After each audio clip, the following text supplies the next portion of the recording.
The following programs were originally aired live, long before the advent of high fidelity, and they were recorded using a variety of means, from direct recording onto early audio tape and glass records, to simply placing the microphone of a wire recorder in front of the speakers of a radio playing the program. I hope, however, that any variance in audio quality will not take away from your pleasure in listening to these, some of the all-time favorite shows.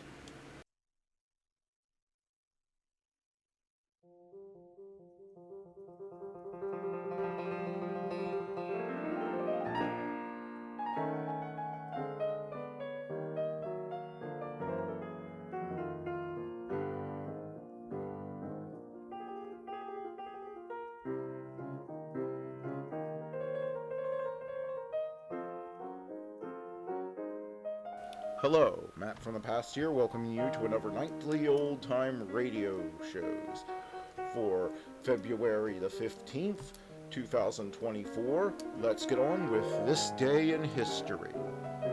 In 399 BC, philosopher Socrates is sentenced to death by the city of Athens for corrupting the minds of the youth of the city and for impropriety. In 590 AD, Kashura II, the great Sassanid king, is crowned king of Persia.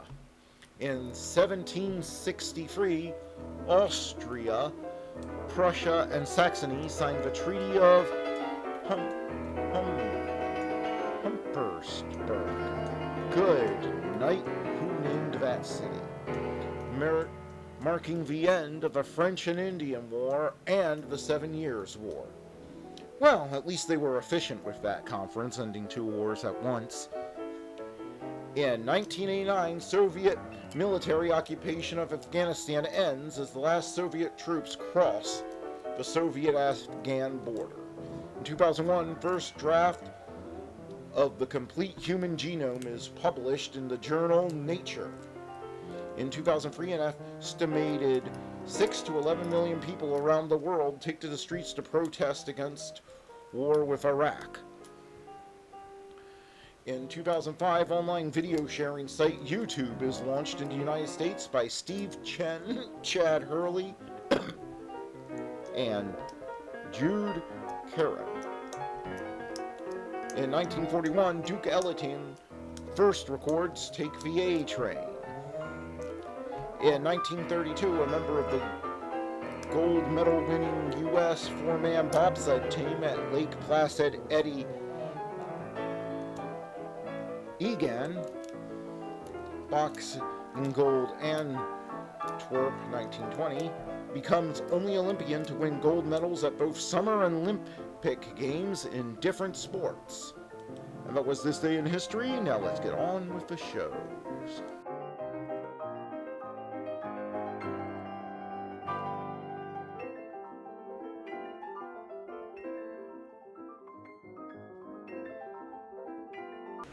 Who's on first? Why, it's Bud Abbott and Lou Costello. Coming up next.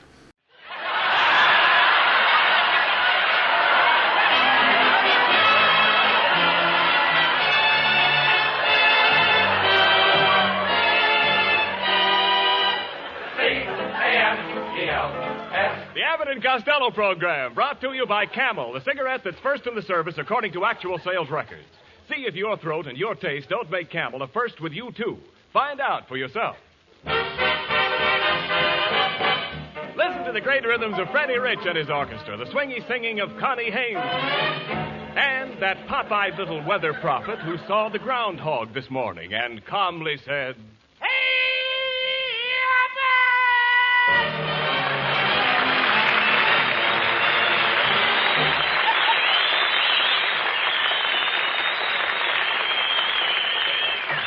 Hey, Costello, where in the world have you been? I've been looking for you all day. Oh, Abbott, I'm a very busy man.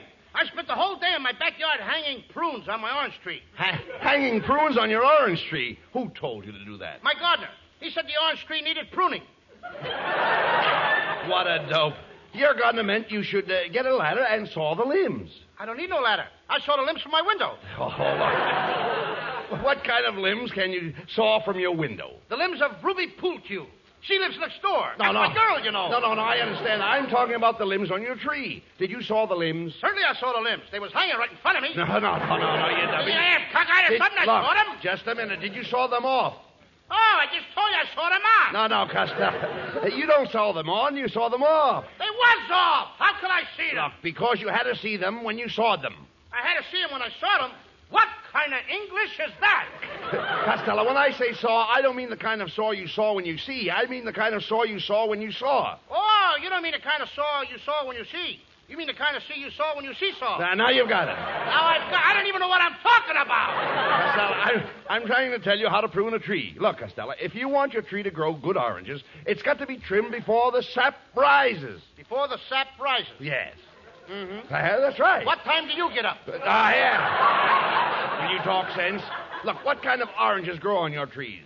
Oh, the regular kind, round ones. No. Are they Valencias or navel oranges? Oh, these are navel oranges. How do you know? I saw a sailor picking some. No. How can you be so stupid? You can tell the difference between oranges by the color of the juice. Did you ever squeeze one of your oranges? Oh, yeah. And what came out? Milk. Milk? Yeah. How could your oranges have milk in them? I got the trees from the nursery. Costello, please. What's wrong with that? All right. Never mind. What did I tell you? All right, come on. Come on with me, Costello. We're going out in the backyard and look at your tree. Hey, wait a minute. Look out that window. There's a big crow sitting up in your tree. Hey, Abbott, that crow's got a lot of nerve. Hand me my sawed-off shotgun. All right, here it is. Hey, wait a minute. This gun hasn't got any handle on it. How do you like that? I sawed off the wrong end. Watch what you're doing. You're pointing that gun right at me. Do you want to shoot me? Don't worry. I got my finger over the hole. Hey, stand back, Abbott. All right. I'm going to teach that crow not to eat my oranges. Watch me get him. Hey, was that a crow? That was the old buzzard that lives next door. Come on, Costello. Let's see what happened. Costello, that was your neighbor, Mrs. Beanbag. That's the one you shot. And here she comes. Oh! There you are, you little fat assassin. How dare you shoot at me when I was up in that tree putting oranges in my bucket? That'll teach you to keep your bucket out of my tree. After all, I'm tired of people stealing my oranges. Your oranges? My oranges! It so happens that your orange tree hangs over into my yard, and the law says that whatever hangs over my fence belongs to me. Oh, yeah? Yeah. Well, look at here, Mrs. Beanbag. Did you ever see a fat man standing at a bar? Yes. What about it? Does the part that hangs over the bar belong to the bartender?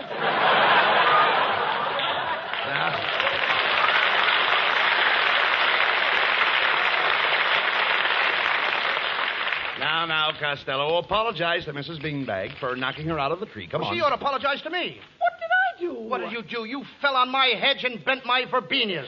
Costello, will Not you only stop- that, you stamped on my...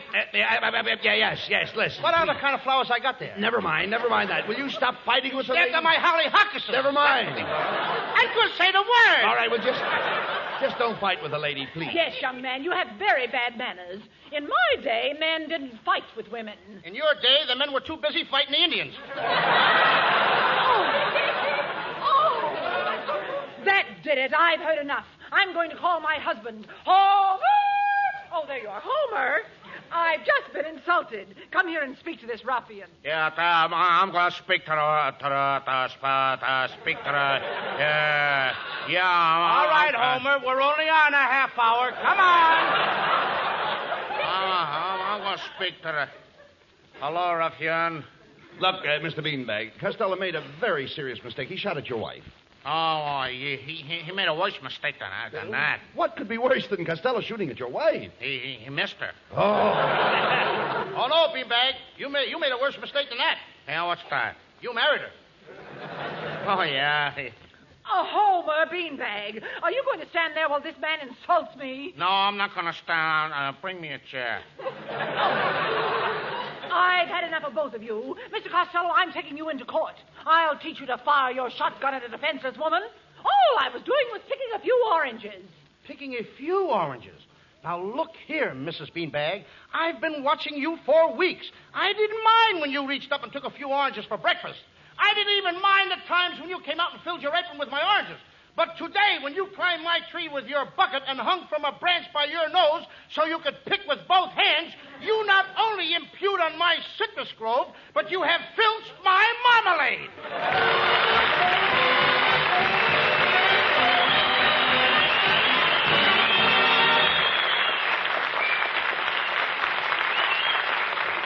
Thank you, Bud and Lou, for a lot of fun. And now I've got to do a quick switch over into the no fun department. A few words about this current cigarette shortage. No, I'm not going into a lot of long explanation, but I do want to say this on behalf of the makers of Camels. They made more Camels in 1944 than ever before in their history, and production schedules for 1945 provide for even more. Still, the demand for them cannot be met. But when you do get Camels, they're still Camels. Rich, full flavor, wonderful, cool mildness. The Camel brand will not be sold on the river. Camels would not be Camels if they were made of green, insufficiently cured tobaccos. So every time you buy cigarettes, ask for Camels. The mildness and flavor of their costlier, properly aged tobaccos make them worth asking for again and again. C-A-M-E-L-S. War or peace, Camel is still Camel.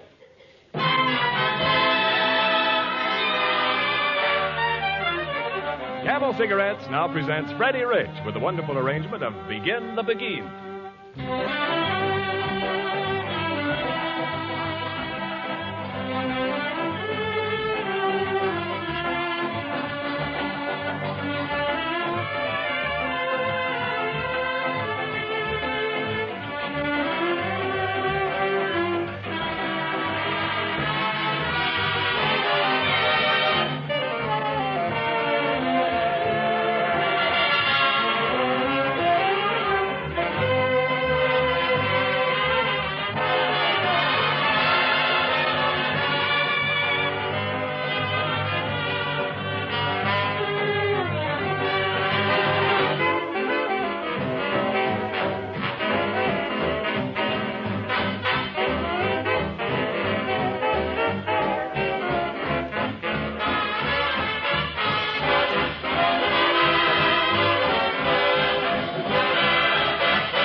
The Court of Common Pleas is now in session. The case of Mrs. Bessie Beanbag versus Lou Costello. The prisoner is charged with perforating Mrs. Beanbag's bucket.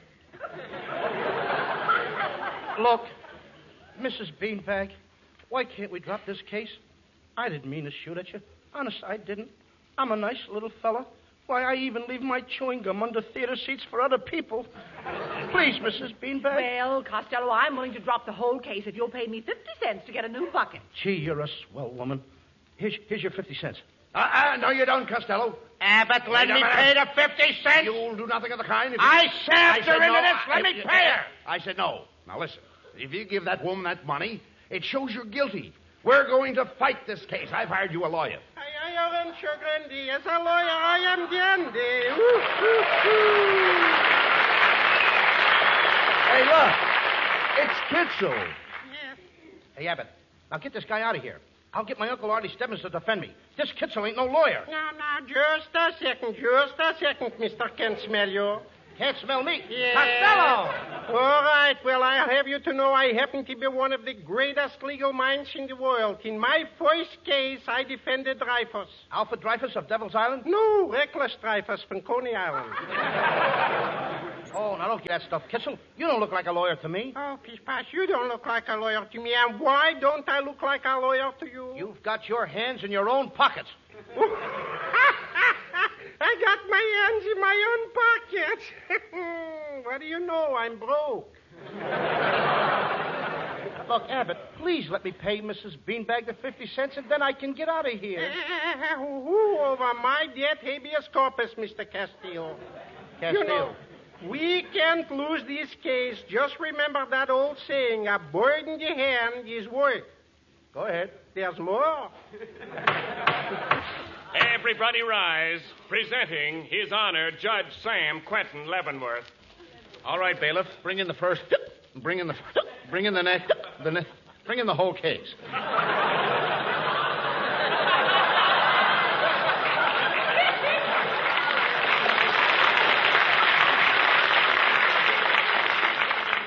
Your Honor, I am representing the defendant, Mr. Castoria. Now it's Castoria. Yes.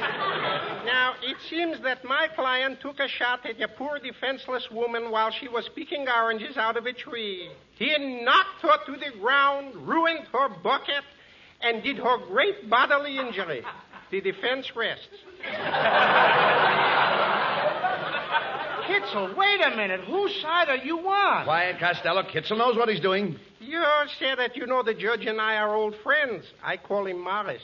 Well, Morris will give me the chair. Now, Abbott, will you please give Mrs. Beanbag the 50 cents? Mr. Kitzel, you may proceed with your questioning. Thank you, Your Honor. Now, Mr. Castellanets. Now I'm a musician. Do you promise to tell the truth, the whole truth, and nothing but the truth? I do. Your Honor, we plead insanity. Kitzel, what's the idea? Costello, he's taking advantage of the law. He's making use of the insanity clause. But I don't believe in insanity clause. That's the way it's written. The court finds the defendant, Lou Costello, guilty as charged. He will pay Mrs. Beanbag 50 cents or serve 30 days in jail. Abbott, please let me give this woman her 50 cents. Oh, no, you don't. No, sir, you know, because we're going to appeal this case to a higher court. Don't forget the words of that great poet, stone walls do not a prison make, nor iron bars a cage. Yes, and don't forget the words of that other great poet, Tom Zisimus. He says 30 days has September, April, June, and Lou Costello.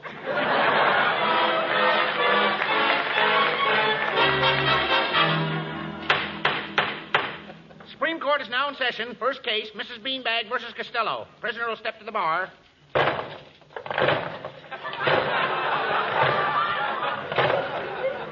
Costello, are the chains heavy? Abbott, would you mind holding up this 500-pound ball? Why don't you please let me pay Mrs. Beanbag the 50 cents? Your Honor, I would like to ask my client just one question. Request granted. Thank you. Now, Mr. Cantaloupe, tell the jury, where were you on the afternoon of February 1st? I was home. Oh, you poor boy. You should have been with me. I had a wonderful time. You know I had 2 bottles of Sepning. Seppening? Yes. What's seppening? Nothing much. What's happening with you? The defense rests. Alcatraz, here I come. The court has considered the new evidence in this case. Prisoner Costello, when you fired your shotgun at Mrs. Beanbag, some of the buckshot lodged in the oranges. The woman's husband, Homer Beanbag, ate one of the oranges and died of lead poisoning. Therefore, Lou Costello, you are found guilty of murder in the first degree, and it is the sentence of this court that you shall spend the term of 99 years at hard labor. Costello, do you have any last request to make before I send you away? Yes, sir. Don't fence me in.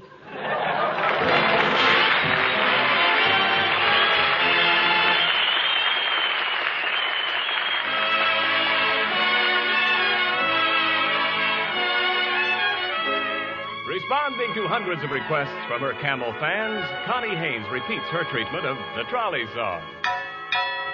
With my high starch collar and my high top shoes and my hair high up on my head, I went to lose a jolly hour upon the trolley and lost my heart instead. With his light brown derby and his bright green tie, he was quite the handsomest of men. I started to yen, so I counted to 10, then I counted to 10 again. Clang, clang, clang went the trolley. Ding, ding, ding went the bell. Zing, zing, zing went my heartstrings. For the moment I saw him, I fell. Chug, chug, chug went the motor. Bump, bump, bump went the brake. Thump, thump, thump went my heartstrings. When he smiled, I could feel the car shake. He tipped his hat and took the seat. He said he hoped he hadn't stepped upon my feet. He asked my name, I held my breath. I couldn't speak because he scared me half to death. Buzz, buzz, buzz went the buzzer. Plop, plop, plop went the wheel. Stop, stop, stop went my heartstrings. As he started to leave, I took hold of his sleeve with my hand. And as if it were planned, he stayed on with me, and it was grand just to stand with his hand holding mine to the end of the line.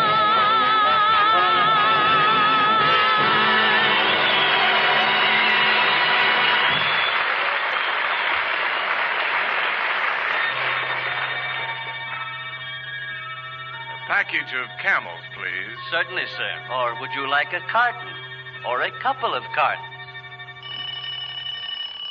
Wake up, chum. 8 o'clock. Oh, what a lovely dream. Those good old days. But now, well, let's face it, Camel is a hard brand to get, in spite of the fact that the makers of Camels have been turning out more cigarettes than ever before in their history. But when you do get Camels, they're still Camels. This brand will not be sold down the river. You can count on that. Only the choicer tobaccos, properly aged, go into Camels. So every time you buy cigarettes, ask for Camels. The mildness and rich, full flavor of their costlier tobaccos make them worth asking for again and again. C-A-M-E-L-S. Camels. War or peace, Camel is still Camel.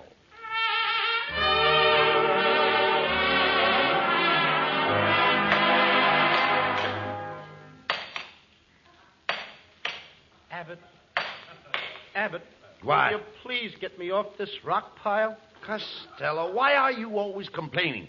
You should be thankful that I got myself a job as guard so I could be with you. Mrs. Beanbag to see prisoner Costello. Oh, Mr. Costello, there's been a terrible mistake. My husband Homer didn't die of lead poisoning after all. The doctors removed all the buckshots. Thank heavens. Homer got the lead out.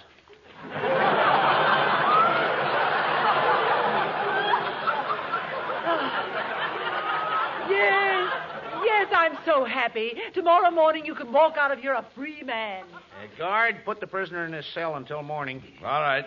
Costello, in you go. Abbott. What's the matter now? I don't want to spend the night in this cell. The place is full of rats. Don't be afraid. I'm here. I know it, but it's the little rats I'm afraid of. Abbott! Now, Come back here now. There's another guy in my cell. Look at the looks of the guy. That's your cellmate. What's the matter? He'll be glad to have you for company. See you later, Costello. So long. Looks like he's got company already. What a raggedy individual. What are you in here for, partner? Huh? Oh, I beg your pardon. I didn't realize you were talking to me. Thank you for calling me partner. Those are the first kind words I've heard in years. You have a very kind face, little man. Sort of an open one. You see, I haven't always been a raggedy, scurvy-looking outcast like you. If you have some measure of intelligence, my story might interest you. Did you go to school? Yes, sir. I went to school last year. Did you pass your examination? No, sir. But I was first on the list of those that failed. Very well, I'll tell you my story. I don't care to hear it. Well, and I will positively tell it to you. When I was a boy, my father gave me the benefit of a very good education. 8 years at preparatory school and college. I worked hard and diligently. I soon became a success and settled down in a small and thriving community. And then I met her. We were married. The good gods of fortune smiled down upon us and blessed us with a baby boy. A boy, mind you. And I haven't seen my boy since this very day. You haven't seen your little boy from that day until this? No, sir. Wait a minute. Did he have curly black hair? Yes. And did he have little blue eyes? Yes, yes. And did he have 2 little teeth in his mouth? Yes. Papa! I worked harder than ever for my little family. And then one day, the other man came into my life. He was a poor man, broken in health and spirit. I welcomed him into my home gladly. I said, make my home your home. And he did. Oh, you poor man. One day I returned from work to find that home was no longer home. Do you know what it was? Third base? No. Shortstop? No. Second base? No. My home was an empty shell. My wife, the baby, and the stranger had fled. Then I started a search that lasted for years. I followed them around the world. Honolulu, China, Singapore, India. Then one day on the banks of the river Pocomoco, I found him. When I saw him standing there, all the hatred, all the pent-up emotion of years' suffering dwelled up within me. So with murder in my heart, step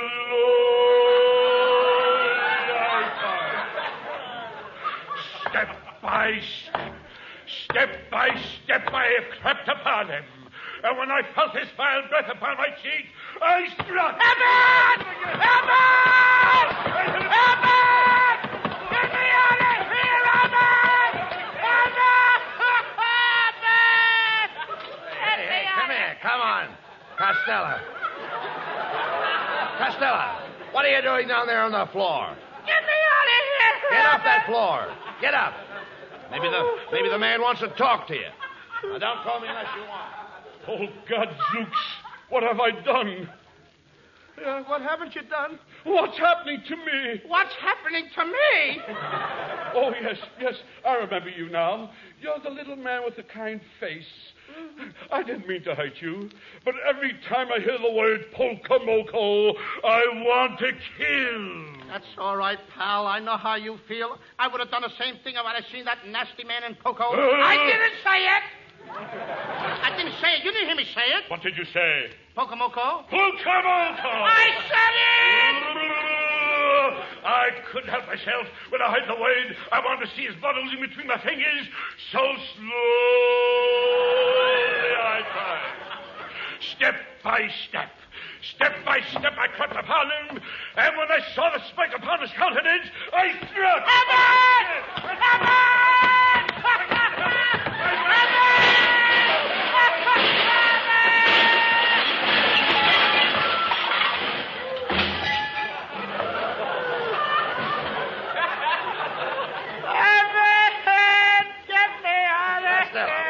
Costello, what are you doing on that floor? I put you in here to keep the man company. Get me Now out. get up. Abbott, get me out. Come on, get up. Here comes the warden. Mr. Costello, I have here your release. You've been completely exonerated, and you may leave the jail at once. Well, Costello, shake hands with your old cellmate and let's get going. Not me. I don't think I'd better go near that guy, Abbott. He eats too many Wheaties. Oh, nonsense. He looks like a nice old man. He might have been a nice old man once, but something must have happened to him at Poco. I didn't say it! This guy's trying to get me to say that word, Abbott, and I don't want to say it. What word? The word What word is that? sounds like Pocahontas. Pocahontas! Pocahontas! What word are you worrying about? What is it? It sounds like Pocahontas. Well, what is it? Pocomoco. Pocomoco!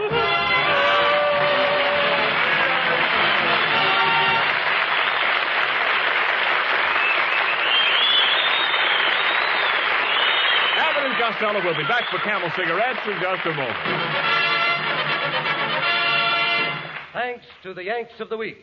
Tonight we salute Lieutenant Betty Barry of Forest Hills, Long Island, just awarded the Air Medal for meritorious achievement in the China-India-Burma Theater. She is one of the first women in this area to be given this coveted decoration. In your honor, Lieutenant Barry, the makers of Camels are sending to our fighters overseas 400,000 Camel cigarettes.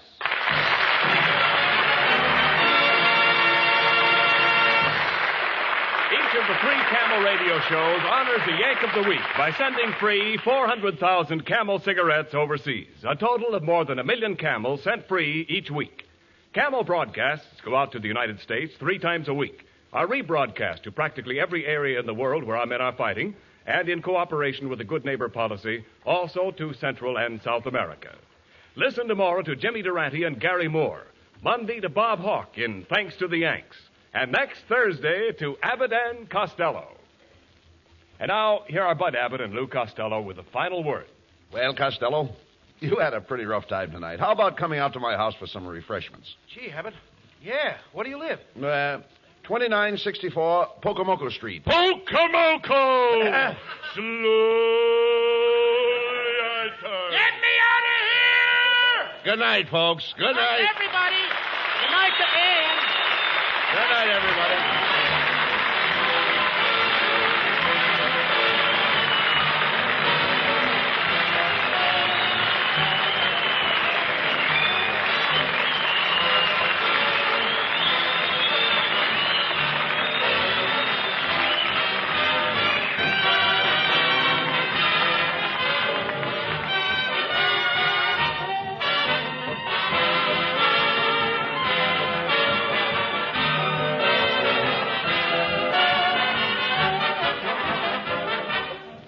Be sure to tune in next week for another great Abbott and Costello show. And remember, Camels are worth asking for every time. See for yourself how Camel's mildness, coolness, and flavor click with you.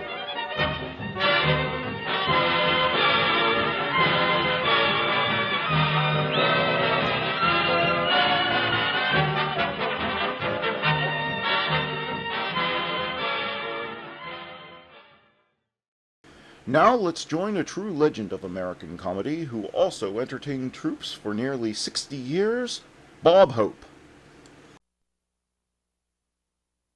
Tonight, the Pepsodent Company is happy to welcome millions of new listeners throughout the Dominion of Canada. For the safety of your smile, use Pepsodent twice a day.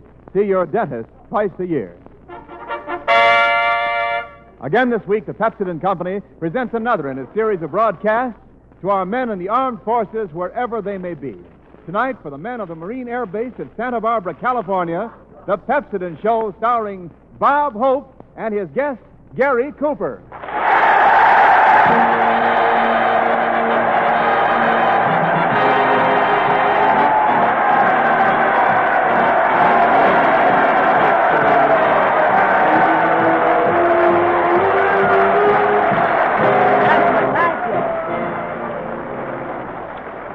Thank you. This is Bob broadcasting from the Marine Air Corps Base at Santa Barbara, Hope. Telling all you Marines who took the Solomons to brush your teeth with Pepsodent, and your dentist will never have to take the hollow ones.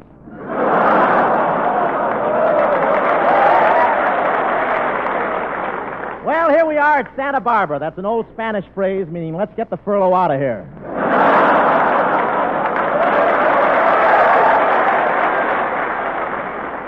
These boys here are all Marine flyers, and a lot of these flyers are really young. I saw one today with a medal on his chest, and it was full of dents. I said, bullets? He said, no, still teething.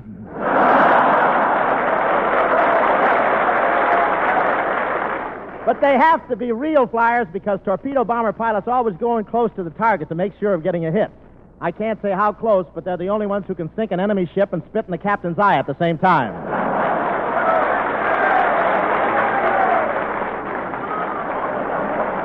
And nothing can stop these torpedo plane pilots. One veteran tried to sink a battleship and he missed. He got mad, bailed out, swam over, and tipped the darn thing over.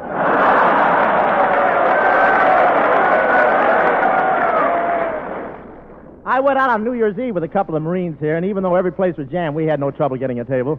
You should have seen those Marines establish a beachhead at the ringside. And these Marines were wonderful to me all evening. They were very friendly and unselfish, and then we met some girls.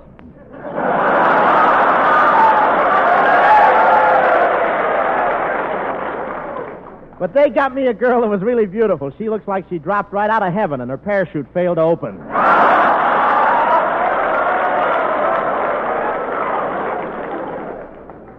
She was a real Santa Barbara, real blue blood. She wasn't always a blue blood. It's just that during this liquor shortage, she goes around draining out fountain pens.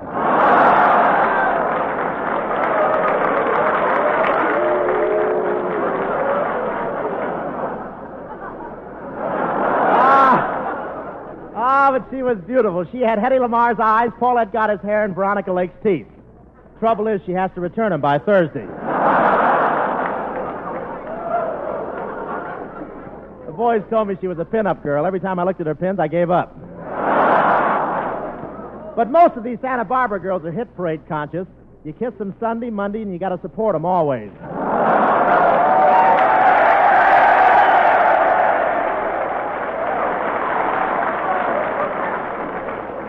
Sound like a bunch of losers here. We went to a fine club, the El Paseo. That's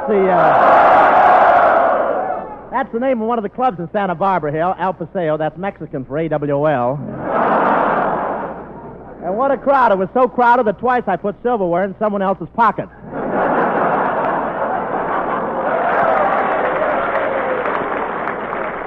The liquor shortage is really getting bad, though. I noticed one fellow sitting at a table next to mine who hiccuped 3 times and was immediately picked up on suspicion of hoarding.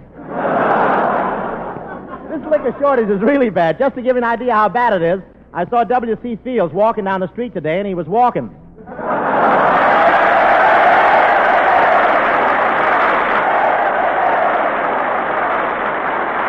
And now, thank you, fellas. Now, here's the man who really celebrated the New Year, Professor Colonna.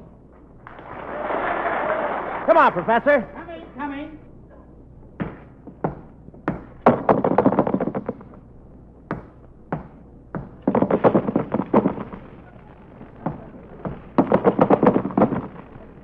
Little green men still following me.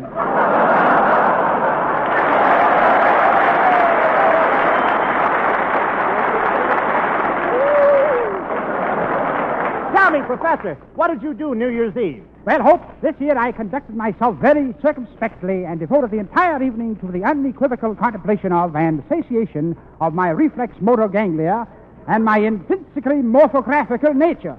What's that mean? That's stinko.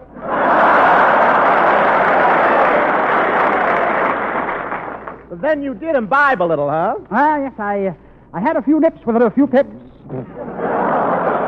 You mean you took your girl out New Year's Eve? Yes, we had a lovely time. What a ball. When the clock struck 12, she threw her arms around me, pressed her lips to mine, and didn't let go for 3 hours. She didn't let go for 3 hours. There must have been passion in your embrace. No, glue in my mustache.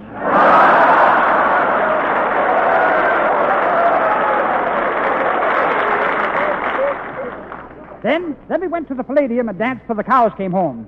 Then I left my girl and danced with a cow. You danced with a cow. I suppose you and the cow did the rumba. Yes, you'd be surprised how much whipped cream you get that way. Look,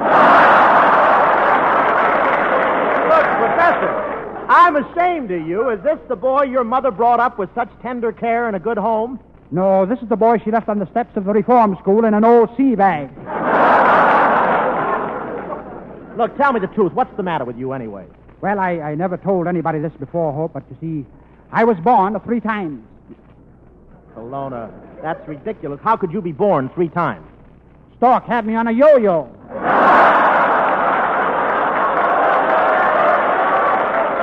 Well, Professor, would you care to peer into the mists of the future and make some predictions for 1944? Yes, Hope. I look into the future. What's this? I see President Roosevelt running again. You see President Roosevelt running? What for? Eleanor forgot her suitcase.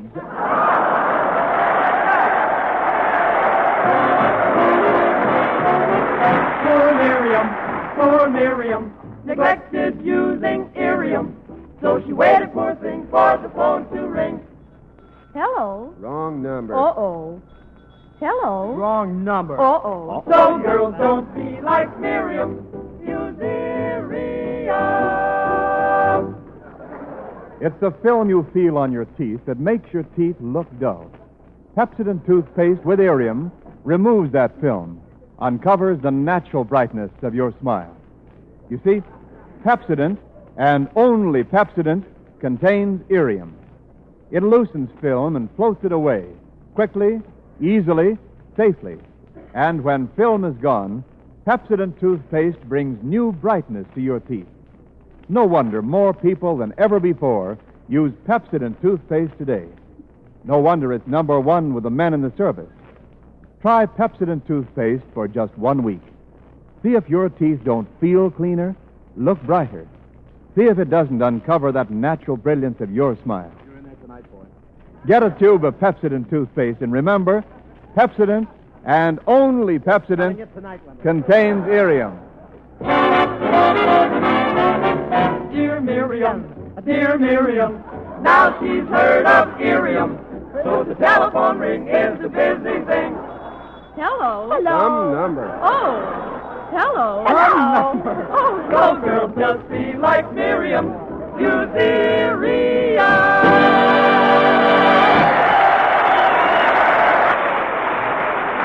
Here's Francis Langston.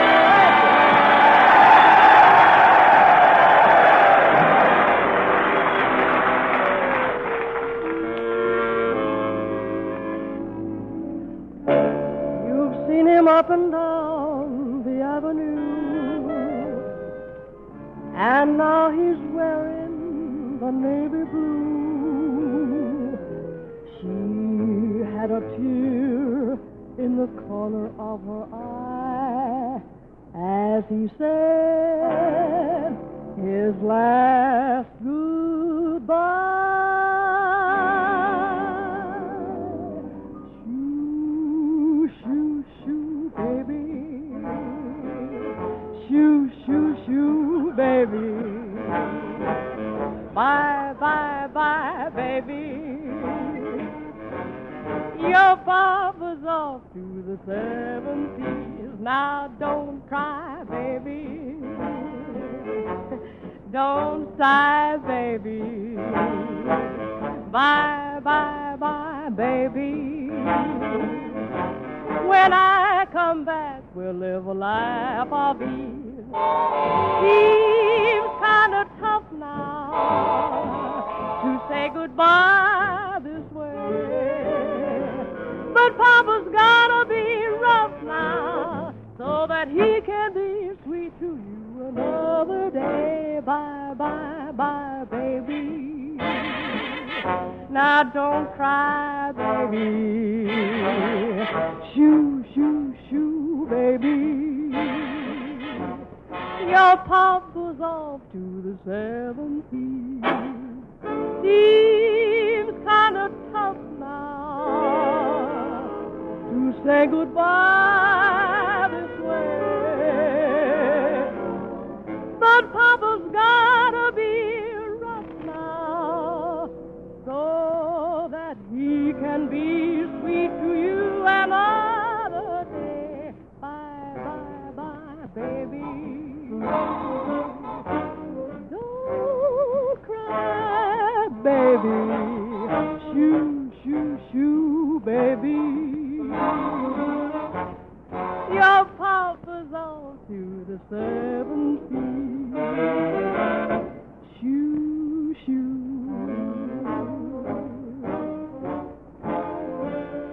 Bye, bye. So long.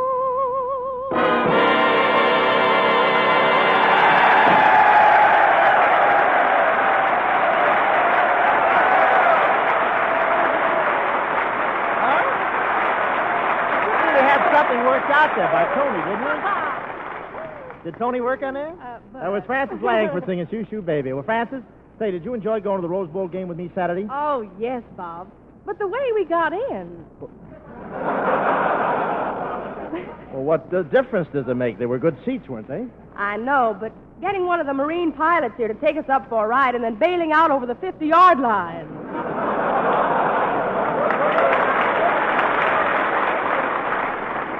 They sell tickets to the Rose Bowl game, you know.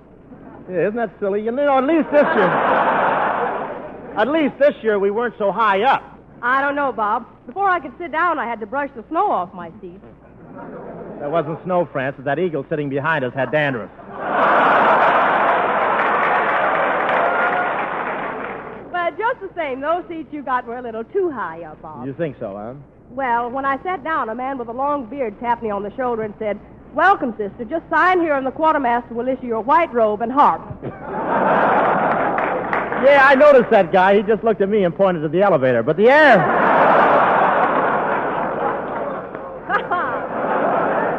But the air was invigorating out there, wasn't it, France? Did you see the way I told that big, tough Marine to get out of my seat? Yeah, she was a sergeant, too.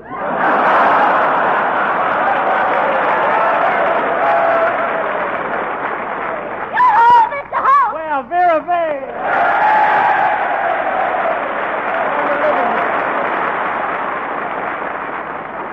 Oh, my goodness, just look at all these handsome sailors. Beg, please. These are not sailors. These are Marines. You better not call them sailors or they're liable to come right up here on the stage and grab you. Goodness, just look at all these handsome sailors.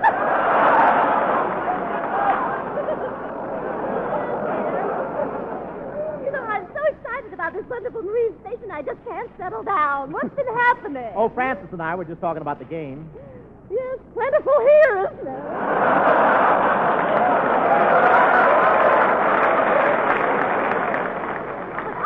Marines, rough and tough, Mr. Hope. You know, one of them hugged me and squeezed the very breath out of me. I suppose you told him to go slower. No, I inhaled faster.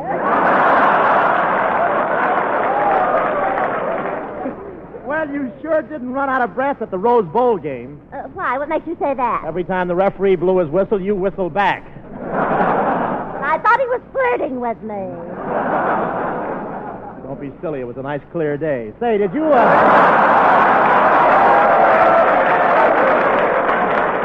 Tell me, do you have a good seat, Miss Vague? Oh, yes, I was down at one end of the field right behind the goalpost. Behind the goalpost? Well, what's so good about that? Well, it was such a novelty seeing men run toward me. Did you notice how muddy the field was, Mr. Hope? One of the players slipped and skidded right in my lap. I was so mad. You were mad? Yes, the referee made me put him back in the game.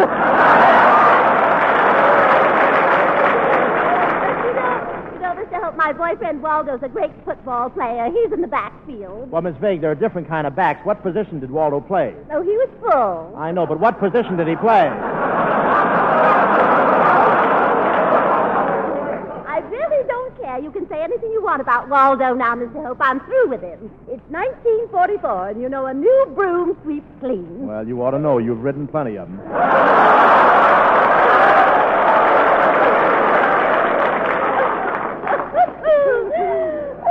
You're such a card, Mr. Hope. Why don't you mail yourself to the dead letter office? Oh, yeah.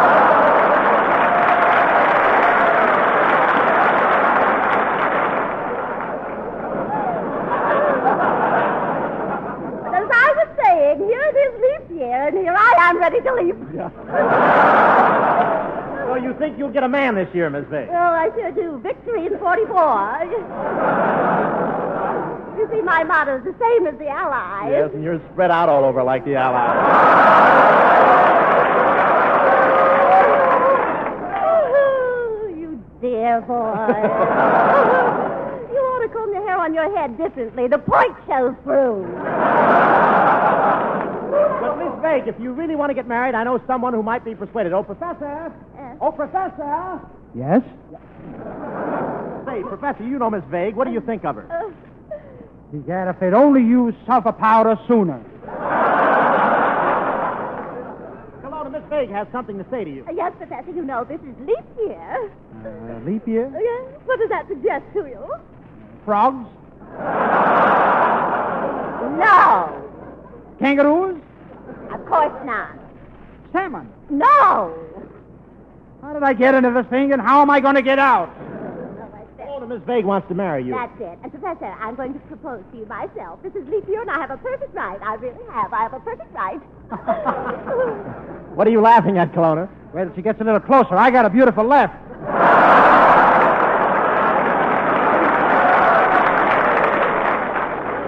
But really, Miss Vague, I can't resist you. You're so fetching. Oh, you really think I'm fetching? Yes, and if I had a stick, I'd prove it. Listen here, Shrub Mug. Don't you feel a little drafty when you get so close to the ocean, or have you got that hole in your head plugged up? Oh, really, I can't get mad at you, Professor. Here, let me run my fingers through your mustache. All right, but don't disturb the field mice. Kelowna, field mice in your mustache? Why don't you get rid of them? I can't hope they're paid up for the end of the month.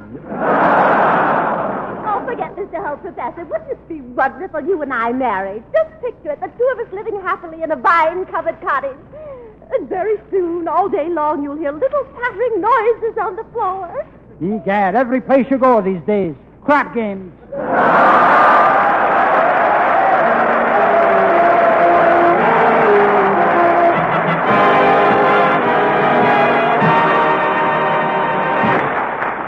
Pepsodent and only Pepsodent contains Irium.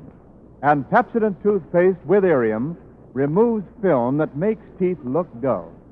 It loosens film and floats it away, quickly, easily, safely. And when film is gone, Pepsodent toothpaste with Irium brings new brilliance to your teeth, uncovers the natural brightness of your smile. So get a tube of Pepsodent toothpaste with Irium.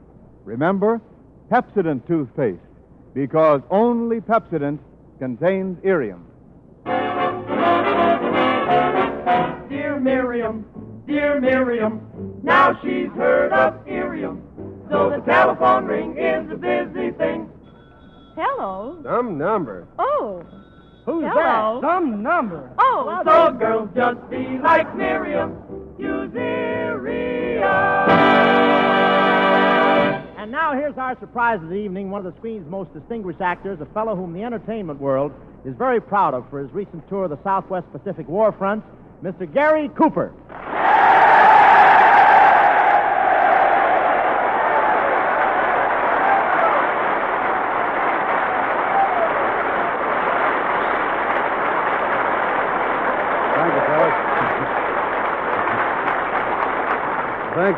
Thank you, boys. Gary, I want to congratulate you on your great tour. Thanks, Bob. I'm glad to be back in one piece. Don't tell me that's all one piece. Say, are those your own shoulders, or did you put your coat on over a pursuit plane? What is that then? They're my own shoulders, and that better be your own nose.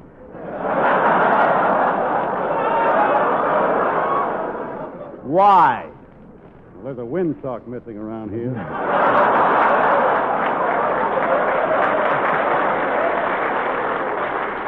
Listen, Shorty, one more crack like that, and I'll reach up and pull down your socks.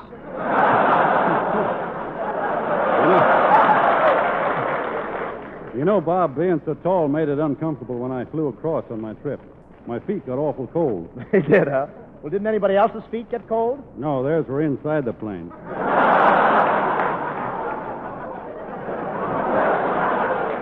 Well, say, Gary, I hear you had lunch with General MacArthur. Yeah, I did, and he's a great general, that MacArthur. He sure knows his strategy. He knows his strategy. Did he tell you his plans during dinner? No, but you should have seen the way he kept the butter down at his end of the table.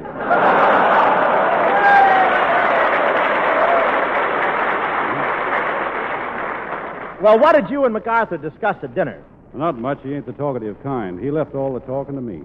Yeah. The conversation must have flowed like yesterday's tapioca.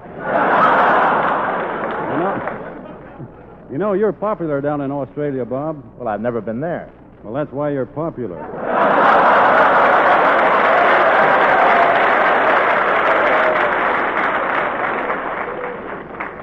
Bend over and say that to my face.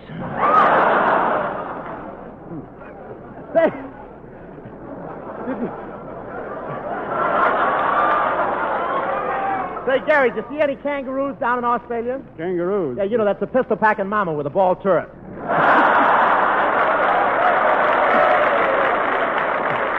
Oh, you mean one of those animals that carries its brood in a snood?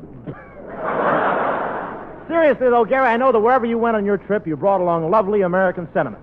Yes, I did. Phyllis Brooks and Una Merkel were with me all through the tour. Say, I bet those girls made a big hit with the soldiers. No, Bob. When the boys saw Phyllis and Una, they just turned around and walked the other way. Well, how do you explain that? Well, they just figured that anything that looked that tempting had to be a booby trap.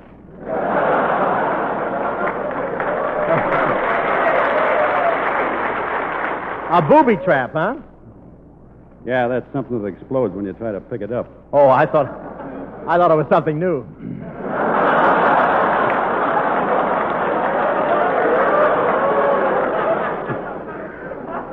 Say, by the way, Gary, who is the soldier's favorite pinup girl? Betty Grable. Betty Grable. Don't the soldiers know that she's married to Harry James? Yeah, but they figure that after the war, they're going to kill all the buglers anyhow.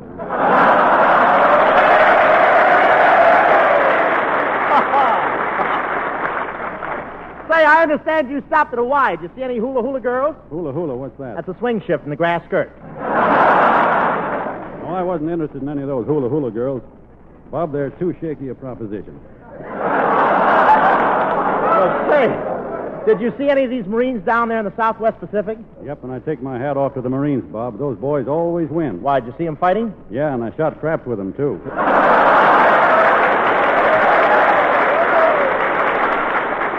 By the way, Bob, some of the fellows down in New Guinea who hear your program gave me a present for you. Well, where is it? Well, I had to kill it. The rattle kept me awake all night.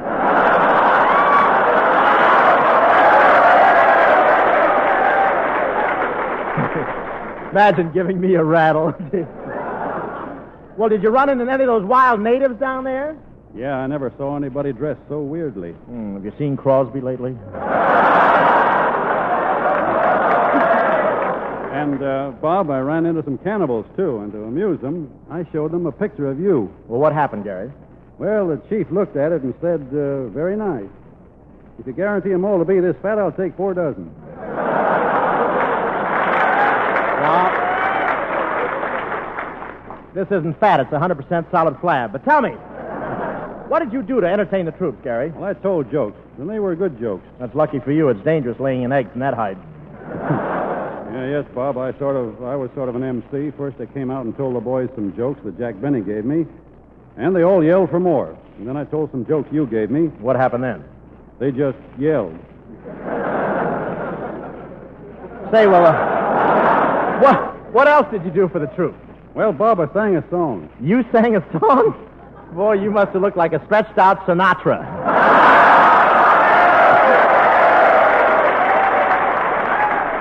What song did you sing, Gary? Well, it's a new song that's sweeping the South Pacific. I'd like to introduce it here before it gets around. Oh, swell. What's the name of it? Pistol Packin' Mama. New, huh? They're starting to call it Pistol Packin' Grandma. Well, load up and fire away, Gary.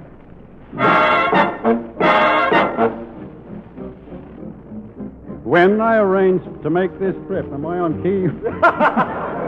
My wife said, say that's swell. She heard these girls were going with me and hollered, war is censored. Lay that pistol. Say, I'm off key.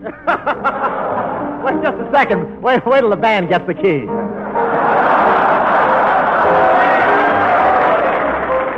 it to the top. Yeah, I got her.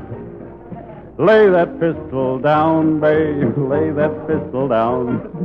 Pistol packing, mama. Lay that pistol down. I lost some blood while I was there, but not to Hirohitos. I lost it mostly here and there and left plasma-filled mosquitoes. I love the trip, ain't got no blues, and suffer no remorses. Those Aussies showed me kangaroos that looked like Crosby's horses. Lay them pouches down, babes, lay them pouches down. Junior packing mamas, lay them pouches down. They hit Raboul while I was there, the Marshalls and the Gilberts. And if you think I wasn't scared, you're certainly off your filberts.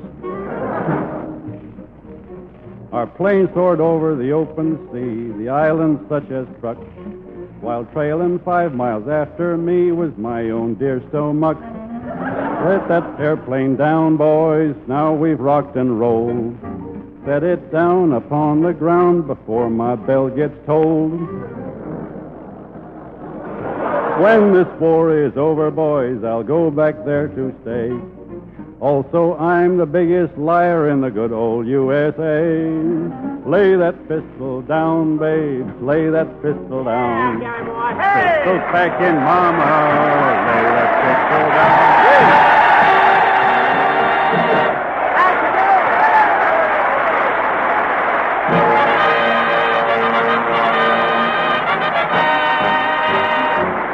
Thanks for the memory. We're a little late. I just want to say our thanks to Colonel Burnett, Colonel Anderson, Major Foss, and Lieutenant Beck, and all the men here at the Marine Air Base at Santa Barbara.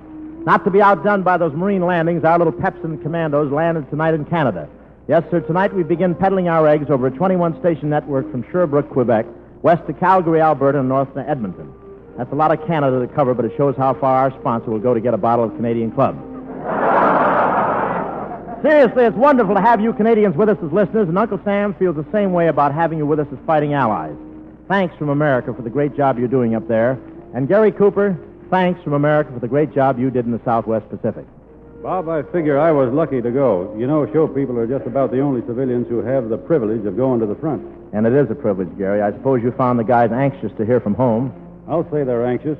Did I tell you about the squadron of Marines? They were completely surrounded, cut off from their battalion, no hope of escape, when suddenly the bugler blew the mail call. And what happened?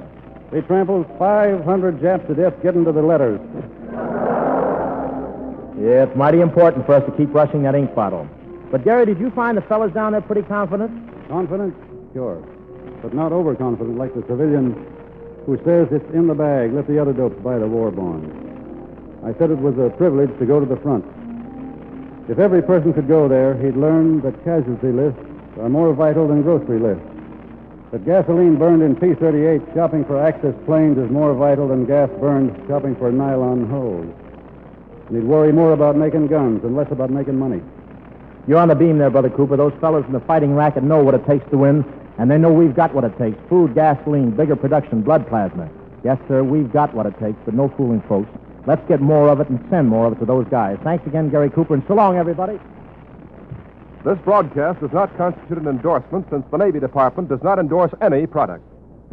This broadcast came to you from Santa Barbara, California. This is the National Broadcasting Company. KFI, Los Angeles.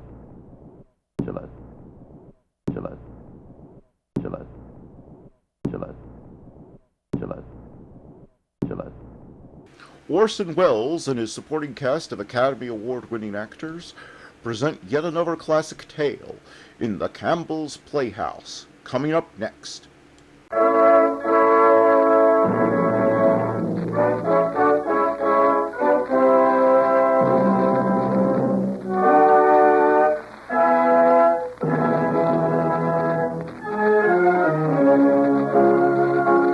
The makers of Campbell Soup present The Campbell Playhouse. Orson Welles, producer.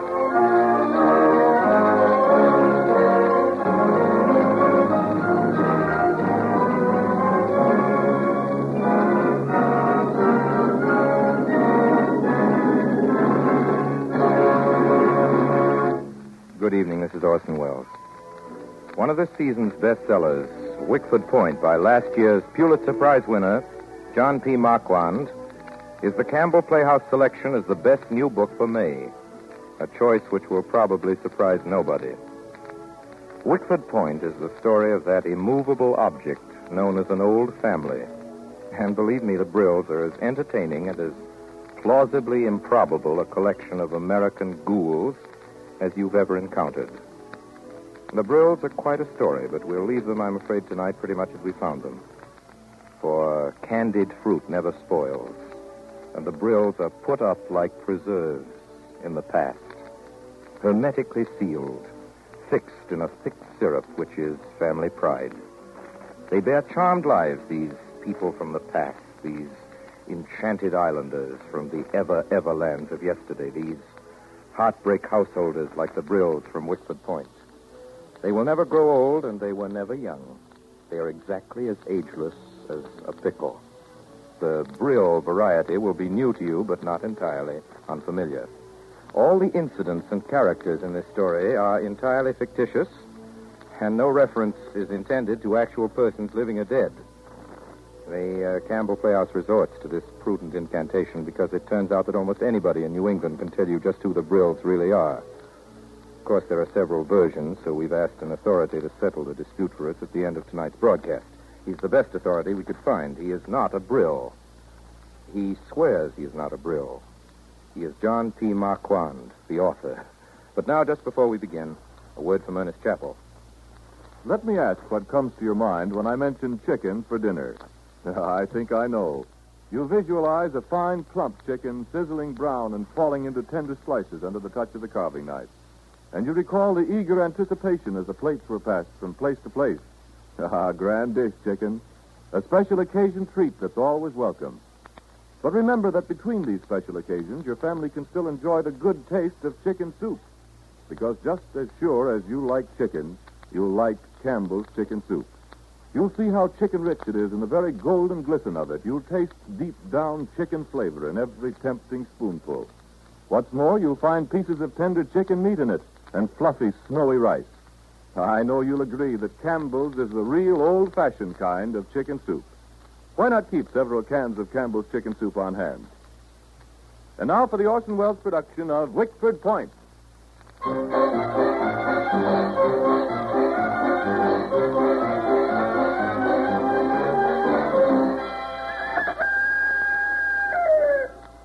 Morning, Jim. Morning, Sid. Say, Jim, have you ever noticed the high surface tension of coffee? I think this coffee's been boiled too long. It's been on the back of the stove for 4 hours. I can tell by watching it drip from the spoon. How's your stomach, Sid? Well, I lay in the sun on the beach all day yesterday. As long as I'm perfectly still in the sun, I seem to be all right. By the way, Jim, I borrowed some of your socks this morning. I haven't gotten around to doing the washing. Where's Bella? Upstairs. Joe Stowe called up. Joe? Didn't call Bella up, did he? No, me. Wants to meet me in Boston. Bella went upstairs to listen in on the extension. Snake. I thought you said Jim. Oh, never mind. You called me a snake. Jim, the only one on this place who can call me names. Besides, why shouldn't I listen when my ex-husband calls? Now, look here, Bella. You listen to me, Sid. I've sat around long enough seeing you dribble coffee and hearing about your bellyache. You think you're a genius, don't you? Well, you're just too lazy to move. What did you do with that $10 you took out of my pocketbook yesterday? I don't know. I forget. You forget. Oh, what's the use? I'm going to get out of here. I'm going to spend the night over at the Jacobs. If you're driving into Boston, you'll drop me off, won't you, darling? Yes, I'll drop you off. In the ocean with a stone around your neck. Shut up, Sid. Well, so long, Jim. See you when you get back. Jim, are you really going to New York? Yes, I'm driving down. Why, darling? Why should you be going to New York? Business. I'm going to see my agent. Oh, that all? Yes, of course, that's all. It wouldn't be that Pat Lincoln has been calling you again. I wouldn't like to have her telephone bill. Now, listen, honeybee. Oh, good morning, Cousin Cotille. Good morning, Jim. Good morning, Bella. Listen, Mother, I wish you'd tell I'm Sid. glad you're down to breakfast, my dear. Pass me the coffee, Bella. Jim, have you got a cigarette? I gave you all mine last night, Cousin Yeah, Buddy always takes my cigarettes. I don't know what happens to all the cigarettes in the house. I don't know what happens to anything. First they're out of cigarettes and they're out of soap, and then there isn't any gin. Somebody must take it all. It must be the cook's little girl. It might be that man who comes around selling fish. I knew of a plumber once who stole a quart of whiskey. Listen, Jim, I'm going up to change my dress. Don't leave without me. I won't. You got exactly 10 minutes. I'll be down. All right. Dear, I wish Bella wouldn't drop everything everywhere. By the way, I thought that Mr. Berg she brought into lunch last weekend was delightful, didn't you? No, I didn't. We needed some money in the family and little peasant blood. You know, I'm glad Bella can attract men. It's always much nicer when there are men around. Everyone is much happier and much less nervous. I wish you wouldn't be so hard on President Roosevelt, dear. President Roosevelt? I haven't been hard on President Roosevelt. Perhaps you haven't yet, but you were going to be. I should have voted for him if I'd remembered to register. And I have remembered to register. I know he'll look out for me. I can see it from his face. And he'll look out for you. Well, someone has to. Jim, who was that letter from this morning? It looks so interesting. She writes the same way I do. I always did have such trouble with my writing until I just stopped trying. It's from a girl in New York. Her name's Patricia Layton. I don't think you know her. Oh, darling, I've never even heard you mention her. No, I don't believe you have. Well, she writes the same way I do. When are you leaving, Jim? Joe Stowe wants me in Boston. Dinner. Joe Stowe? Yeah. He's on his way to Vermont. Does Bella know? Yes, she knows. Give Joe my love. Why do that? After what you did to him, you and the other Brills. Joe and Bella might still be married if you had... Darling, I didn't do anything. I know you love him, but it was all a mistake, his marrying Bella. Give Joe my love. He'll understand. I do wish you weren't going away, darling. No, I'll be back. You're always going away somewhere, aren't you? If you aren't going away somewhere, you're always reading something. Why can't you stay here? You're one of the children, dear. You're part of Wickford Point. You're the only one that ever looked out for me.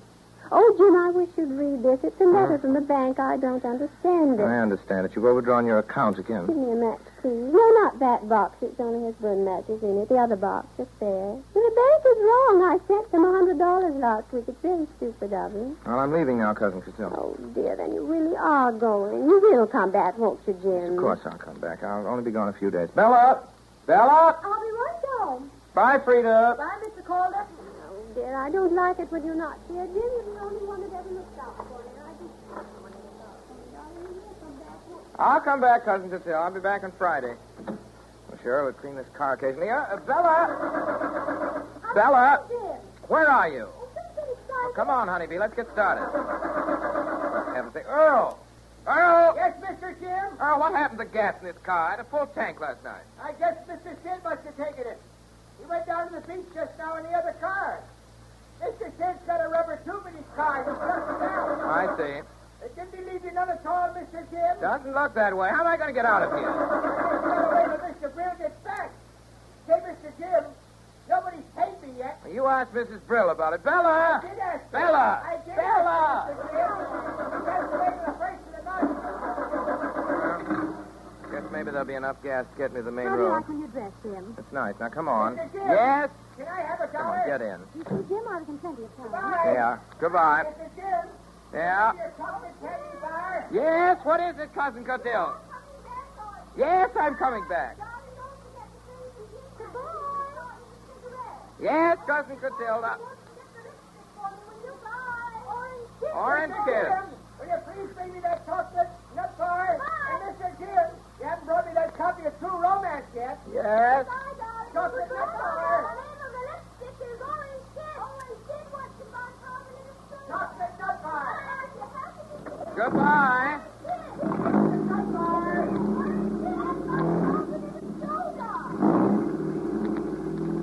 Jim, I've forgotten my purse. I thought it was in this bag. You don't want to go back, do you? No. Lend me $10, will you? All right. Thanks. You're awfully sweet, darling. It's nice to get out of Wickford Point, isn't it? Yes. Everybody gets so screwy down there. They just sit and sit. You wouldn't be getting out of Wickford Point because you just heard your friend Howard Berg was at the Jacobs, would you? Jim, darling. You're so silly. Bella, tell me, what do you know about this Howard Berg? Where'd you pick him up? Just in case you want to know, Howard Berg is one of the most important men in war. Who told you so? Berg and who else? Lots of other people you don't know, darling. Lots of people you couldn't possibly know. Who wouldn't care to meet you. Important people? Yes, important people. And it might be a help to you. It just happens that Howard Berg could help you a great deal. Howard Berg is a very intimate friend of Sinclair Lewis, Ernest Hemingway, Bruce Hoskington, and James Branch Cabell. How do you like that, darling? Is he an intimate friend of John Galsworthy? It just happens that he had lunch with Mr. Galsworthy last week when Mr. Galsworthy was over from England. Now, butter that on your dry toast, darling. Well, maybe I'm wrong about Mr. Berg. You're quite sure he had lunch with Mr. Galsworthy last week? Right? You didn't happen to know, Honeybee, that John Galsworthy died 5 years ago. It doesn't do any good to lie like that, Jim. Just because no really fine novelist, no really worthwhile writer, no really worthwhile anything has ever honored you by his acquaintance. Is Berg going to be at the Jacobs? Suppose you ask when you get there, darling. Thanks, I will. Bella, come on, come across with us. Has Berg asked you to marry him or not? Please don't, Jim. Please. Jim, I can't go on like I don't suppose you can. I can't. I just can't stand it. I can't. I Then can't. don't. Oh, don't be so disagreeable. Nobody does anything about anything. I can't go on like this. All I want is to be happy and... Jim, what are you going to say to Joe? What do you mean? What am I going to say to Joe? I mean about me. There probably won't be anything about you. Oh, yes, there will. He'll ask about me and you know it. Not that I care, because I can see him myself any time I really want to. He always talks about me when he's had a drink or two. Who told you that? Oh, lots of people. There is such a thing as being loyal, darling. Everybody knows how he treated me if you don't. Do they? Oh, I've been over the jump. I'm not complaining. There are ways of doing everything. There are ways of being a gentleman. Joe Stowe's the nearest thing you ever came to seeing a gentleman. Oh, is he really, darling? Yes, Jim. Oh, I should think the least thing a gentleman could do is to see that his former wife isn't starving when he's making $150,000 a year. You never missed a meal, honeybee. It isn't his fault, I haven't. You said you didn't want a nickel from him. You kept saying it to the lawyers all the time. Well, how could I guess he'd be successful? Listen, honeybee. Joe's been a friend of mine for quite a while, and he's going to keep on being one. You're not going to stop it, so just forget about Joe. He took a beating when he was with you, and he's well out of it, and he knows it. Oh, he does he? Oh, when you see Joe, you tell him for me that I am well out of it, too. Tell him he doesn't know what love is.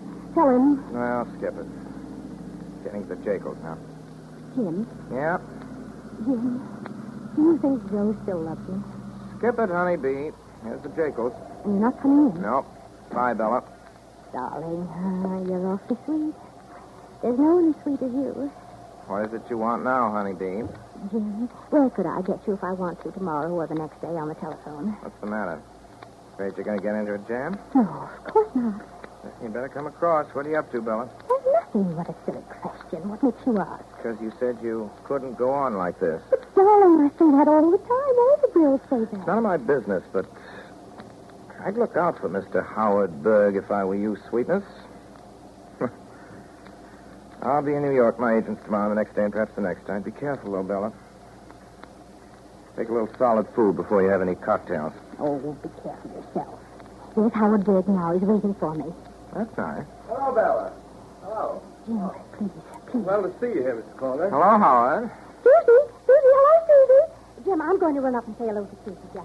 Goodbye, darling. Bye, Bella. Aren't you getting out, Mr. Calder? No, I called you Howard. An engagement in Boston. Oh. By the way, I got a call, Howard, from a garage on the main road. The man there says he made some repairs on your car last weekend. He thinks you may have forgotten it. You know how these people are, just 2 jumps ahead of the sheriff. Well, that bill was paid the first of the month. Oh. If you give me the name and address, I'll send out another check tomorrow. Thanks for telling me. I don't like things like that. Please get this. I pay my bills. I pay them promptly. Then you haven't minded my bringing it up, Howard. No, I appreciate it fully. Well, I must be going. So long, Berg. So long.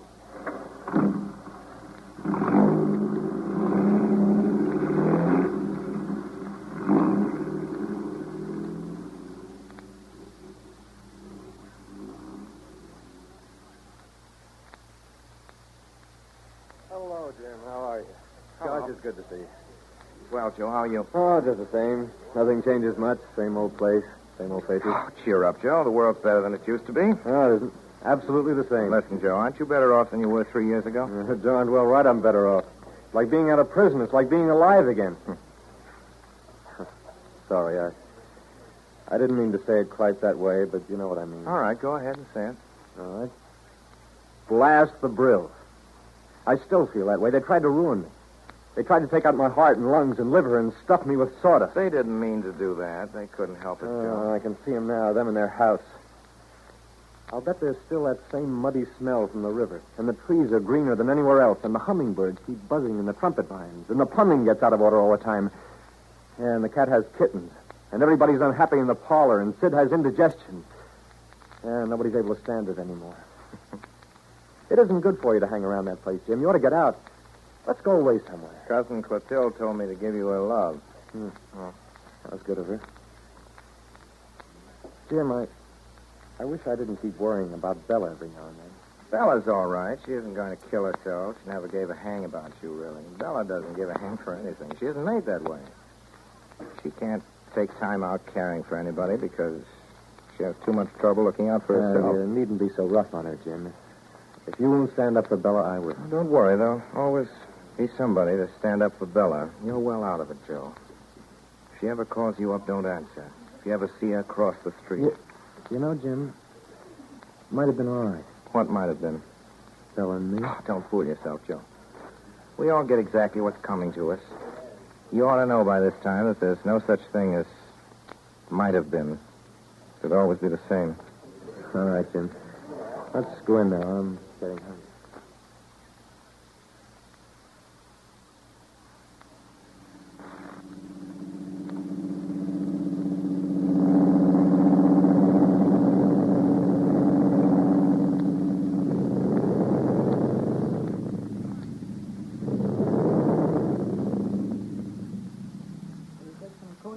coffee? Yes, thanks, Pat. Well, Jim, aren't you going to kiss me? What about your maid, Pat? Don't you think so? I guess she can stand it if I can. I'm awfully glad to see you, Jim. Darling. Pat, we ought to cut this out. Why? Because you're a nice girl and it doesn't look well, Pat. I don't want you to be talked about. Well, you're a nice boy, too. That is as nice as any boy can be when he gets to be your age. I can stand it if you can, Jim. Pat, I don't want you to stand it. Darling, you need me to look after you. I don't want you to look after me. Give me another kiss and sit down and finish your brandy. All right. It's going to rain. I don't care, do you? No, let's stay out here on the terrace. It won't rain for a while. Darling, tell me about Wickford Point. Wickford Point? What do you want to know? Everything. Means a lot to you, doesn't it? Yes, it does. It's always been part of me. It's still part of me. New England must be awfully queer. I suppose that's why you're so queer about things, Jim. Am I queer? Yes, in a way you are. Suppose you take me apart a little more. I don't want to. You're all apart already. But just the same, you seem to go. And I like the way you go. Darling, would you ever take me down there to Wickford Point? Or would you be embarrassed? Oh, take you. I'm going down Friday night. You better come along. Oh, it would be fun, wouldn't it? Oh, tell me about it, Jim. If you'd tell me about it, maybe I could understand. All right. Well, there's something strange about that place. Something you'll notice the minute you get there. It's like a crowded room. There have been too many people at Wickford Point. Sometimes I think nothing that's ever happened at Wickford Point has ever entirely left it. And that parts of everything which has happened there are always waiting, ready to move forward out of nowhere when they're least expected. There were 3 sisters living at Wickford Point. My great aunts, Clethra, Georgiana, Sarah. And Aunt Sarah was over 80. She was still a good hand with an axe. I remember as a little boy watching her go into the woodshed, take off her shawl and poke bonnet and mittens and cut short sticks for the parlor fireplace. One of the branches of the great elm by the front door was twisted because Aunt Sarah's mother used to have a pig hung from it in the winter. Aunt Sarah read me all the Waverly novels, and sometimes she'd read me out of the essays Dear Waldo had written. That was what she called Ralph Waldo Emerson, friend of John Brill, the Wickford sage who used to row across the river to visit my great aunts. It was his son, Hugh Brill, who rowed across that same river years later and married my cousin Clotilde. That was the beginning of the Brills. I remember what my grandfather said to me. I remember when he heard I wanted to live at Wickford Point and be a farmer. He said, I was about 8 then. Farm, my boy, nonsense. This isn't a farm. It's a white elephant. Eats up money faster than I can make it. You get those ideas out of your head, Jim. They were all going barefoot when I came to Wickford Point. You like to wear shoes, don't you? Well, Grandpa, I like... Don't tell me you want to be a poet like old Brill, the Wickford sage, and grow a beard and look for huckleberries. No, indeed. You're going to learn something about money if I can arrange it. Somebody's got to know about money beside me. I can't support the whole family. Hey, Grandpa, I support the whole family. They don't even know it. Just take it for granted I should support them. Your grandmother was a beauty like your cousin Clotilde. I remember the first day I ever came here to Wickford Point. They were sitting under the big apple tree on the lawn playing quotations. They asked me to stay to supper. Then they found there wasn't any supper. I took your Aunt Sarah down the carry-on and bought some. That was 40 years ago. I've been buying everybody's supper ever since. When I die, I'll still be paying for that supper. If there's any money left.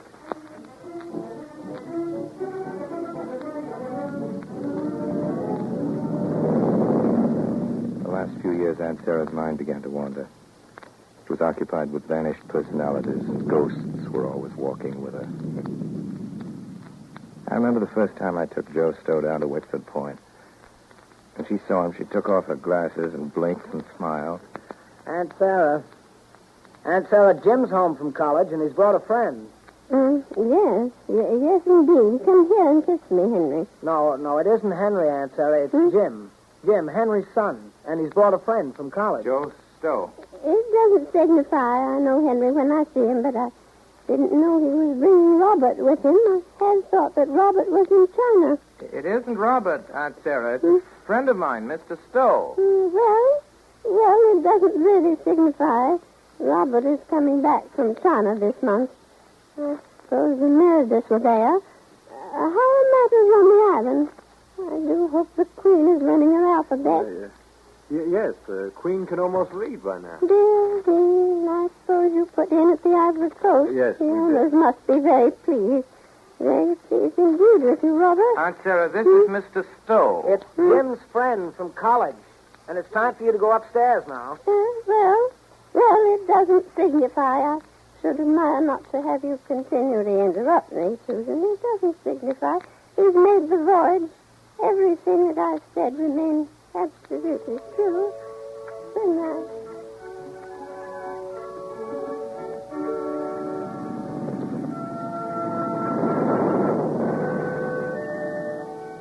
When Aunt Sarah died, it turned out that Aunt Sarah had left her share of the place to me. And strange enough, after I really owned part of the place, I didn't come back for years. There was the war, and after the war, I spent a couple of years working as a correspondent in China. And when I came back, nothing and everything was changed. Bella was grown up. The house was full of Harvard boys in love with her, and everyone at Wickford Point seemed to know a good deal more about China than I did, so there was no need for me to speak.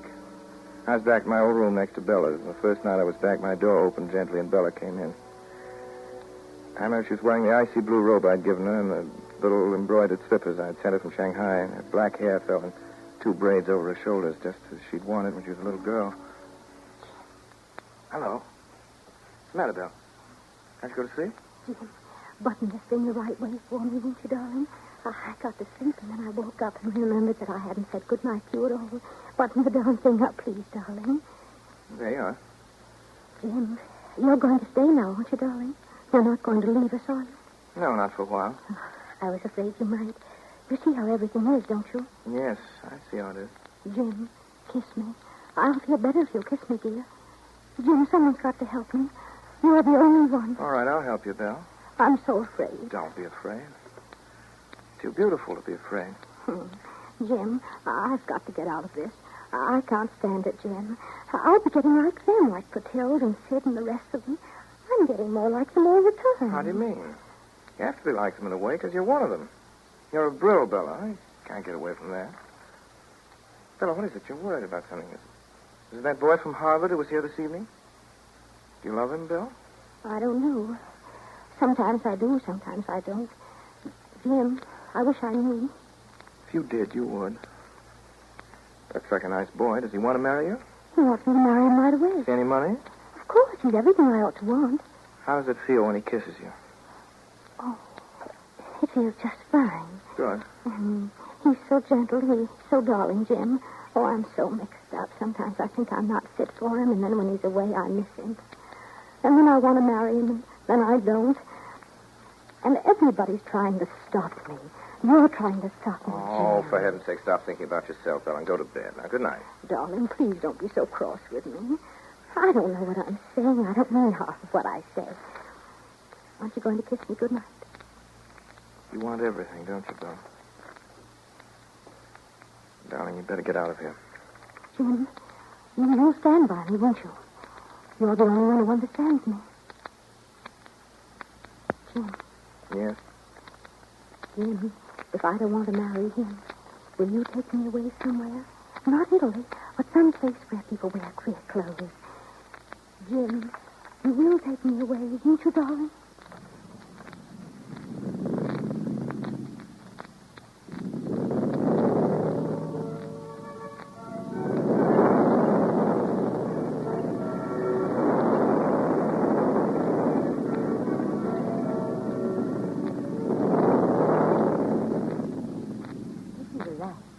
See, that's fine. I wish it wouldn't rain. Jim, they seem to be so afraid, all those people. What are they afraid of? They don't know, Pat. They've lived in a world of their own so long that they can't face another world. They live in a strange land called Wickford Point, the land of a great belief that they are Brills. Brills, unlike other people and very, very remarkable. And yet they're afraid. Yes, they're afraid. Clotilde, Sid, Bella, all of them. They're all afraid.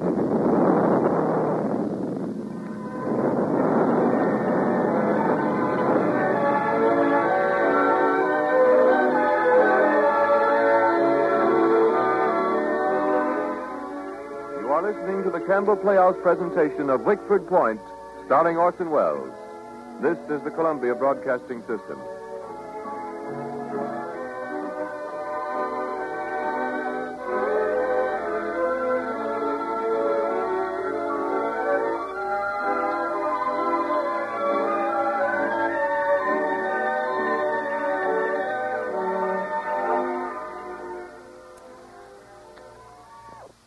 This is Ernest Chappell, ladies and gentlemen, welcoming you back to the Campbell Playhouse. In a moment or two, we will resume our presentation of Wickford Point. But first, may I say a special word to the ladies. It's an evidence of the discriminating taste of homemakers throughout the country to see how quickly they respond to improvements in the taste and flavor of food. Whenever we discover that a change in recipe or even a change in the method of preparation will improve the flavor of any of our soups and make it more delicious, that change is made at once. But long before our advertising tells of the change or improvement, the news about it spreads across the land. Some time back, for example, when Campbell's chicken soup was made so much better, so much more delicious than ever before, women all over the country told their grocers about it. And many of these women wrote letters of approval directly to us. We knew further by their purchases that the word was spreading, for we were being called upon to make more and more chicken soup every week. And this is why we're so confident that if you buy Campbell's chicken soup from your grocer tomorrow, you'll be so pleased with it that you'll have it again and again. Now we resume the Campbell Playhouse presentation of J.P. Marquand's story, Wickford Point, starring Orson Welles.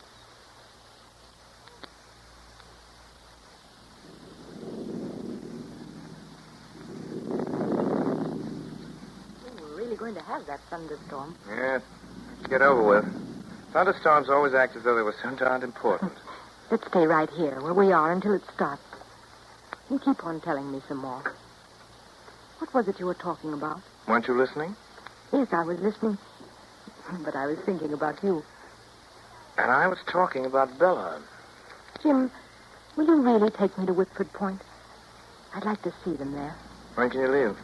Friday night. Then we'd drive up. Why do you want to go there? Well, I don't know exactly. But I really would like to. Will they all be there, Jim? All the Brills? Oh, yes, they'll all be there. When did you last see Bella Brill, Jim? I saw Bella yesterday. She's going to stay with Oh, it isn't raining. When did she get here? Who? Bella Brill. When did she get here? I don't see what you mean. Bella isn't here. I left her up at the Jacobs in Boston. My dear, she isn't there because she's here in New York. I saw her this afternoon on 42nd Street with a man. You did? What's the matter, Jim? Well, nothing. Nothing much. I just remembered she wanted to know where she could reach me if she needed me. They're always after you, aren't they? Yeah. Bella needed you. You'd leave me, wouldn't you? No, Pat, not exactly. You would, wouldn't you? I don't know. I'd help her. I'd help her out of anything. That's one thing about you. You always tell the truth. I don't care much what happens as long as you tell the truth. I wonder why you'd help her. Do you know? Yes, that's easy. I'd help her because I always have. It's the only reason. You're worried about her, aren't you? Well, go ahead. Doesn't make me mad, particular. Something's going on. That man, do you remember what he looked like? Yes, he was tall, dark, and rather handsome, with a hard face. The sort of man you see in a nightclub dancing. Snappy dresser? Yes, a very snappy dresser. Did you ever hear of a Mr. Howard Berg, a big power on Wall Street? That's what Bella says he is. No, did you? Well, that man was certainly Mr. Howard Berg. Never mind, Mr. Berg, Jim. All Please right. go on.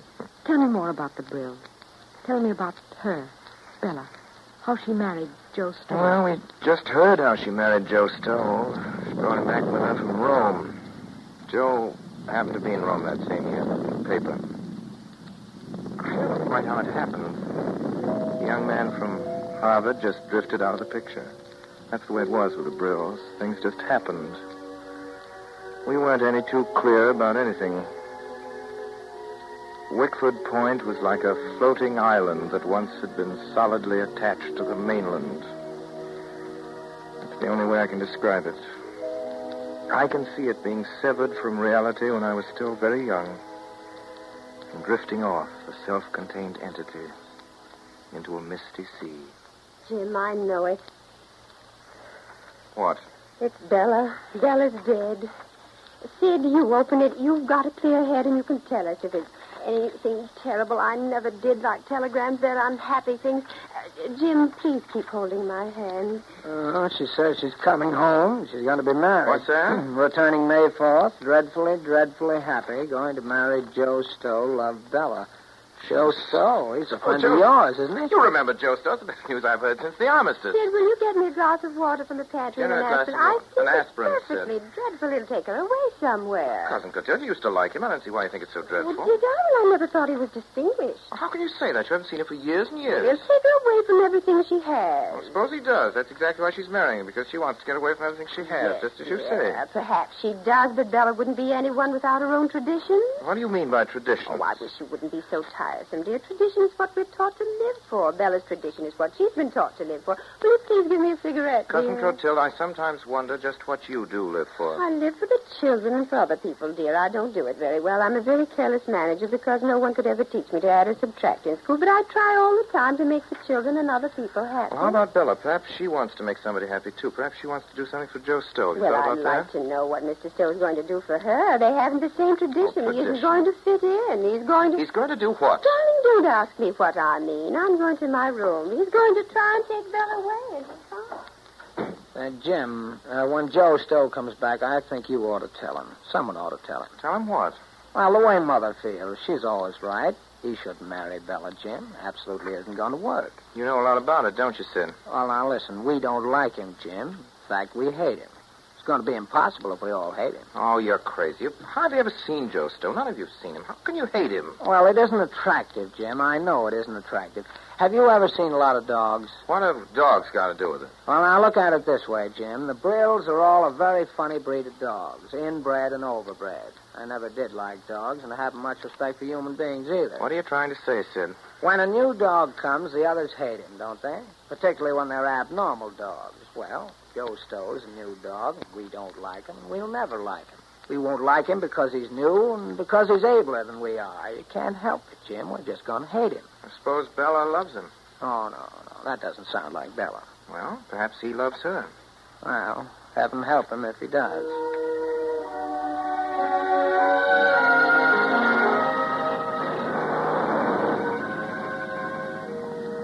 They were married that fall.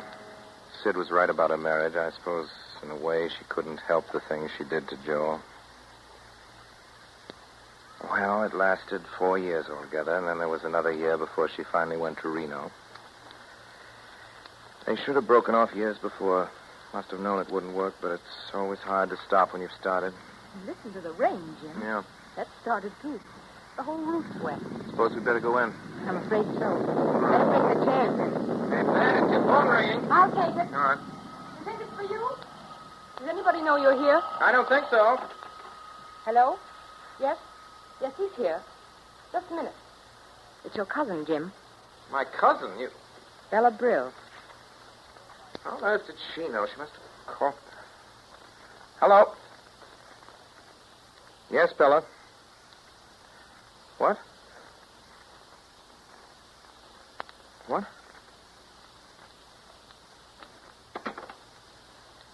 Pat, I'm sorry. I know what you think. Do you, Jim? I wonder. I have to go, really. She seems to be in a really bad mess this time. Pat, you don't hate me, do you? You're going to take me to Wickford Point this weekend? I said I would. I'll call you in the morning. Goodbye now. Goodbye, dear.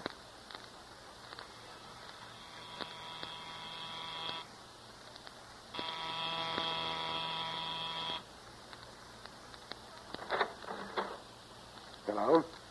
Bella called me up. Where is she? Berg, I didn't expect to find you here. Well?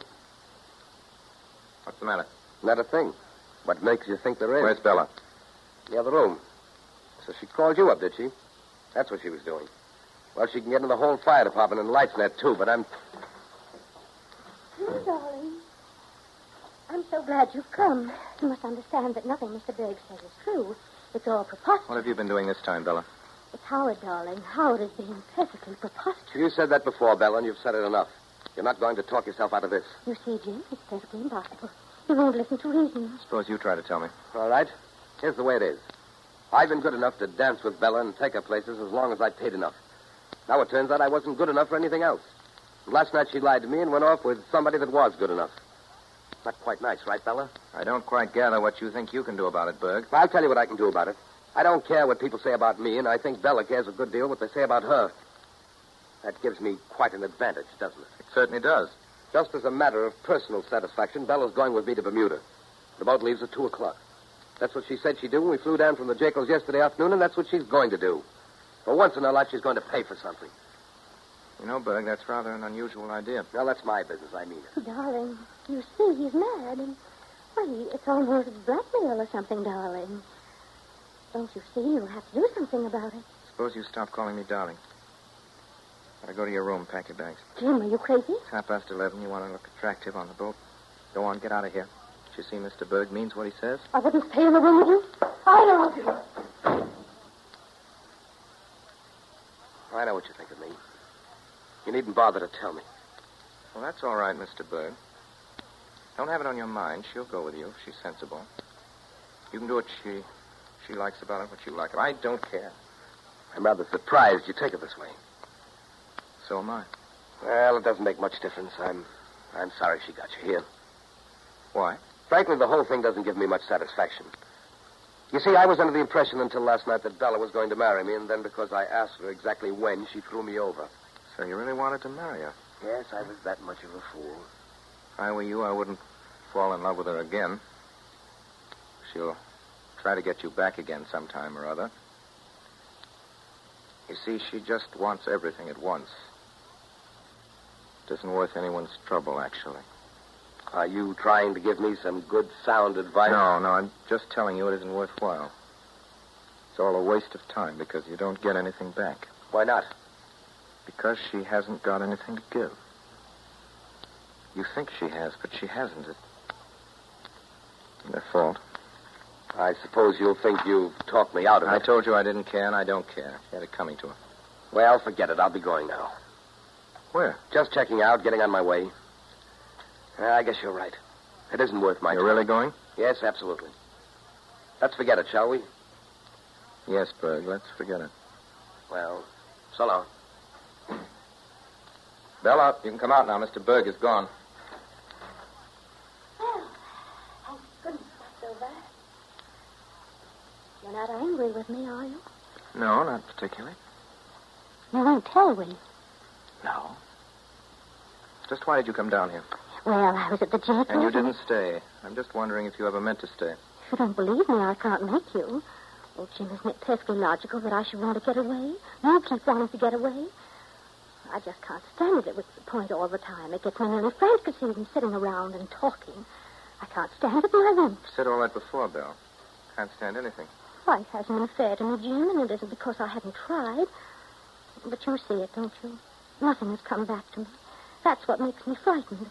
That's why I did what I did yesterday, darling. I don't want anyone like Howard Berg. When I understood he thought we were engaged, it really did upset me. It just made me realize that I didn't have anything at all. And I'm getting old. Jim, aren't you feeling well? You're not listening. Yes, I'm listening, Belle. Well, you don't think I'm getting old, do you? No. You're the prettiest girl I know. Oh, then it's all right, isn't it? You see why I came down here, and that all this doesn't mean anything. Remember the games we used to play at parties? What is the matter? You're not listening, darling. I'm sorry, Belle. What game? You know, Clotilde used to have it when I had birthday parties. All the chairs were back to back, and the music would play, and we'd walk around them, and the music would stop, and we'd all sit down, except one of us would be left. Well, the music's nearly stopped. So it's nearly stopped. Yes. You see what I mean? Well, sweetness, a lot of nice boys have offered you a chair. I remember another game where someone offers you a chair and asks you to sit down, and just when you're starting to, he pulls it out from under you and you go down, boom. You never had that happen to you, have you? That's fluff. You know what I mean. I mean, I haven't anything. Not anything left. Except you. I'll always have you, darling. I think I care more about that than anything else in the world. I mean, really care. And we quarrel and we fight, but you tell me what you think of me. You're still with me, aren't you, Jim? Belle. Aren't you, Jim? Belle, I've always told you the truth. I've never thought of you exactly like this. You've always been a sort of habit up to now. That's it. It's habit, darling. Well, it isn't anymore. I'm through, Belle. I'm sorry, but I'm absolutely through. I knew you were cross, darling. I don't blame you for being tired of me. I'm pretty tired of myself. I'm sorry, Belle. I didn't say I was tired. I said that I was through. Darling, just tell me what I've done. There's no use talking about it, Belle. I'm through. You don't like me? You don't like me at all? It's worse than that. I feel impersonal. I can see what your good points and your bad points are, and I don't care. I'm sorry, Belle. Oh, stop saying you're sorry and tell me what's the It isn't matter. your fault. It's just the way things are. You haven't got anything to give to anyone that anyone wants. I didn't mean exactly that, Belle. Now, don't throw that glass. You'll be sorry.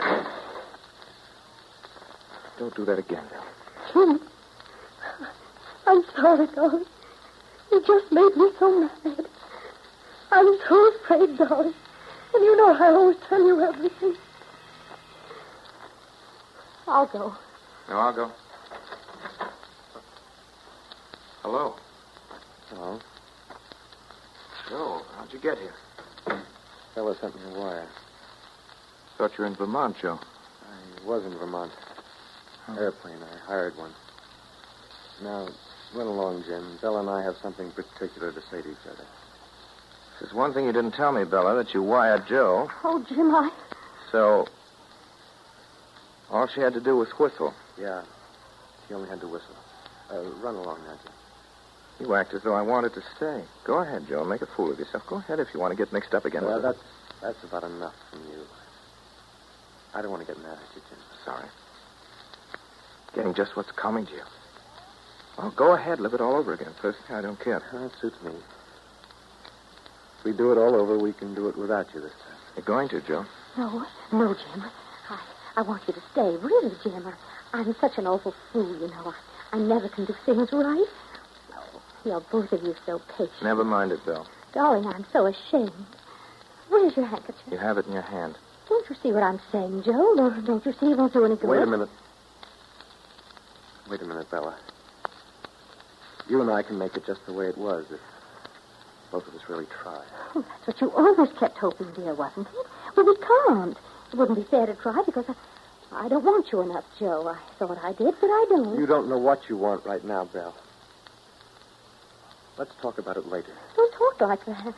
You always talk like that. I do know what I want, and I don't want you, Joe. I don't want you because...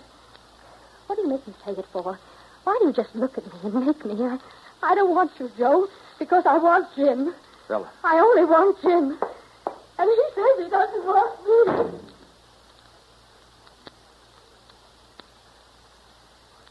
What do you suppose she does want, Jim? Cosmos. And I hired an airplane to get here. I was sick in one of those little paper bags. Hire another, Joe. It's the first break you've had in quite a while. You're out of it for good now. Get that into your head. You're out of it for good. It's the first generous thing I ever saw do. I guess it's been you, Jim, all the time. You think that... Oh, no. No, I don't think you're too timely. It's just that way. You needn't wish her off on me, Joe. Oh, that's pretty hard. Maybe it's time something was hard on her. Jim, you couldn't... No, definitely not. Jim, let's get away somewhere. Where? Anywhere. There's Spain. I never did like Spain. All right, I don't care. There are other places, lots of them. What's the matter, Jim? You're getting soft. Don't you want to go? I don't know. There's something you haven't told me? Yes, but not about Bella, Joe. I knew there was something. That's a fine way not to tell your friend. I'll tell you about it later. Well, if you change your mind, you know where to get me. Yes, I know. a mess, isn't it? Yes. It's no worse than it's ever been. See you later. So long, Joe. Good luck.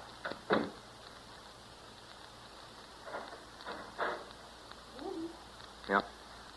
I sent him away, didn't I? Yes, you did.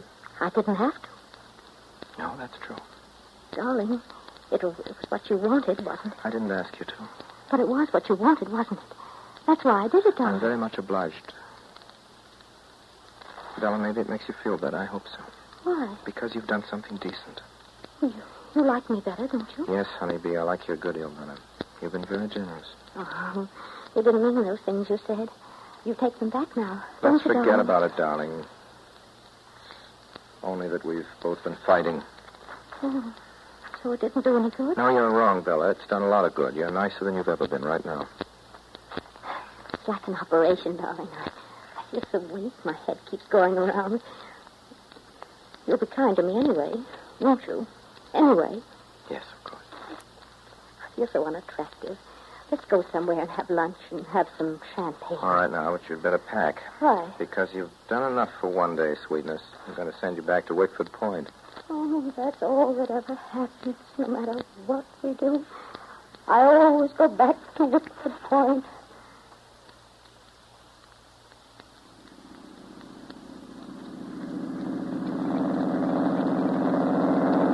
Well, there it is, Pat. Down below there. The roof's the hay barns and the chimney's the house. That's Wickford Point. Pat, can you smell the smell of the river, the warm, muddy smell down You're there? excited, aren't you, Jim? Yes. Every time I come back, there's the excitement of finding it still there waiting for me. You hear the wind in the pines? I used to come up here to this point as a child. There was the same soft wind, the same whispering, laughing among the trees. Hasn't changed at all. Jim. Yes, Pat? Jim, they haven't got you yet. Do you love me? I wish I didn't sometimes. Why, Jim? I don't know. I guess I'm afraid. Afraid? Myself. You know what I mean. Jim, we can't go on like No, this. I don't see how we can. Do you mind if I ask you something? Anything you like. All this about Wickford Point. This feeling you have about not being able to escape. You're not saying this on account of Bella, are you? Bella? It isn't Bella you're talking about. You will tell me the truth, won't you? No. I don't mind if it hurts. It's not Bella. Oh, I'm glad. I'm so glad, dear. Jim, I wish you'd put your arm around me. I feel a little dizzy. Pat, are you crying? No, not really. Women just have different ways of showing they're happy. Jim, if you really love me, if you really want me, let's go away tonight. Now. Don't let's go down to the house. But you said you wanted to see the house. I've changed my mind, Jim. It's our only chance to get away from here now, tonight. I want you to marry me, Jim. It wouldn't be so bad for you, not as such things go. I'd make you happy. Pat, I'd go twice around the world with you tomorrow. There's nothing I'd like better. And farther than that? Farther than that? I'd go anywhere you say, and as long as you like, but finally, dear, I'd always come back here, and you couldn't stop me, and I couldn't stop myself. You know that. You wouldn't like it. I'll take my chance on that, Jim. I want you to come away with me now, while you're free, and while I'm with you. If we don't go away tonight, we'll never go. It's our only Pat. chance. I know I'm right, darling. Pat. We've got to choose, Jim, now, tonight. It's me or the bills. It's me or Wickford Listen, Point. Pat, listen. Listen to the wind in those trees. They're talking about me at this moment. About you and me. Listen to their voices. You hear what they're saying? My dear, they're saying, don't tell me you've never heard the most amazing thing like so many others. Why, look who's out here now. Jim Calder and somebody new. Somebody who doesn't belong here. Listen now, they're laughing together. Do you know what they're saying now? Jim, he's changed, but he can't change. He's tried to forget us, but he won't forget. It doesn't matter where he goes. He's out here half the time under the trees at Wickford Point. Even when he's away, he's always here because we caught him as a boy. It doesn't matter where he dies, he'll be back here. He'll always be back. I told you I'm not afraid of that, Jim. It's the present I'm thinking of, not the past or the future. If you want me, Jim, you've got to turn this car back I've got to leave this place tonight.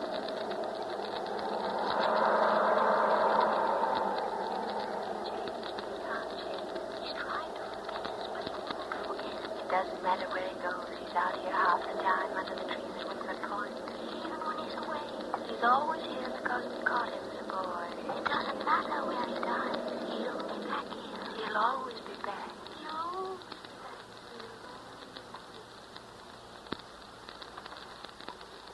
Well, Jim?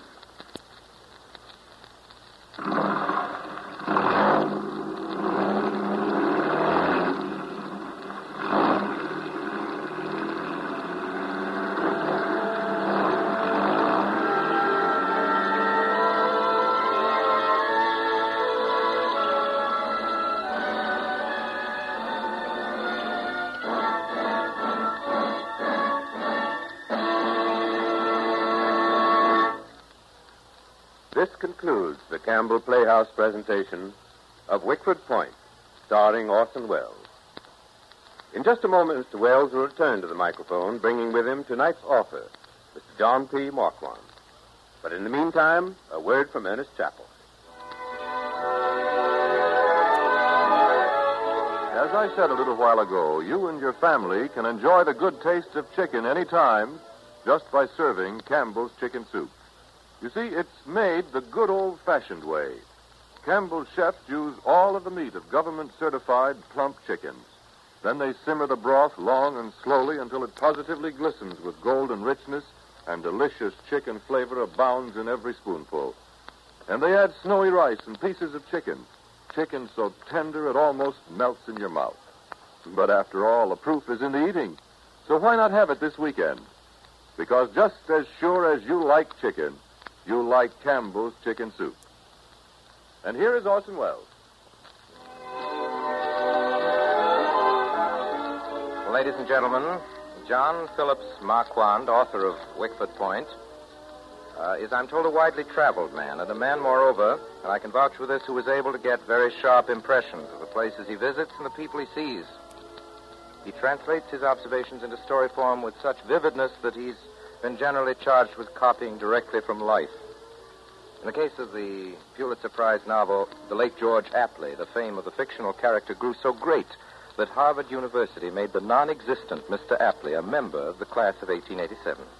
So far, 4 towns have claimed to be the site of Wickford Point, and numerous families and individuals think they are right there in the book. There's indeed a story told in Boston of a lady who bustled into a bookstore and said, "I just can't believe it's all true." I'm sure Mr. Marquand must have made some of it up himself. Now, what about this, Mr. Marquand? Tell us the truth about these famous characters of yours. Are they real people? Well, Mr. Wells, I might answer you with what is written on the flyleaf of all novels these days. I know what you mean. All the incidents and characters in this novel are entirely fictitious. No reference is intended to any actual person living or dead. Am I correct? In a way, that's what I mean, yes. But any character in a book is necessarily a composite of dozens of people. Living persons put into books are, curiously enough, not alive at all. They never fit into the dimensions of a plot. They are as much out of place on a book page as a fictional character would be if you saw him walking on the street. A good fictional character can never represent a living person. Strangely enough, even an incident you observe in life can seldom be transcribed into a book. If any living people see themselves in the pages of Wickford Point, I offer them my apologies. Well, at the moment, frankly, Mr. Marquand, I'm not thinking of your New England people, but of another of your creations, another famous Marquand character. What about that incredible Japanese Mr. Moto? I hope there is such a fellow in the Far East, Mr. Marquand, busy with intrigue and international complications. But I suppose you invented him, too. Sorry I can't oblige you with Mr. Moto. He's a strictly fictional character. Well, Mr. Marquand, I'm going to exact a promise from you. Yes? Just before we finish tonight, I want to ask you, if Mr. Moto ever comes knocking at your door, please don't tell him he's a composite type. Mr. Marquand, just send for me. I want to meet him.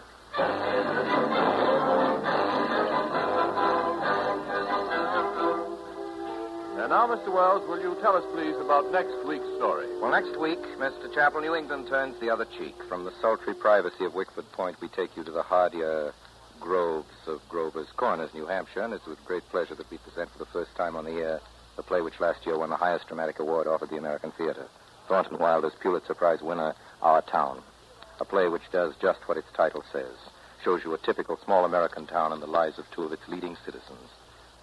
Their lives, how they lived, how they were married, how they had children, how their children in turn grew up and fell in love and married, and how some of them died. And so until next week, until Our Town, our sponsors, the makers of Campbell Soups, and all of us in the Campbell Playhouse, remain obediently yours.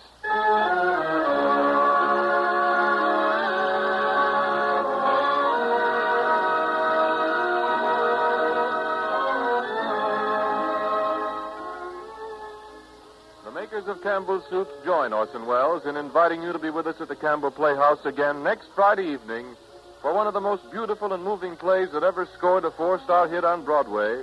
For the first time on the air, last season's Pulitzer Prize winner, Our Town, with John Craven of the New York Stage Cast. Meanwhile, if you have enjoyed tonight's Campbell Playhouse presentation, won't you tell your grocer so tomorrow when you order Campbell's Chicken Soup? This is Ernest Chappell saying thank you and good night.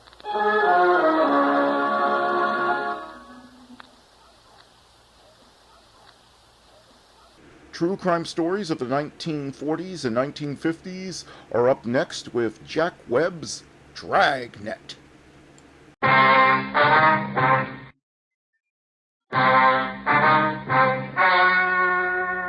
Ladies and gentlemen, the story you are about to hear is true. Only the names have been changed to protect the innocent. Fatima Cigarettes, best of all long cigarettes, brings you Dragnet.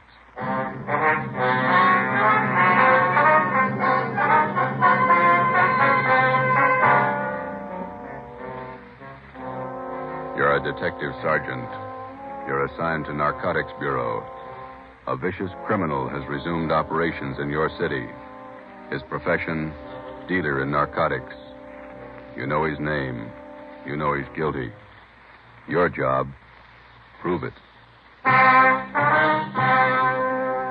If you want a long cigarette, smoke the best of all long cigarettes. Smoke Fatima. Fatima is the long cigarette which contains the finest Turkish and domestic tobaccos superbly blended to make Fatima extra mild. And that's why Fatima has a much different, much better flavor and aroma than any other long cigarette. That's why Fatima has more than doubled its smokers, coast to coast. So, if you want a long cigarette, smoke the best of all long cigarettes. Smoke Fatima. Dragnet, the documented drama of an actual crime. For the next 30 minutes, in cooperation with the Los Angeles Police Department, you will travel step by step on the side of the law through an actual case from official police files. From beginning to end, from crime to punishment, Dragnet is the story of your police force in action. It was Thursday, January 21st. It was cold in Los Angeles. We were working the night watch out of Narcotics Bureau. My partner's Ben Romero. The boss is Thad Brown, chief of detectives. My name's Friday. I was on the way back into work, and it was 3:49 p.m. when I got to the main lobby of the city hall. Public phone booth.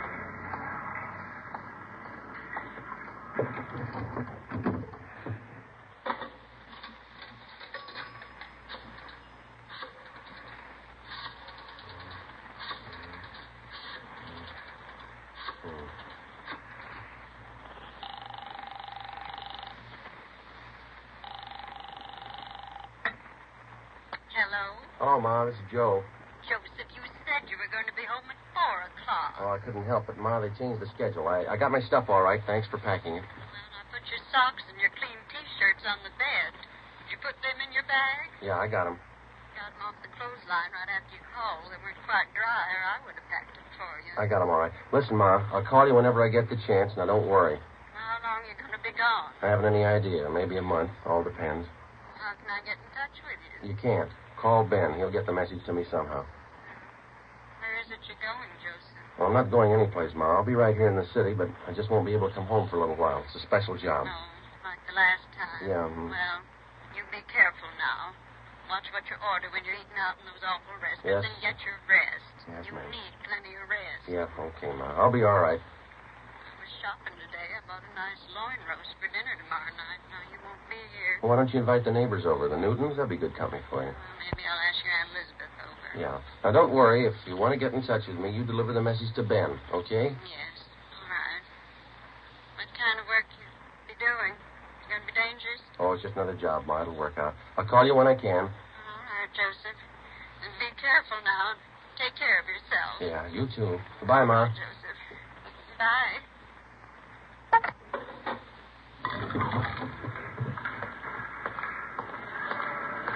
I left the phone booth and started down the corridor.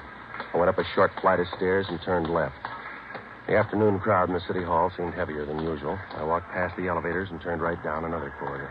It was 3:58 p.m. when I got to room 24, Narcotics Bureau. Captain White? Hi, Joe. You want to take these? Yeah, sure. My badge. Okay. There's all my identification and my gun. Right. I'll take care of them for you. These clothes look all right? Just a minute. Now, let's see. Yeah. I don't like that tie. Romero, Yes, Skipper? let's see your tie. Yeah, swap with Friday, will you, Ben? Christmas tie's pretty loud. Mine's not. That's the idea. Here. Here's some stuff to carry in your pocket. Social Security card, ID card, all made out to Joe Kyber. Mm-hmm. Some book matches from St. Louis, a couple from Reno, Nevada. Okay. You pick up another gun? I loaned him my .25 automatic. It's small. It's easy to carry. Suit yourself. I don't have to tell you to be careful. No. It's a chance we've been waiting for, Joe. A lot depends on you. I'll do what I can. Just one thing I want to tell you. Take your time. Take all the time you need. Don't push it. I understand. No time limit. Your time's up when they find out who you are. Captain Lynn White and I left the Narcotics Bureau together with Ben and Johnny Bingham. We went down the hall to the office of Chief of Detectives Thad Brown. As in most major narcotic cases, the plan involved the coordinated work of all three offices, the federal, state, and our own local bureau. The operation involved a great many men and a lot of time. When we got to the Chief of Detectives office, two men were with him. Bill Craig, the agent in charge of the Federal Bureau of Narcotics for the Southern California area, and Inspector Virgil Beckner, head of the State Narcotics Bureau for our district. All of us had one common goal, the apprehension and conviction of two men, Arthur Belmont and Ralph Costello. The first man on the list, Ralph Costello. Chief Brown outlined the overall plan. Craig, your federal men have been tracking Costello off and on for 3 years now. Beck's of your state agents. Same for our men. This time we can't afford to miss. You figure an undercover man working locally? Is that right, Chief? Yeah, Craig. He'll start right from the bottom, work up the line till he gets to Costello, if he gets there. Beck? Where are you going to start? Captain White, would you lay it out for Beck and Craig? Yeah. Friday here's going to handle the job. He's got his full instructions. Joe, you want to fill him in? All right. I'll make my first contact tonight. I'll meet in a bar down on South Pico with another one of our undercover men, Benny Arredondo. He'll introduce me as Joe Kyber to one of his informants. The informant is supposed to help get me into the Flats gang. The same bunch running on the south end of town? Yeah, small-time peddlers, precurious, a little bit of everything. Go on, Friday. When I get in the gang, I run with them until I find out where and how they make their buys. After you get a contact, you make buys all the way up the line and get as close as you can to the top. Yeah, that's right. You worked out your contact with us? He knows that under no conditions will he be seen around the department here. It's been set up that I have a hotel room lined up down on the east side. Romero here and Captain White will be my only contact with the office. I'll be using the name Joe Kyber. Sounds all right to me. How about you, Craig? How about that informant, Friday? Can you count on him? Arredondo thinks a lot of him. He says he's a good man. He's the first rung on the ladder. He's got to be solid. Well, if he's not, we won't have far to fall. Depends on how you look at it. You can kill yourself in the bathtub. 8 p.m., Thursday, January 21st. I checked in at the Casino Hotel on Terminal Street. I registered as Joe Kyber, Omaha, Nebraska. I was given the key for room 5. The rent was $7 a week. I unpacked a few things I had in my bag and went down the hall and took a shower. I went down to the lunchroom on the corner. I had an egg sandwich and a cup of coffee. It was 11:18 p.m. when I walked into Blue Wright's Bar and Grill. I ordered a beer and sat down. I watched the missing persons program on the television set above the bar. Lose somebody, Carver? Hello, Benny. Been here long? I just got here. Where's your boy? Sitting over there with that fellow in the blue suit. Name's Gene. Who is the guy in the blue suit? One of the Flats gang. Oh. Gene's lining up your introduction now. Guy's name is Ludwig. I call him Lud. He knows me as Steve. Right. What do we do? Sit tight till Gene gives us the word. The tie of yours looks like it's on fire. Look all right? I wouldn't wear it. Lud would. Get in the hotel, okay? Yeah, all set. Room 5. Gene wants us. Let's go. Okay.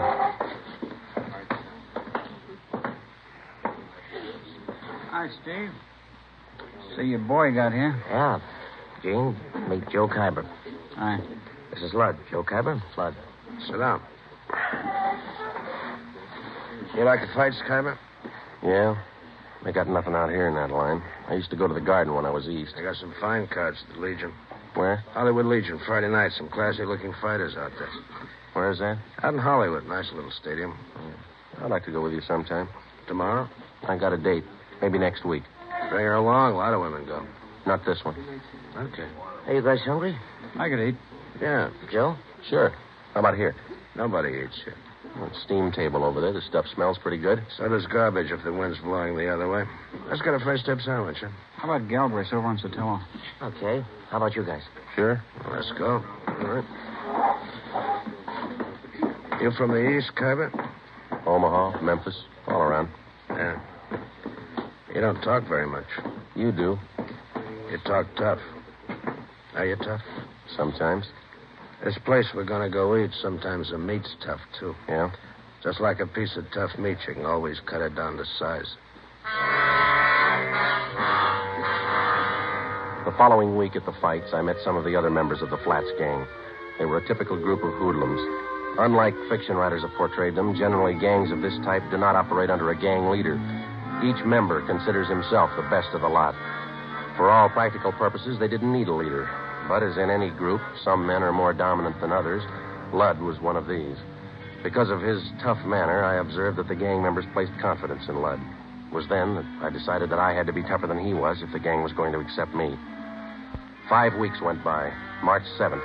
There was still no mention by any of them that they were either using or dealing in narcotics. Come on in, Kyber. Sit down. Lud? Kyber, meet Jerry Phil. Hi. I picked up the tickets for the basketball game tonight. Good seats? Yeah, they look okay. Got an extra, Donkey? Maybe I'd tag along. Yeah, we got 4. You look kind of sad, Captain. He always looks that way. First he was tough, now he's sad. Oh, you and that mouth. You know it all, don't you? No offense. You look a little low. I don't know about you, Kaiba, but I'm a little under par. I'm going to have myself a pop. You interested? No, I don't use it. Why don't you try it? You might get a kick out of it. I have. It's all right going up, but it's nothing coming down. That's where you make a mistake. Stay up. Don't come down. Lud. You heard what he said, Jerry. You don't like it. How does he know? He never stayed up long enough. Take your pop and shut up. You talk about Kaiba trying to be tough. You think you're the big wheel around here. That's enough. You better quit giving orders, Lud. You know better than the rest. Look, little man, knock off that kind of talk and keep us both happy. Sure. The boss, man. You know, I got one positive way to shut you up. Why don't you two quit? This concerns me and Phil. You keep your mouth shut. Well, don't get mad at me. I only wanted to save an argument. Can it, I say. Now, look, big mouth, you can push Phil around, but not me. Now you're playing the tough guy again, ain't you? Why don't you go over there and sit down, huh? You sit me down, punk. All right, now listen to me, both of you. I'm tired of being talked down to like a junior member of the firm. You either treat me equal or leave me alone. You understand? You had it coming, Lud. Yeah. I'll put that bottle down, Lud. Where'd you get that gun? You carry that thing right along? Right along. Put it down, Lud. Okay. I'm long on memory, Cabot. Remember that. Yeah, and I'm real short on patience with you. Well, I still ain't had my pop. Better hurry. I don't want to miss the game. You got good seats, Cabot. They're not too low. I can't see nothing if they're too low. Don't worry. You'll be high enough. 2 months went by. By playing the tough guy, I gained a great deal of prestige in the eyes of the other gang members. Jerry Fell made sure that all the members heard about that episode up in Lud's room. Dealers and users of narcotics rarely carry guns. The members of the Flats gang were small-time peddlers and users. They're referred to as mules or small fry. When they found that I carried a gun at all times, they were impressed. They considered me one of them. Since the very beginning of my undercover work, I met weekly with Ben Romero and Captain Lynn White of the Narcotics Bureau. I would be picked up at a different location each time, making sure that I wasn't followed, and we would remain in the car and drive around in a remote section of the city discussing my progress with the gang. During this first 3-month period, under the pretext that I had clients to furnish, I made 2 small narcotics buys, one for $13 and one for $8. As soon as the purchases were made, I would mark them for identification, contact Ben, and then turn the narcotics over to him to be booked as evidence by the property clerk at Central Division. Another month went by. Thursday, June 5th, 11 p.m. We had just returned from the midget auto races, and we were sitting around in Ludd's room. You mentioned something out at the races, Carver. Now what's on your mind? I told you, Ludd, I need a half a dozen caps right away. I got people putting the bite on me. Old customers. How old can they be? Only been out here 5 months, remember? When they're hooked, they get to be old customers in a month. I fixed up 2 buys with Morse for you. Tony says he can't handle anymore. Hasn't got enough around. You got on board late, you know. All of us are ahead of you. Tony can get more. Who's his source? Couple of guys. I know him. How about an office to one of them? You deal with Tony. You said he hasn't got enough. That's right, I did. Okay. How much do you want? They're your customers. What's it worth? They'll pay. What's the guy's name? Costello's one of them. He'll have enough for you. Who's the other guy? You deal with Costello for now. Where can I meet him? Morse will set it up for you. I got to meet him in an hour. Come in. Police officers. Shake it down, Donahoe.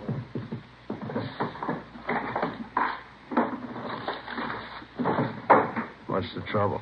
We're checking for a robbery suspect. Find anything, George? Room's clean. We don't know anything about a heist. You'll have to come downtown and answer a few questions. What's the matter with you, fella? You look like we spoiled your party. Yeah, you spoiled it.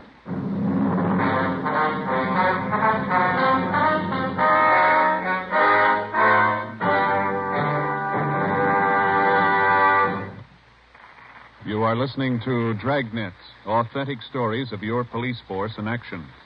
Now, here's an authentic report from Fatima Cigarettes.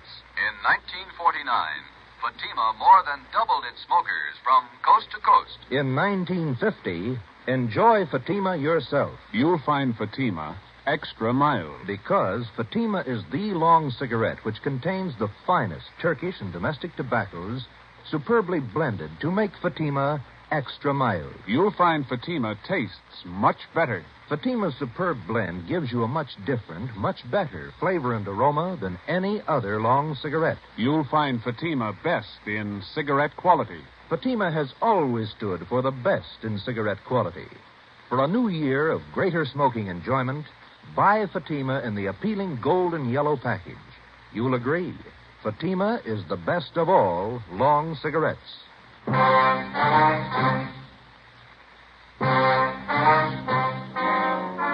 The chance of my being picked up while working on an undercover assignment was one which all of us had considered. Since only a handful of men out of some 5,000 working police officers in the department knew anything about our narcotics investigation, we knew that such an occurrence was not impossible. It's one of the chances we had to take. In this instance, we lost, and the critical meeting with one of the men we were after was forestalled.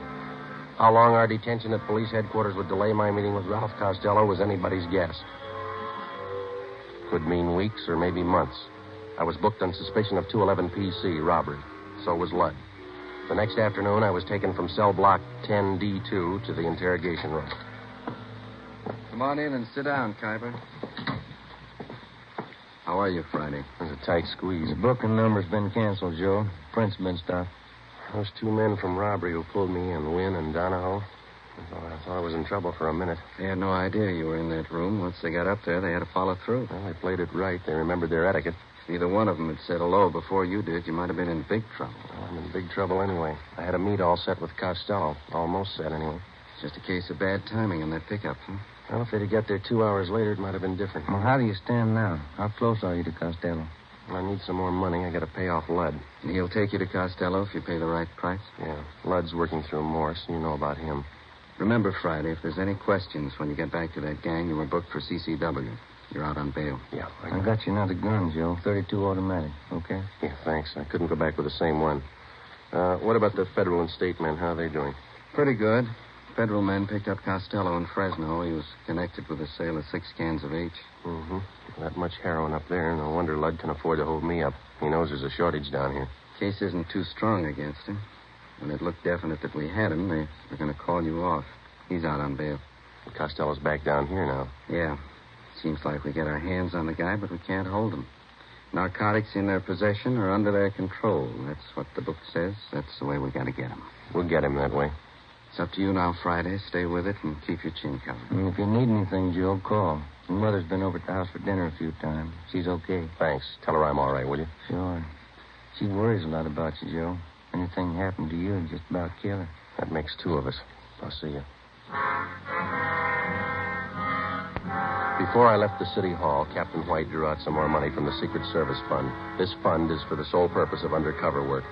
This latest amount was for the narcotics buy that I hoped to make with Ralph Costello. An hour before I left, Ludd was released on a writ that he had arranged for. Saturday, June 7th, 9 a.m. I checked back into my room at the Casino Hotel. During the 3 weeks that followed, I kept asking Ludd to arrange a meeting for me with Tony Morse, the next man on the ladder, on the way up to Costello. Ludd kept stalling me. Another week went by. Captain Lynn White, Ben, and I held our regular weekly meetings. On July 6th, Ludd told me that a meeting with Morse had finally been arranged for 8 p.m. that night. I called Ben and told him I'd meet him and the captain immediately after I talked with Morse. At 8 p.m., following the instructions Ludd had given me, I was in the downstairs waiting room at the subway terminal at 5th and Hill. I was told to wait for the apple vending machine.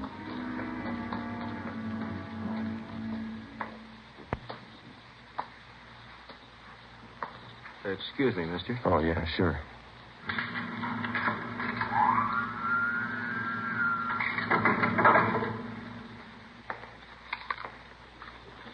Kyber? Yeah. You, Morse? That's right. Want an apple? No, thanks. Well, sit down. All right. Now, what'd you have in mind? I got a couple of $100 to spend. Can you handle it? Who sent you? You know who sent me. Sure I do. I just want to hear you say it. Ludd. We can handle it. What'd you have in mind? I said $200 worth. That's 40 caps. We got it. None of that Mexican junk. I want European stuff. You bought before. You'll take what we got. That last buy I made through Ludd, the junk was cut to nothing. Can only use so much milk of sugar, you know. By the time it got to you, it was probably cut pretty thin. So was the price you paid for it. I'm not looking for bargains. I push to good people. I want good stuff. You'll do better this time. You're not dealing with Ludd. Sure, we cut it. No more than anybody else. Not as much as Ludd. When can I get it? You got some sick people? Couple. Have it for you in an hour. Where's the meat? Got a watch? Yeah. What time you got? 12 minutes after 8. Add a minute. Make it 13 after. Okay. An hour from now. 9:13. Meet Ludd at Macy in Brooklyn on the corner. He'll tell you what to do. Will Ludd have it? Meet Ludd at 9:13. See you later, Kyber. Oh, wait a minute. How do I know you're leveling? How do we know you are? I went out the front of the subway terminal building. I took a cab down to 7th and Main. I got off and walked into Pop Sherman's bar. I called the office and set up a meeting with Ben and the captain. I ordered a beer, paid for it, left my change in the bar, asked the bartender to watch it, told him I'd be right back. I went out the back way, crossed the alley, and got down to Los Angeles Street. I walked up to 9th and picked up a cab to take me to Fulton and Covina Avenue. I got out and walked 2 blocks. It was 8:41. Joe? Hi. You meet Morse? Yeah. Sure nobody tailed you? I took all the precautions. What's you said of? I'm not sure, and I don't have much time. I'm going to make the buy tonight. When? 9:13. You don't have much time. Kind of rushing it, aren't they? I figured I'd better play along. Who's the meet with? Morse told me to meet Ludd at Macy in Brooklyn. Said that he'd carry it from there. Costello in on it? I don't know. You got it all. All right. We'll start picking up the Flats gang. Everyone but Ludd. What do you think? Well, the way I got it figured, Morse is Costello's runner. He checked me out, and as far as I could tell, he thinks I'm okay. Yeah. I got a hunch Ludd's going to take me to either Morse again or Costello or possibly both. I don't know where the actual meet's going to be. That means a tail job. We'll have to pick you up at Macy in Brooklyn and stick with you until after Ludd leaves, if he does, and follow through with you. Figure it wide, Skipper. Don't worry, I know we're close. What time you got, Romero? 10 minutes to 9. Turn down the next block. Right. Pull up here, Ben. Okay. Here you go, Friday. Keep your chin covered. Yep. Hey. Hello, Phil. Friends of yours in the car? Why? I know them. They ain't friends of mine. I didn't say I knew him. I don't know the guy driving, but the other guy, I seen him lots. Just about 4 weeks ago, we all seen him, huh? That fuzz, white, narcotics man. Oh, yeah. Well, they've been riding me since they picked me up with a gun. Won't do, cop. Narcotics man ain't got nothing on you. That was robbery, remember? They got a make on me from Nebraska. They've been on me ever since I got here. That figures. You're one of them. All right, look, Jerry. I'll argue with you later. I'm in a hurry. I got to meet Ludd. I tag along. I want to see Ludd, too. You going to spill to Ludd about what you think? Maybe. I figure I owe it to him. I known him a lot longer than you.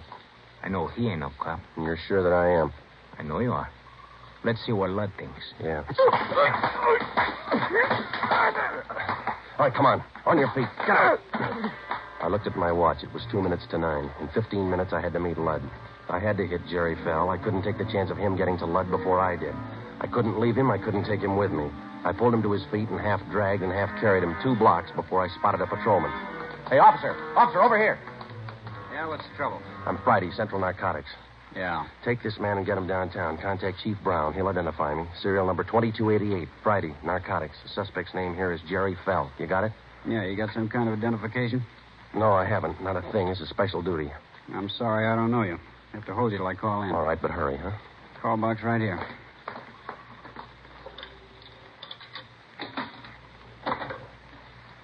This is Carlson, box 117. Check on a matter with the Chief of Detectives, Brown, will you? Yeah, that's right. Have a man here who identifies himself as Friday. What's your first name? Joe Friday. Tell him to hurry. Yeah. Joe Friday, Central Narcotics, serial number 2288. Says he's in a hurry, holding a suspect, Jerry Fell. I'll hold on. Yeah, my watch says 5 after 9. What time you got? I got 6 minutes after. It might be a little fast. Any cab stands around here? 4 blocks up the street. Which way? That way. Yeah. Okay, I will. Thank you. Okay, Sergeant. Sorry to hold you up. Need any help? No, you just hang on to this guy. Don't let him go. I started to run. Macy and Brooklyn. 6 blocks away, and I had 8 minutes to make it. A narcotics buy is one date you're not late for. Either you're there at the specified time or there's no deal. The veteran narcotics peddler knows that that's the only safe way for him to operate. A minute, one way or the other, could mean an arrest. I ran. You're out of breath, Khyber. Anything wrong? No, the cab broke down. I didn't want to be late. Yeah, you got 40 seconds. That's cutting it pretty thin, but it'll do. Come on. All right. Right here. By this lamppost? That's it, right in front of it. Don't move to the left or right. Stay put. They'll handle the rest. So long.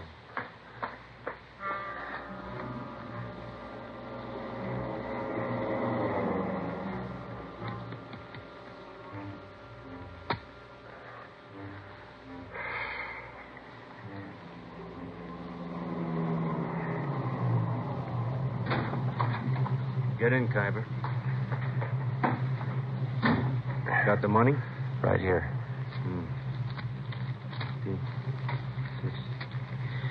200. Here's your package. Okay. That's it. Joe Khyber, meet Ralph Costello. Hi. Hello. Out this side, Khyber. Okay. I'll see you.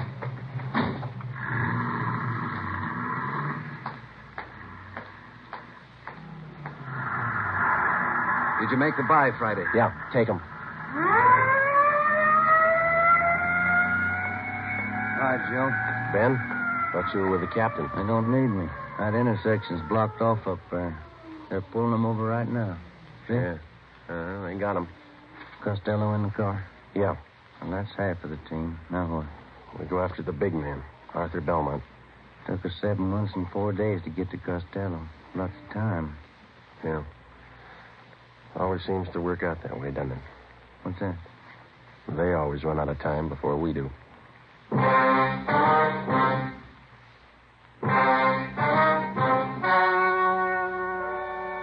The story you have just heard was true. Only the names were changed to protect the innocent. On July 6th at 10:45 p.m., Ralph Costello was taken to the Narcotics Bureau, the interrogation room. In a moment, the results of that interrogation. It's amazing how many long cigarette smokers are changing to Fatima. Here is the actual report. From coast to coast, Fatima has more than doubled its smokers. Yes, more and more smokers every day are discovering that Fatima is the best of all long cigarettes. Smokers find Fatima has a much different, much better flavor and aroma than any other long cigarette. They find that Fatima is extra mild because it's the long cigarette which contains the finest Turkish and domestic tobaccos superbly blended to make it extra mild. Enjoy extra mild Fatima yourself. Best of all long cigarettes.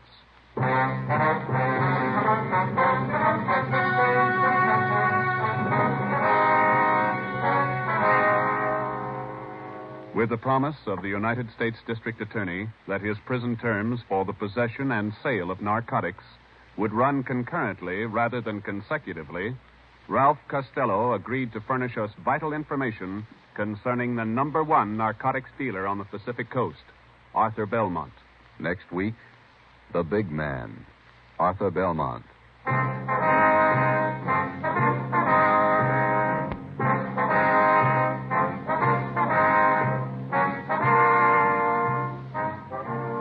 You have just heard Dragnet, a new series of authentic cases from official files. Technical advice for Dragnet comes from the Office of Chief of Police W.A. Wharton, Los Angeles Police Department.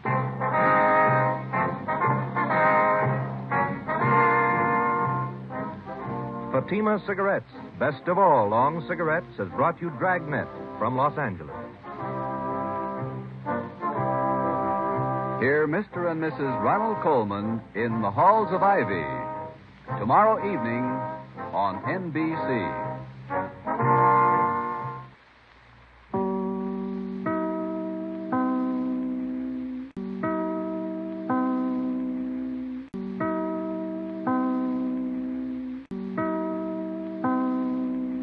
Now it's time to pay a visit to Duffy's Tavern.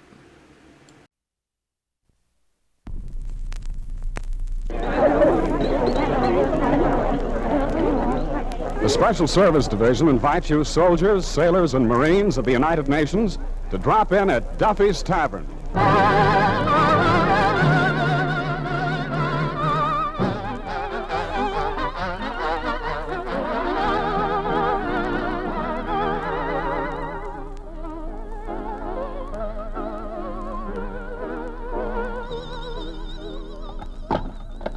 Hello, Duffy's, where the elite meet to eat. Archie the manager speaking. Duffy ain't here.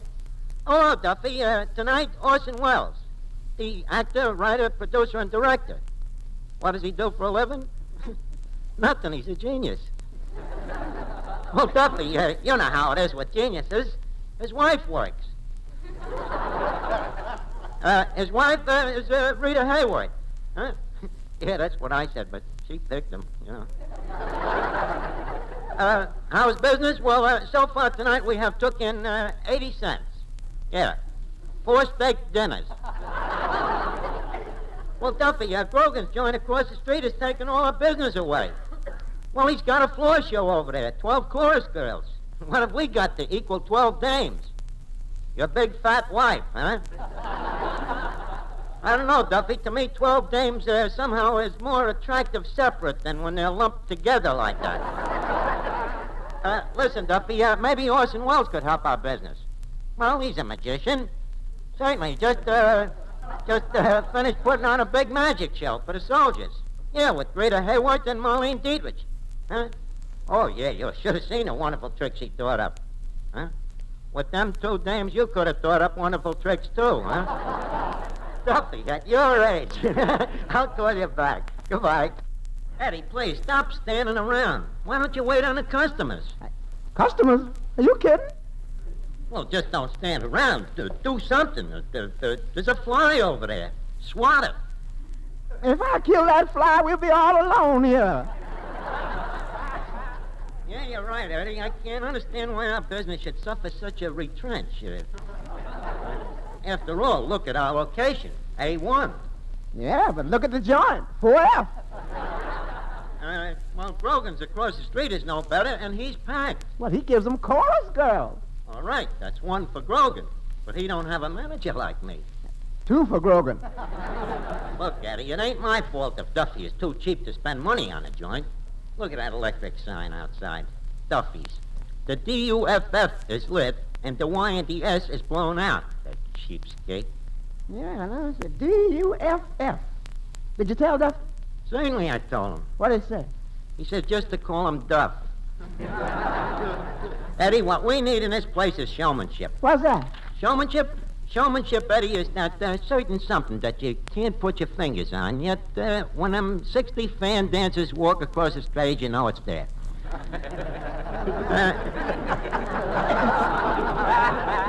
And that's what I'm coming to. I got an idea that's going to revolutionize things here. You gonna put meat in the hamburger? Even more gastric than that, Eddie. I'm going to hire Orson Welles. Who's he? Eddie, Orson Welles is to the theater, the radio, and the screen what I am to the restaurant business. Oh, a freak, huh? Hello. Speaking of freaks, well, hello, Finnegan. I'm glad to see you. It's good to see that one old friend of Duffy's is still loyal to us, not going on. Where you been? Oh, with the Grogans.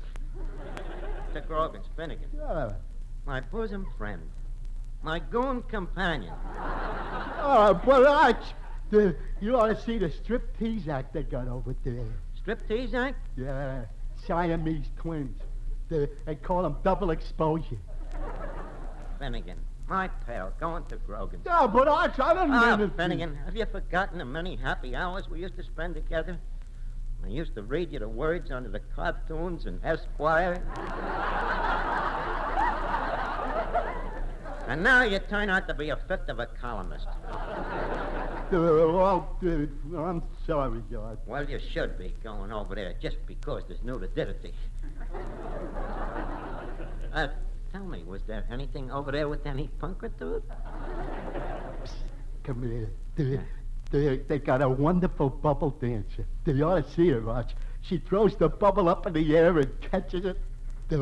Oh, boy, can that girl catch. Finnegan, chorus girls. Does your mother know you go to see them things? Oh, no, Arch. I covered my face every time my mother danced by. Can you beat it? Gypsy Rose Finnegan. Hello, Archie. Oh, hello, Miss Duffy. How do you like my new nail do? Your new what do? My nail do. Remember I used to wear a red do, now I wear a pink do. You did do, huh? I see you're getting fixed up for Orson, huh? Orson who?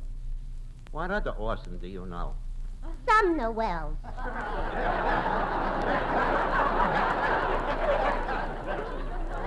What's the matter, Miss Duffy? Just because Orson got married, are you getting perturbed?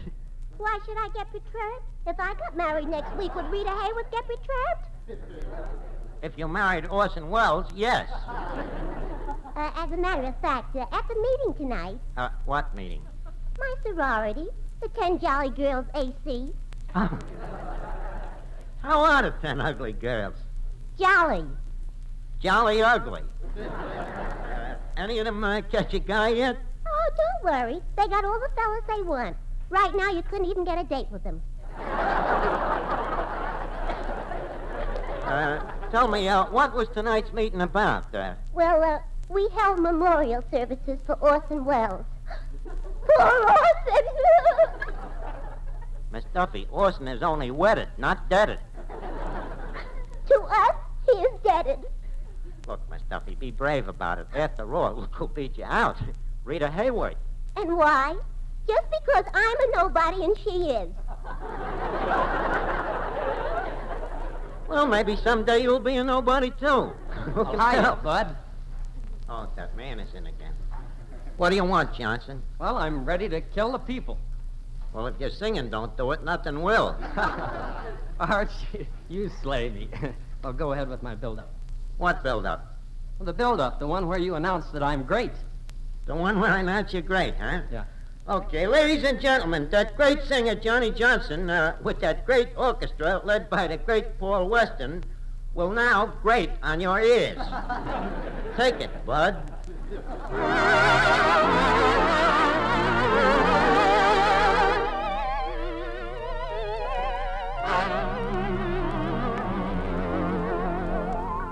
How sweet you are, how sweet you are, how dear your tenderly smiling face. Through days all bitter and gray and grim.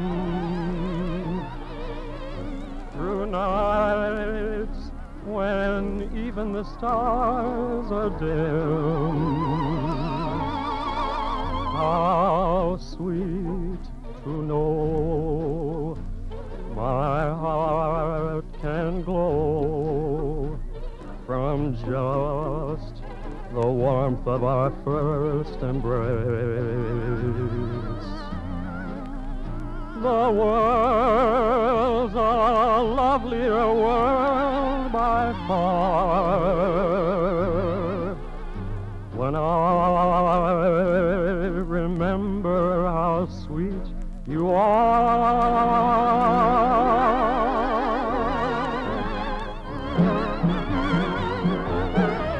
How sweet to know my heart can glow from just the warmth of our first embrace. This world's a lovelier world by far. When I remember how sweet you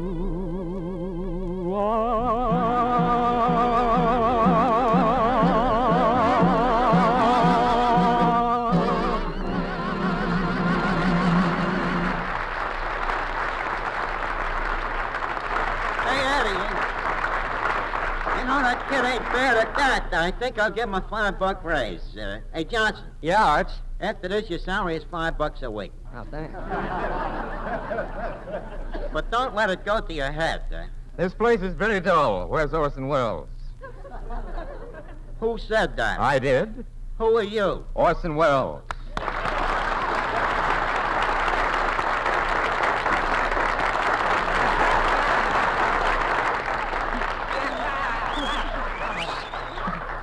Orson Welles. Spontaneous. Orson Welles. Well, you surprised me. You spoiled your own entrance. I spoiled an entrance. Yeah, you got married. You know, it's an old custom. I was going to carry you over the threshold. Archie, after a wedding, you don't carry the groom, you carry the bride. Not to carry the bride? Well, Orson, you know better than I do. I don't know. They may not be laughing, but you are. Well, anyways, Orson, how is marriage life? Well, after doing my magic show, sawing women in half every night, it's such a thrill to own a whole one. Yeah, as the saying goes, that half a dame ain't better than none at all. Or is it the other way around? I don't know. Anyways, Orson, you're lucky being settled down. Here I am, a handsome, legitimate bachelor.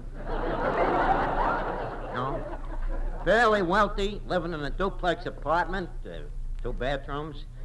Very attractive. 2 bathrooms, so I'll bet one is just for show. Well, I don't know. You never can tell when a friend might drop in for a bath. Anyways, there I sit, just with myself. That's really lonely.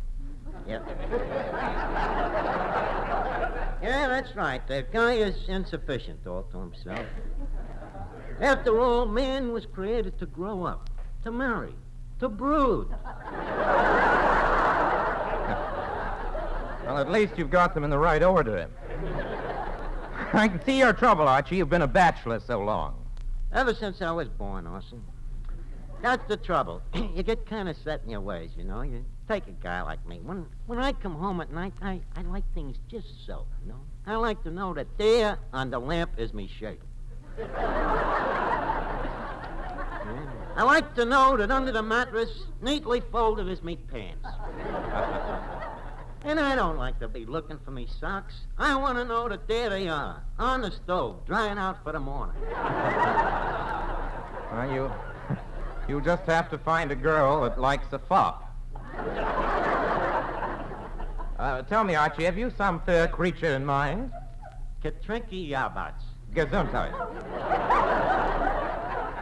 Orson, Katrinka is a dame. And she's built somewhat like your wife, except where Rita goes in, Katrinka goes out. And where Rita goes out, Katrinka goes out further.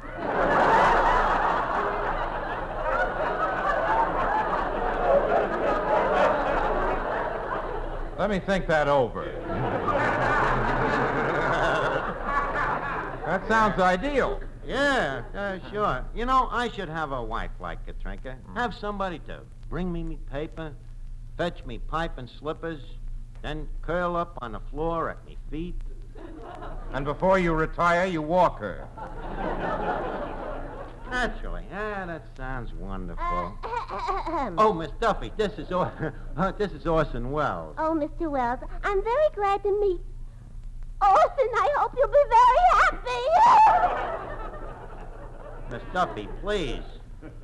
Orson, this marriage of yours has hit the dame pretty hard, you know. Coming right on top of Harry James.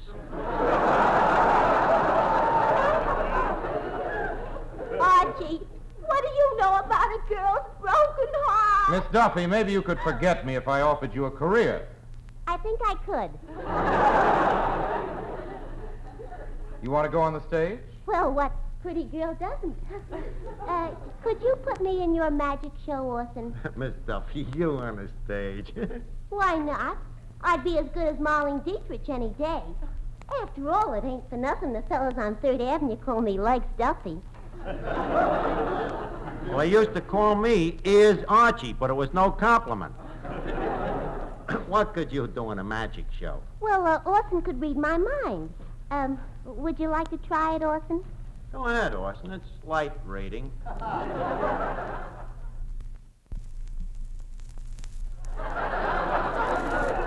All right, Miss Duffy, concentrate. Now think. Are you concentrating on something? Yes, Orson. Oh, Miss Duffy, I told you I'm a married man. Archie. Oh, Finnegan, I would like you to meet Orson Welles. I don't want to meet that guy. He married my girl. Him she must have kept in the closet. Orsie, I'd like to talk a little bit. Oh, it says attic. It says attic in the script. Yeah. Him Well, she must have kept in the attic. Funnier that way, too.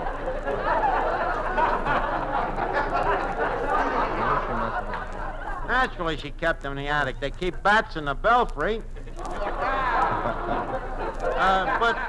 Listen, Orson, I'd like to talk a little business to you. How is business? To put it blankly, terrible.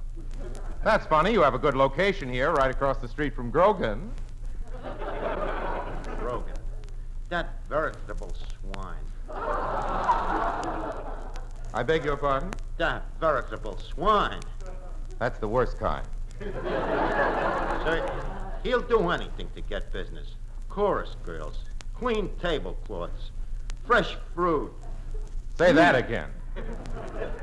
Take the R out. It's oyster season. They were roosters and there was no R in the thing. What can you do with meat? Huh? I can't do a thing with meat, and Grogan can't do nothing. A rat, He's eh? certain. Well, certainly he's a rat. Absolutely unethnical. That's what I wanted to talk to you about, Orson. The only way we can compete with the guy is showmanship. Now, I'll give you 3 guesses. Who's the greatest showman of all times? Well, who are the 2 others? That's right, you're right. Now, look, Orson, I was thinking maybe you and Johnny Johnson, our singer, could put on a review. Right, we could call it Duffy's a Poppin'. Right, Duffy's a poppin'. With Orson and Johnson. Right, in a review, I could tell jokes. You know, I've been doing very well with comedy. That's better than I've been doing.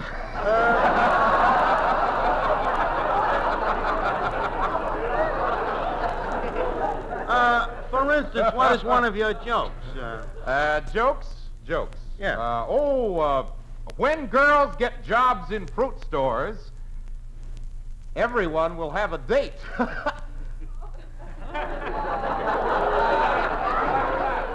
Finnegan, I think we should send him over to Grogan. No, we couldn't do that. Couldn't send him. That much of a rat Grogan ain't. Look, Orson, maybe we should do something that isn't so funny. Maybe you're right. How about a little Shakespeare? Shakespeare? Any schoolboy can do Shakespeare. Can you? I ain't no schoolboy. Look, Orson, you're a writer. Couldn't you write something? How long would it take? Give me a pencil and paper. Okay. Here. Okay. Here. The second act is a little too long.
Orson, are you finished? Ages ago. Okay, everybody get their parts? All right. Good. Frame, please.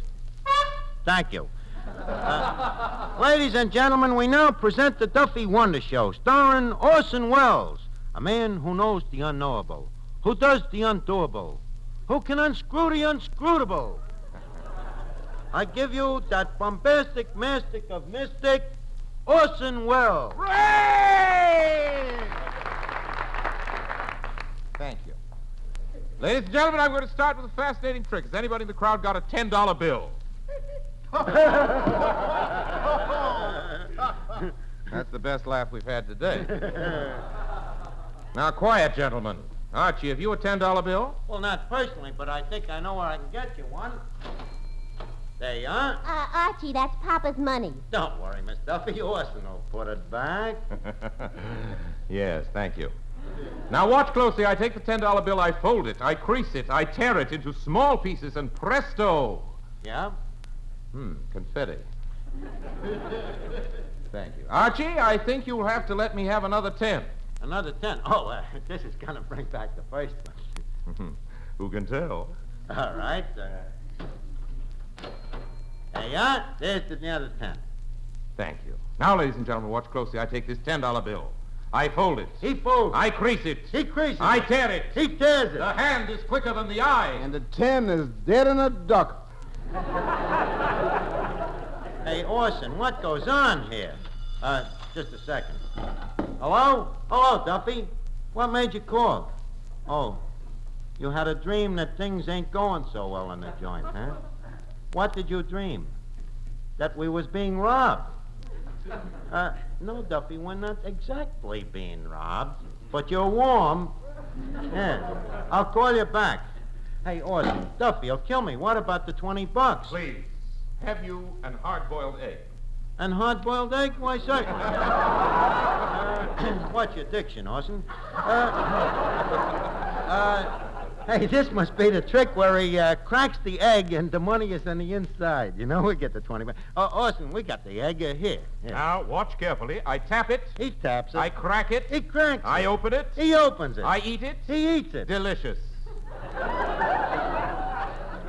But, Orson, I thought the 20 was going to be on the inside. For my next illusion. But, Orson, what about the 20? Quiet, please. So now, ladies and gentlemen, we present our next act from the mysterious East.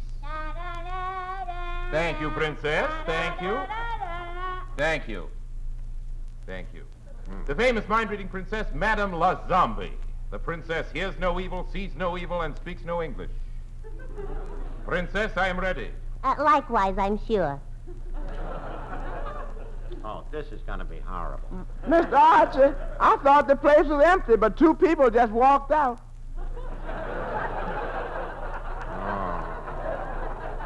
All right, the princess is ready to read minds. I should like a subject. Now you, sir. You seem to be an intelligent man. Take a number, double it, triple it, add it to itself, now divide it by 2. What is the number this man's thinking of, princess? 89. Is that correct, sir? You want me to take a number, huh?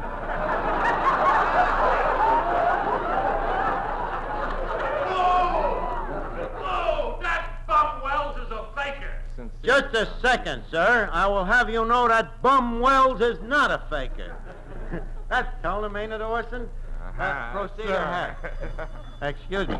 Hello? Hello, Duffy. I can't talk to you now. Orson's doing tricks.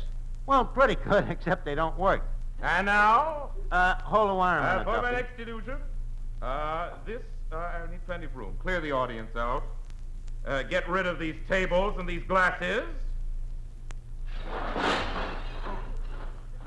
Duffy, it's only Orson. He's doing a card trick.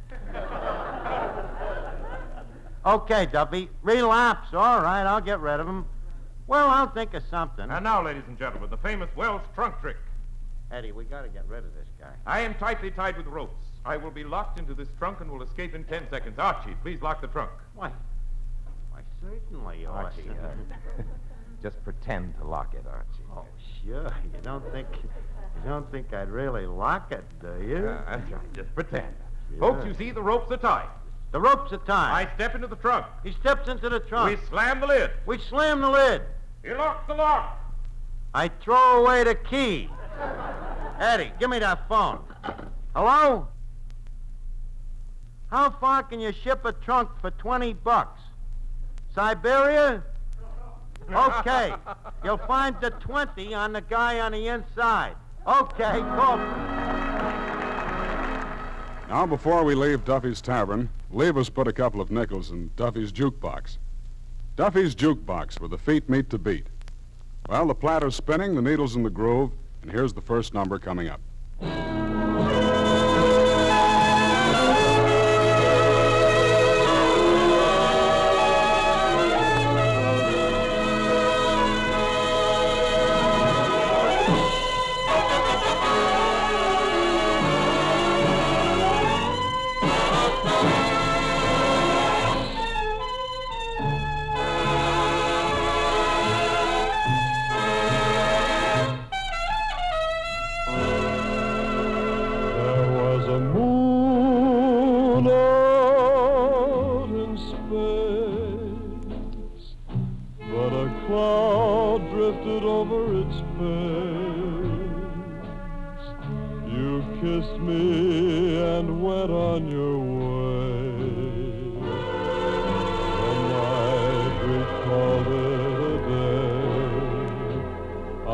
The song of the spear, like a minor lament in my ear. I hadn't the heart left to pray. The night we called it a day. So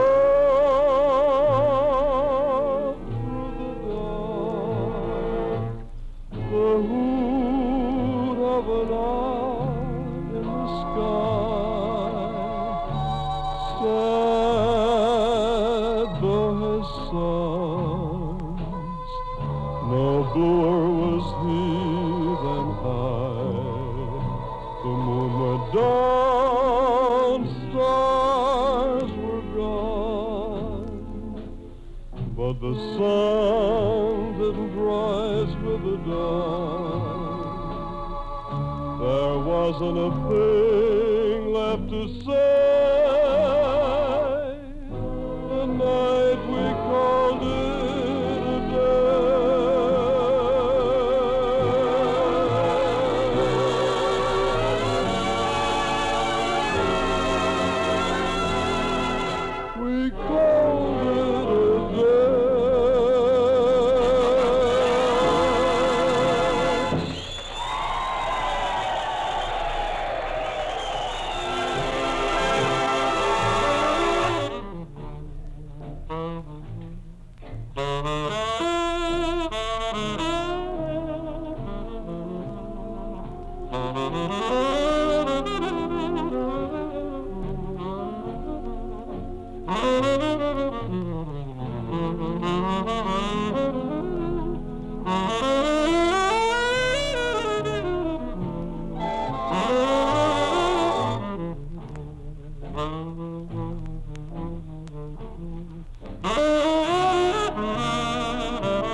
Duffy's Tavern was rebroadcast especially for you men and women in the armed forces of the United Nations by the Special Service Division of the War Department of the United States of America.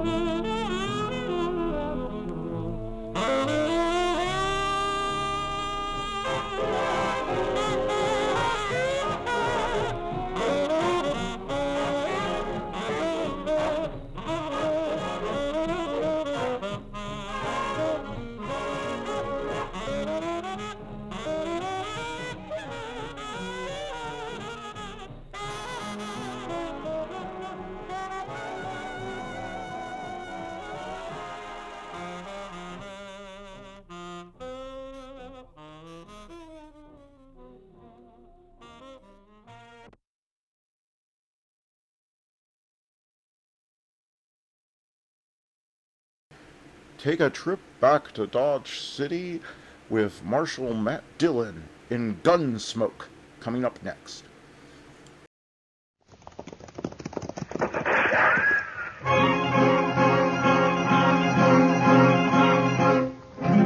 Around Dodge City and in the territory on west, there's just one way to handle the killers and the spoilers, and that's with a U.S. Marshal and the smell of gun smoke.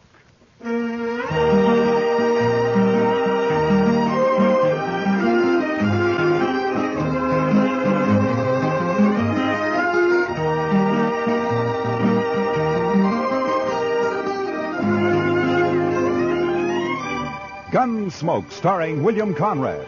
The story of the violence that moved west with young America. The story of a man who moved with it.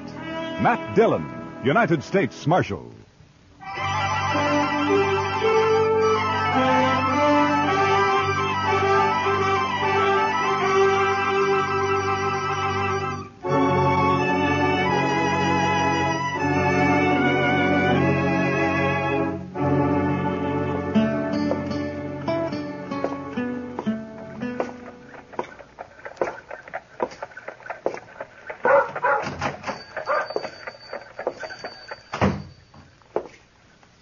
Hello, anyone here? Be right out. I was just in the... Oh, hello, Marshal Dillon. Hello, Ben. How are you? That shipment come in from St. Louis? They came in on the morning train, Marshal. I was going to send the boy over to tell you. What, have you seen it yet? I haven't had a chance to open it up. Here it is. Oh, good. Well, let's see how it looks. All right. There it is. Prettiest gold watch chain I ever did see. Chester will like that. Yeah. And look at the gleam on that elk's tooth. Yeah. Chester know you're getting this for him? Oh, no. It's by way of a surprise. He thinks he's got a birthday this month sometime. Saturday's about the middle of the month, so I figure it's as good a day as any to give it. Yeah, morning, Miss Tara. Oh, morning, Ben. Marshal Dillon. Morning, Tara. Oh, how beautiful. Is it yours, Marshal? Oh, no. It's for Chester. He's always wanted one. It's lovely. Ben, did my hand mirror arrive? Yeah, it came in this morning, Miss Tara. Can I take it now? Well, I don't know why not. It's paid for. Here. Careful now, mister. Came all the way from Boston, so don't drop it. Oh, I won't. Don't worry. Thanks, Ben. Goodbye. Goodbye, Marshal Dillon. Goodbye, Terry. That's a mighty pretty girl, Ben. Yes, sir. Yeah. She's blossomed out since I saw her last. Well, what owe you, Ben? Oh, be just about $4, Marshal. $4, huh?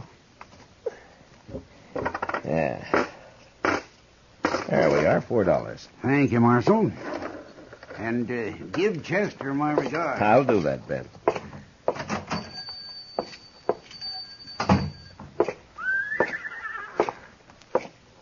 Well, morning, Miss Lane. Morning, Marshal. Morning. Morning, Marshal. Hello, John. Oh, hello, Marshal. Good morning, Chester. Well, morning, Mr. Dillon. Put this in the safe for me, will you? Yes, sir. How was the auction yesterday? You know, Mr. Dillon, I never did see so many horses and mules. You buy anything? No, sir, Mr. Dillon. But Asa Welton bought that old stud horse off Mr. McGovern. No, is that so? Yeah. You know, I feel sorry for poor old Asa. Why, that stud horse has got a ring bone so bad he can't hardly walk. Well, Asa isn't very smart when it comes to horses, I'm afraid. No, sir, he ain't. And I purely hate to see him lose good money on a horse like that. Why, he paid $19 for that horse. No? Well, he'll make out if the stud can get him some colts. Mm-hmm. Yes, sir, I guess. That is, if he's got a mare. Yes, Chester, if he's got a mare. And if he don't, well, sir, I just don't know. My. Chester, this evening I'm going to have supper with Kitty over at Dodge House. Will you stay here? There's no work to do, but you could keep an eye on things, huh? Why, I'd be proud, Mr. Dillon.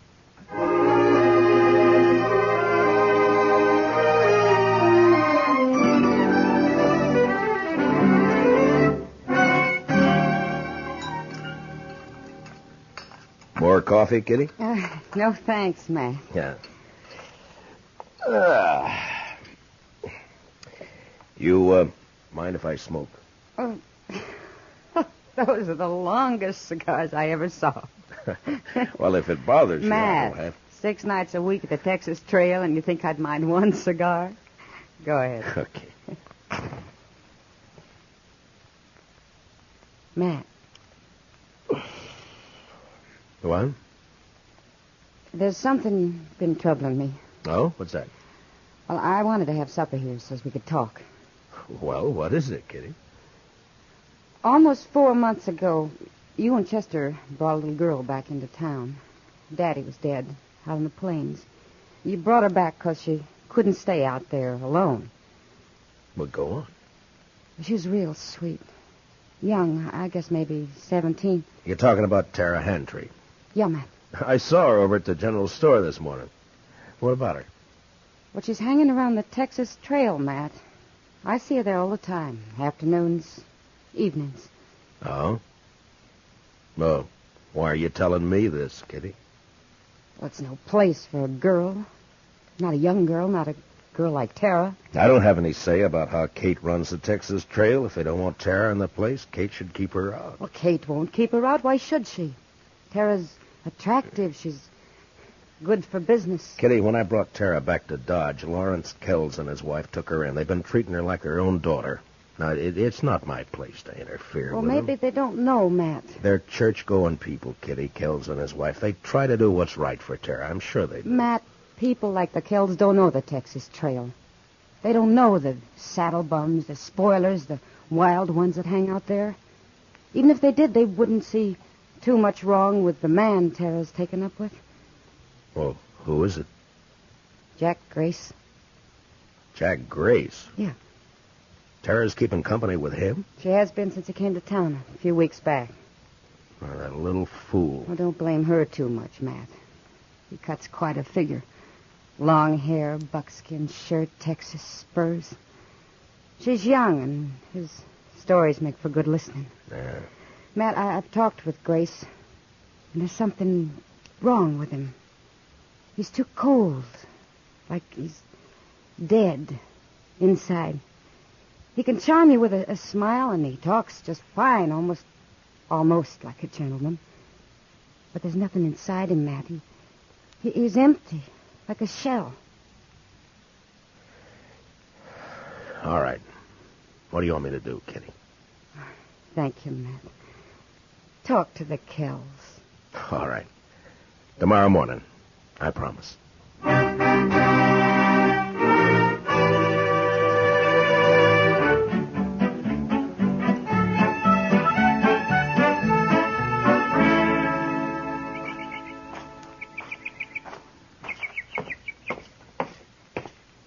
Morning, Marshal Dillon. Good morning, Tara. We're having some lemonade. Won't you join us? I came looking for Mr. Kells. They're both down at church, getting ready for the social tomorrow night. Marshal Dillon, have you met Mr. Grace? Mr. Grace? I know of you, Marshal Dillon. Down around Waco, several of the boys speak of you. No? What did you want to see the Kells about, Marshal Dillon? Maybe I could help you. I think I should talk to them, Tara. It's a matter of business. About Mr. Kells' business? The buffalo hides? No. It's another sort of thing. I better come back, Tara. They'll be home later? Well, you know how these church socials take planning. It may be late. Yeah, well, I'll come back then. Sorry you won't join us, Marshal. Thank you anyway, Mr. Grace. I'll walk you to the gate, Marshal. Oh, fine. I'll be seeing you again, Marshal Dillon? Maybe, Mr. Grace. I know why you came here today, Marshal. I know why you wanted to see the Kells. You do, Tara? It's about me and Jack Grace, isn't it? This isn't the time to talk about it, Tara. It's a fine time to talk about it. Now, look, The Tara... busybodies in this town sent you over here. They don't like my keeping company with Jack. Isn't that right? They're not busybodies, Tara. They're people who are fond of you. Older than you and know more about Jack Grace than you do. Blue-nosed old gossip. Now, Tara, listen to me. No, you listen to me. For as long back as I can remember, Pa and me worked that dried-up old homestead. Alone after Ma died. It killed Pa. Came near to killing me. Look, when I brought you into Dodge, the Kells took you in. They treated you like their own daughter. Mr. Kells is a wealthy man. He's given you everything he can. And I'm grateful to him. He's tried hard to do all the things Pa would have done if the planes hadn't killed him. But he still can't give me the love and excitement and fun Jack Grace can. Oh, Tara, so help me. If you were 2 years younger, I'd put you across my knee and slap some sense into you. Now, if you hurt the Kells because of Jack Grace, or if you get yourself in trouble, I'm going to forget about this. If I didn't know better, I'd say it was a lover's spat. I'll be back later, Tara. There isn't much point in that, Marshal Dillon. From what I could hear on the porch, Miss Tara seems to have said what she thinks real plain. I'll be back later, Tara. Will you tell him? I don't know why you bother, Marshal. If the Kells are ones to worry about loose reputations, they might not pay too much attention to you. What are you getting at? A U.S. Marshal who sniffs around one of the girls at the Texas Trail isn't in the best of company, and after all, everyone knows that Kitty is... Now get up. And if I ever hear you've mentioned Kitty again, I'll come after you. Why don't you do that? I will. Good day, Tara. Oh, Jack, I'll call back for you later this afternoon. I'm sorry, Tara. I didn't mean for this to happen. You're just a big, blundering, stupid bully. Tara, please. And if you mess up the one thing that means happiness for me, I'll help him kill you.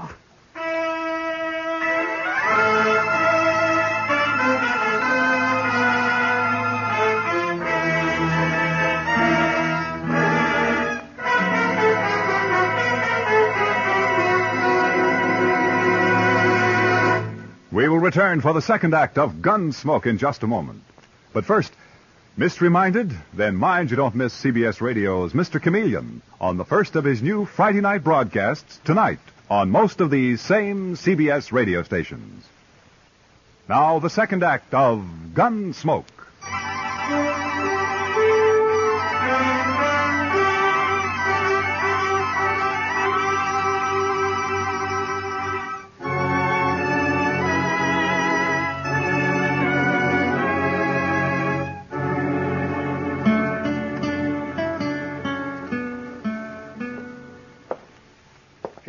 Told me you wanted to see me, Mr. Dillon. Yes, Mr. Kells. Won't you sit down, please? Yeah, sure. Hope it won't take too long. Gretchen and I are in charge of the box show tonight, you know. Wouldn't want to be too late. Well, it may take a few minutes, Mr. Kells. It's important. Oh? It's about Tara. And Jack Grace. You know about it, then? I've known about it ever since she came to town 3 weeks ago. They met, heaven knows where or how, and she's been seeing him most every day since. You know where she spends her time? At the Texas Trail. Yes, I know. Gretchen and I have tried every way we know, Marshal Dillon. We've both talked with Tara, but she's young and headstrong. I don't know what to do.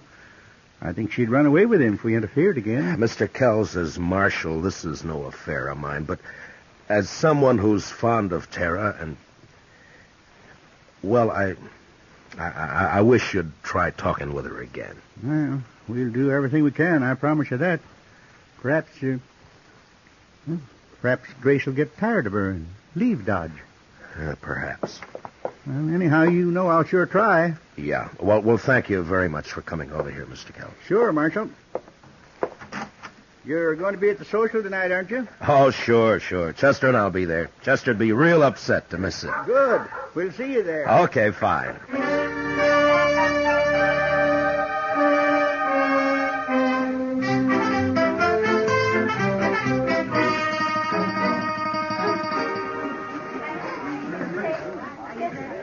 Mr. Dillon, this is Miss Honeycutt. How do? Well, I'm proud to know you, ma'am. I bought her supper box. Did you bid on any supper boxes, Mr. Dillon? No, Chester. I was late getting here. Oh, so. That's a pity. Now, what do you do for supper? Oh, I'll make out all right. Well, there's really enough for the three of us, Marshal, if you'd care to join us. Well, thank you, Miss Honeycutt, but I'm looking for Mr. and Ms. Kells. Oh, they're not here yet. The parson was asking for them a few minutes ago. Mr. Kells was to have auctioned off the suppers, but they didn't come, so we went ahead without them. Oh? You sure you won't join us, Marshal? No, thank you, ma'am. I'll just wait for the Kells. Perhaps I'll walk back toward their place and meet them on the way. Well, all right, Mr. Dillon.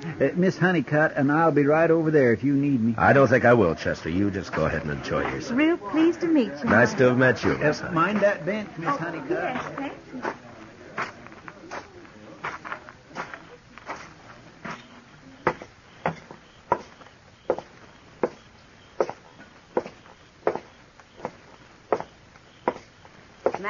What? Oh, hello, Kitty. You leaving the party before I get there? No. I was just walking back toward the Kells place. They're not at the social yet, and this might be a good chance to talk to them. Oh, all right if I come with you? Well, sure. I had a talk with Mr. Kells this afternoon. Yeah? Yeah. He knows all about Tara and Grace. Has known for a long time. Well, what's he going to do about it, Matt? He doesn't know what to do. Neither do I, Kitty.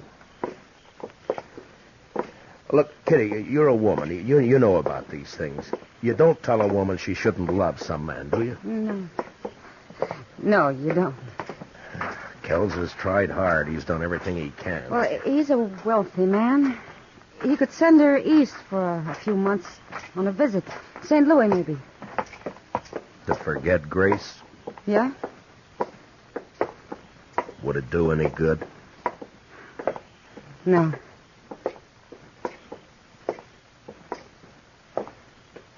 Oh, there's the house. It's dark. Maybe we passed them. No, I don't think so. Here. Oh, thanks. Thanks, Matt.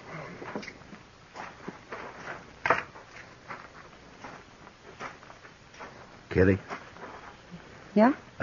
Maybe you better wait here, huh? Matt, what is it? The house shouldn't be dark. We didn't pass them. What are you going to do? I'm going inside. I'll come with you.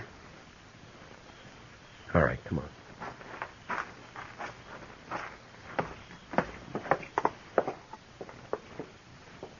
The door's open.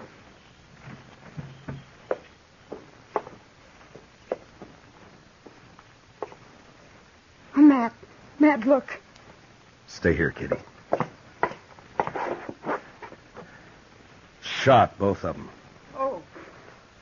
No wonder they were late for the auction.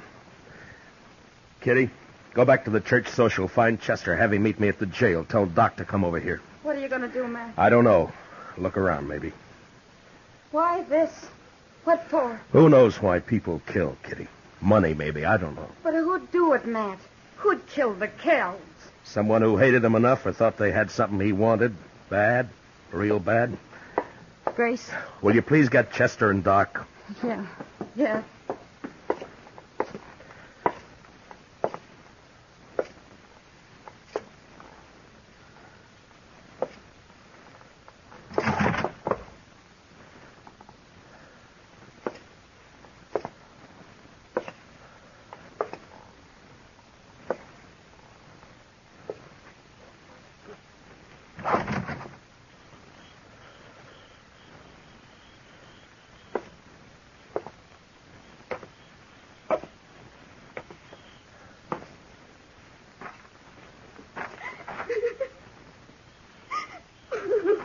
Tara? Tara, are you all right? It's Matt Dillon, Tara. Are you hurt bad? Who did it, Tara? Do you know? Yes. Yes, I know. Well, who was it?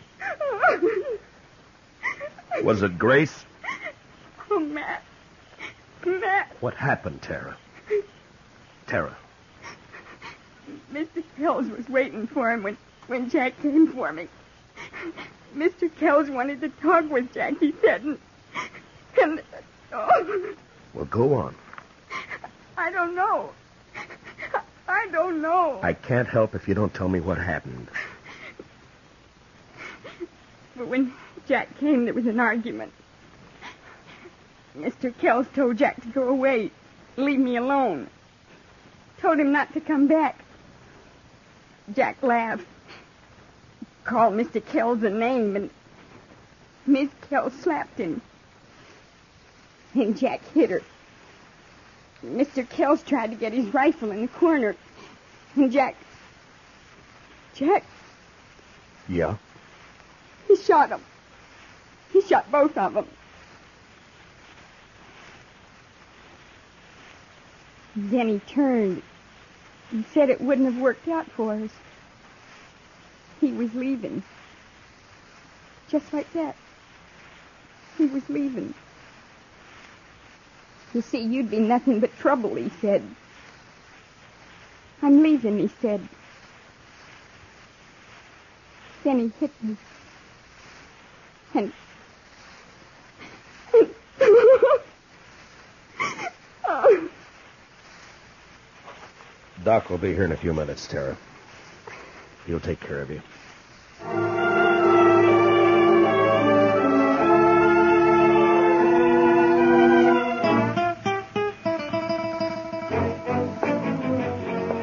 You want me to go with you, Mr. Dillon?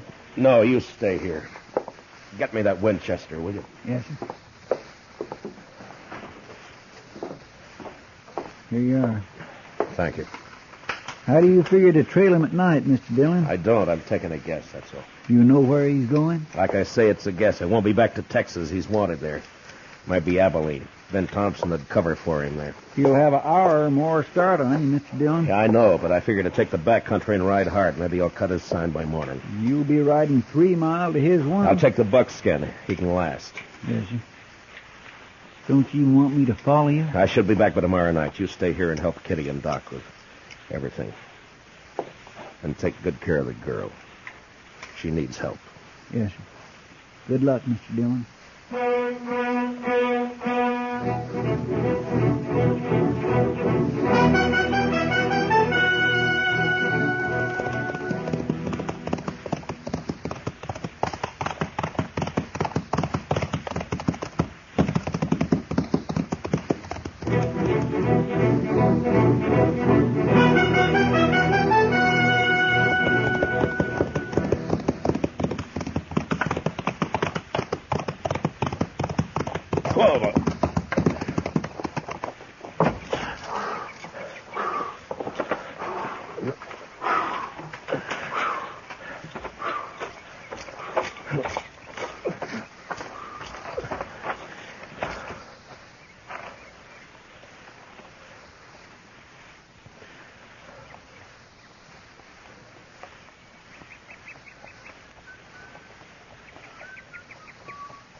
Grace. You can't see me. Don't bother to try. Just drop your gun belt. Easy. And your rifle. Throw it down. Now keep your hands high, just like they are.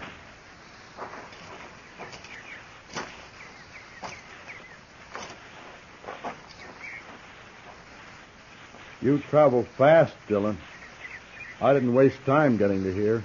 I know this country better than you, Grace. Roads aren't always straight. Even so, that buckskin of yours must be quite a piece of horse. He is. We'll be starting back right quick, but meanwhile you just sit tall right where you are. Arms will get tired. Taking me back to jail in Dodge. Well, what do you expect? You murdered 2 people just last night, tried a third. I just hit Tara down. I don't know as I tried to kill her. You must have known I'd come after you. I figured maybe you'd start tracking me toward Texas. I didn't give you credit to think of my heading for Abilene. I guess the joke's on me. Yeah, I guess it is.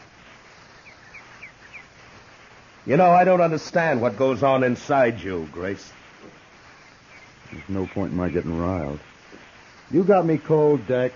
Someone told me earlier you were just a shell, that you were empty inside. But by heaven, you are. You're crazy, Grace. Just mean, pure crazy. It's you doing that talking, Marshal. Please yourself. In a way, it's all Tara's fault, I suppose. Well, it wouldn't have worked out anyway, like I told her. All right if I light up? Marshal? All right, but watch your moves. My makings are in my boot. Don't, Grace!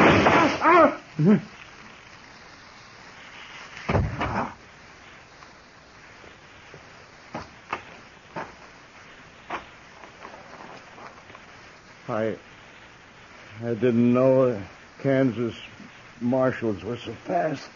A derringer up the sleeves, an old story, Grace. Yeah, but they sure are.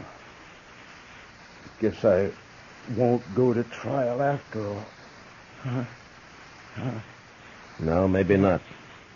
But you're going back to Dodge. Like they say on the posters. Dead.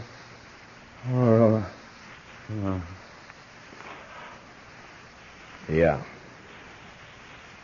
Dead or alive.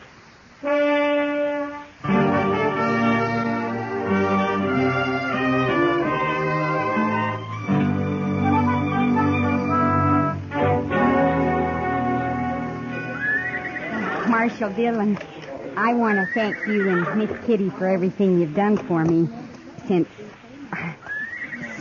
Sure. You got everything in the stage, Tara? Yes, Miss Kitty. It's a long trip, Tara. You sure you won't change your mind? I think I'll like it back east, and St. Louis won't be as big as all this. Marshal Dillon will be late into Hays City if I don't get away now. Okay, driver. Well, goodbye, Tara. Good luck. Goodbye.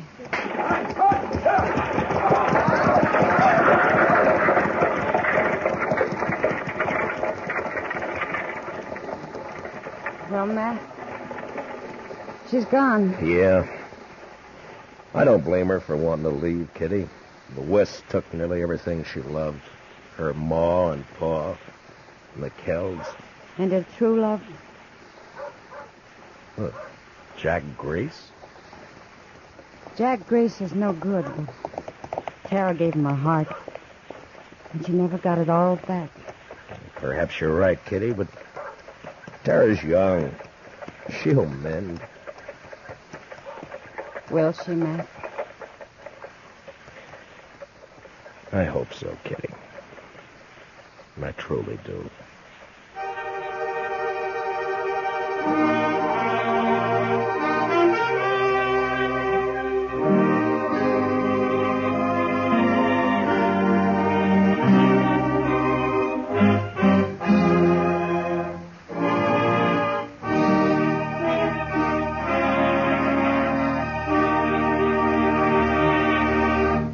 Gunsmoke, under the direction of Norman MacDonald, stars William Conrad as Matt Dillon, U.S. Marshal.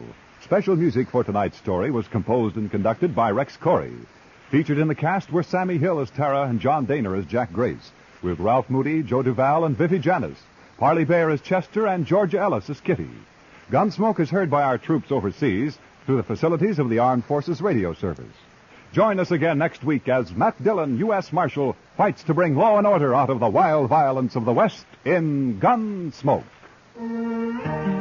Novelist C.S. Forrester saw in the turbulent Napoleonic Wars an ideal historical background for the exploits of a seagoing hero of his own creation, Horatio Hornblower. And now every Friday night on most of these same CBS radio stations, Michael Redgrave stars as Horatio Hornblower. Clancy Cassell speaking. And remember, Tarzan brings you his adventures Saturday nights on the CBS Radio Network.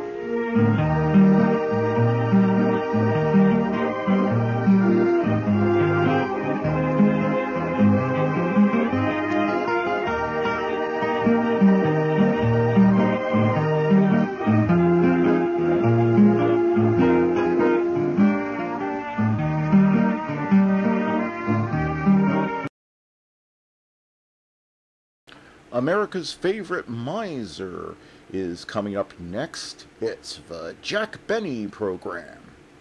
And now for that master golfer and talented violinist, Jack Benny.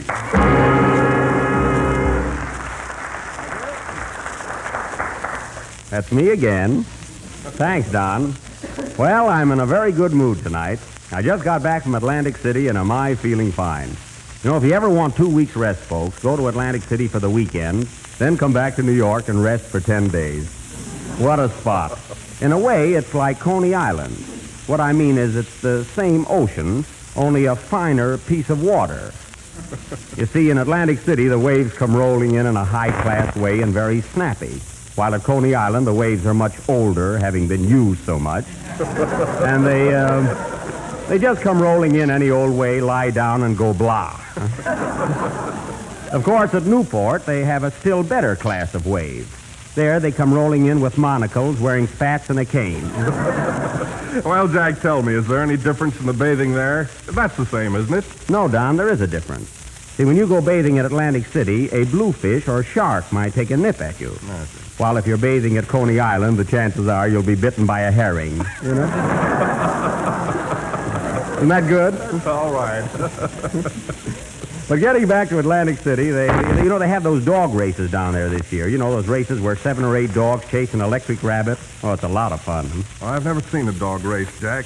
How does it run? Well, as I told you, an electric rabbit goes around on a rail, and as it passes the boxes where the dogs are, the dogs jump out, go woof woof, and you're out $6. Saturday night, I lost 10 races in a row and finally bet on the rabbit. Well, Jack, you certainly must have won that one, didn't you? No, there was a short circuit and the rabbit stopped. Everything happens to me, isn't it? I've got to go down there sometime. How are the hotels in Atlantic City, Jack? Oh, they have beautiful hotels down there. And a funny thing, they all have double names. You know, like the Ritz-Carlton, the Marlboro Blenheim, the Translux, all double names, you know? Why, Jack, the Translux is a picture theater. I know, but I slept there a couple of nights, too. Well, why do all the hotels have double names? Well, you see, Don, the rates are so reasonable. You take the Ritz-Carlton, for instance. It's only $5 a day, but when you check out, it's $10. 5 to Mr. Ritz and 5 to Mr. Carlton. Good evening, fellas. How are you? Oh, hello, Mary. Gee, you missed it, Mary. You should have been down to Atlantic City. I spent all week there. Well, so did I, Jack. I just came from there. You did? I didn't see you. That's funny. I was in bathing every day. Wouldn't have hurt you either. Oh, but there's there's so many other things to do down there. Did you see the beauty contest? See it? I was in it. How'd you make out? Oh, I only went in for the fun of it. What do they know about beauty? I see. Then you didn't win the contest, huh? No, who wants to be Miss America anyway? I liked Miss Livingston better. Well, who did win it? Jean Harlow, and she didn't even show up. Oh, so Jean Harlow won the contest. Who came in second? The rabbit. Oh. But don't worry, Mary. You'll win it next time. Where did you live in Atlantic City? At the Bellevue Stratford. The Bellevue Stratford. That's in Philadelphia. Oh, no wonder it was such a long walk to the beach. Isn't that awful? Goody, isn't that awful? Mary, if you ever go to Chicago, there's a nice hotel in Kansas City. You must stop there, no? Oh, hello, everybody. Hello, Jack. Ask me something.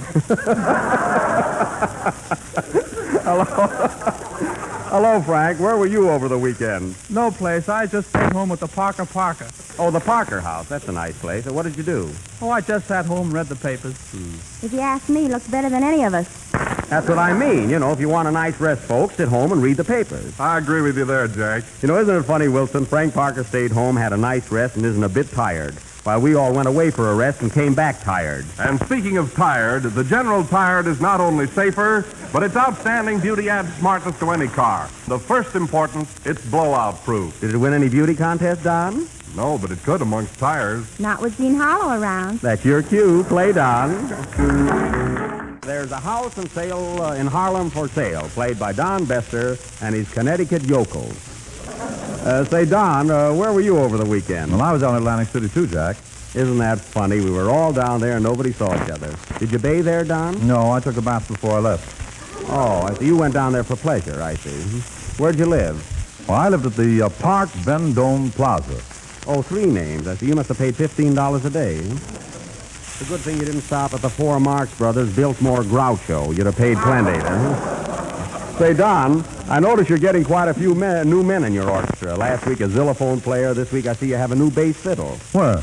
Over there, Don. That's not a bass fiddle. That's Sophie Tucker watching our show. Oh, well, pardon me. Hello, Soph. Don, tell those people not to sit so close to the orchestra. And now tonight, folks, as the feature attraction of our program, we are offering to you, without warning, the outstanding screenplay of the 1934 season. That great film masterpiece, The House of Rothschild. R-A-W-C-H-I-L-D. Not the number 2 company, but with the original cast.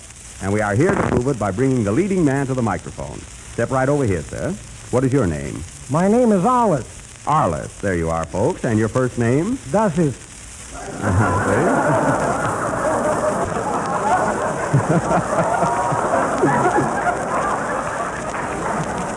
I'm supposed to have the laugh at the finish, but I'll never get to it.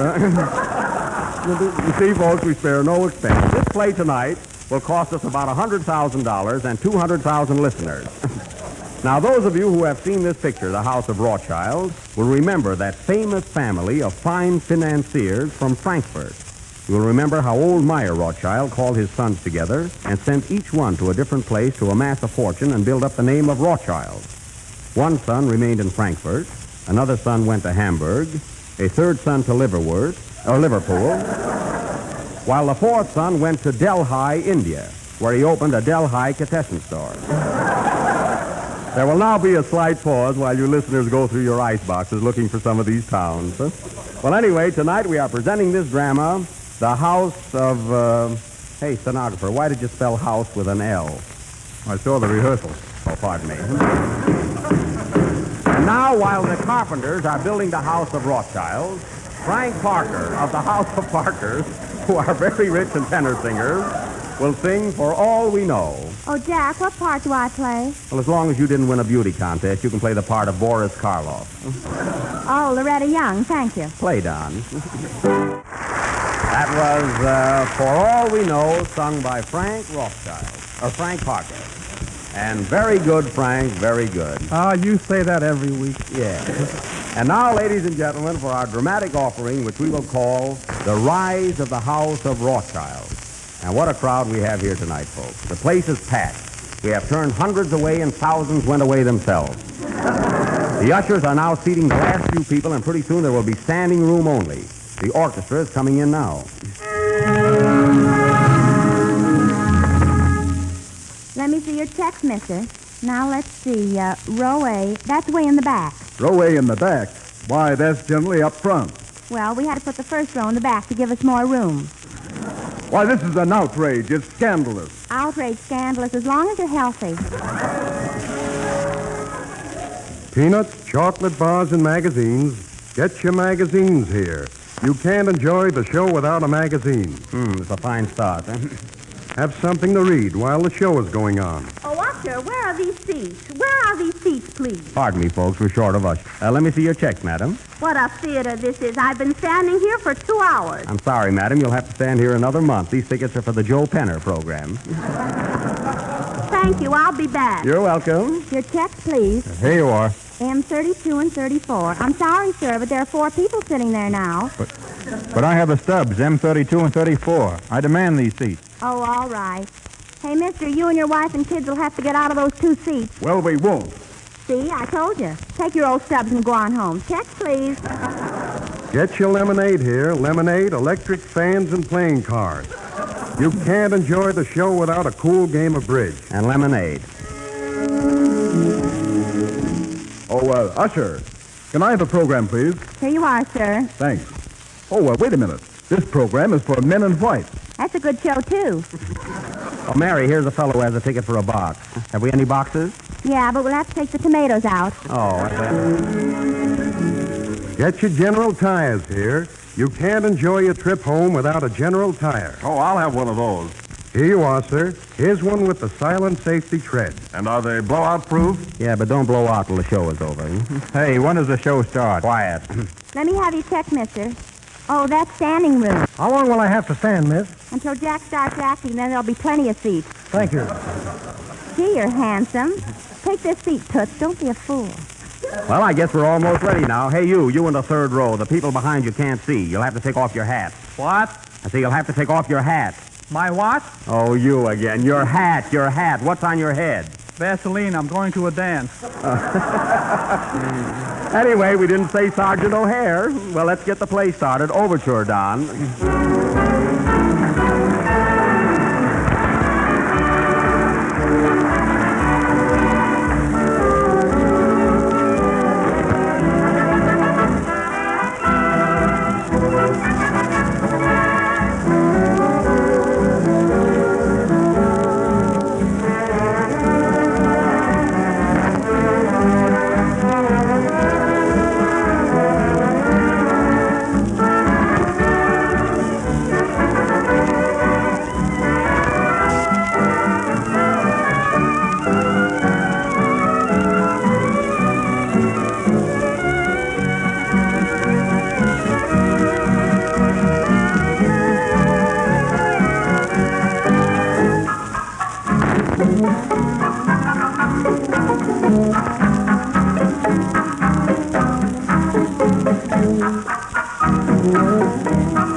Our overture, Farewell to Arms, played by Don Bettler and his orchestra. And now for our play, The Rise of the House of Rothschild.